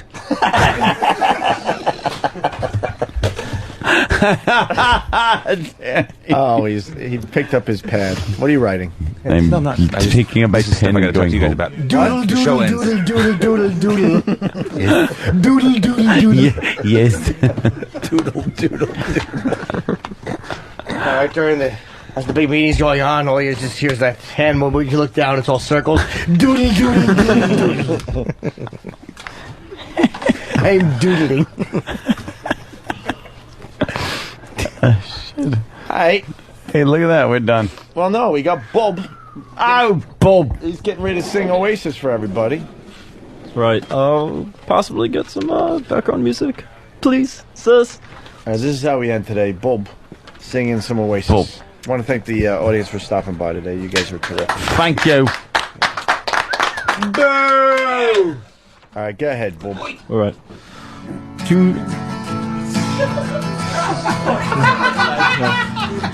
Today is gonna be the day that they're gonna throw it back to you. Or By now, you should have sung. Wait. Why don't we start over? Yeah, start it. Do the lyrics start accent. Why are you doing Bob Dylan doing Oasis, by the way? today's gonna be the day that we're gonna run back to you. All right. Right now, you should fucking whatever the fuck he says. You know, just like a drunk limey that this fucker is. That's right. God, do I hate them. Go on now. All right, we got take Hate two. them. Ready? Ooh. Today is gonna be the day that we're gonna throw it back to you. What are you saying? Back to you. Hold on. Bob, what's up? What is Jimmy trying to tell I me? didn't get you. I forget. Jimmy was just showing you the beat of the song. Jimmy was just kind of like in the orchestra. Jimmy's just fucking with it. Let's try it again. Classic. All right, here's Bob. Just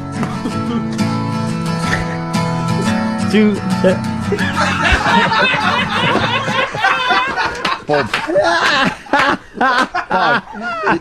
Stop paying attention to Jimmy. You're your own person. Just sing the song so we can go home. All right. Stop paying attention to Jimmy. All right, here we go. I'm trying to help you. Bob singing Oasis.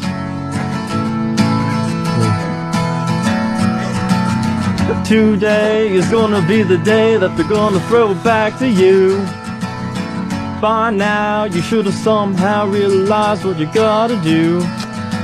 I don't believe that anybody feels the way I do about you now. Today is gonna be the day that we're gonna gonna throw it back to you.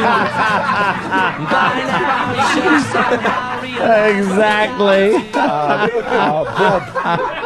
Bob, you were singing over the intro. See there, Bob. That's what I thought, but then I thought Jimmy was saying for me to No, go. I was don't telling you blame Jimmy. to pause. No, he's telling you to stop. stop, Bob. See, that was the intro to the song. Yeah. And then you wait, and the fucking words come on there. You're singing the fucking words. Yeah. Can I help you? Yeah, I got it. I got it now. All right, try one more time. Wait, let's do it. We'll start up in a different place. How about let's see how much of the song he could sing before the vocals kick in. For what? Let's do a speed round. Let's see how much of the song you can sing before they start singing. Got it? Oh, you want me to? All right. I got it. I can't understand you. What? Like he's gonna sing really fast and quick, and see how much of the song he can sing before they start singing. Oh no, I understand. Before the lyrics come in. All right, here we go. Bob. All right, Bob. B-Day is gonna be the day that they're gonna throw it back to you. By now, you should have somehow realized what you gotta do. I don't believe that anybody feels the way I do about you now. Backbeat, the word was on the street that the fire was in your heart. Today is gonna be the day that they're gonna throw it back to you. I got past stanza number 1. I know. By the way, I know I said orchestrator. I know it's conductor, Mike. No, it's the orchestrator. I like orchestrator better. All right, Bob. Why don't you leave so Bob's your uncle. Why don't you leave so everyone can say goodbye to you as you walk past the audience? Cheerio. There goes. Hip hip. There goes. Good day, Bob. Hey, good I said good day, sir. There he goes. Listen. Hello, Bob.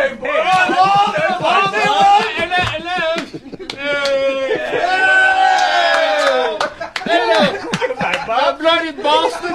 Out of here, Bob. Hello. Boo, Bob, boo. Boo. They seem to like Bob. Sure.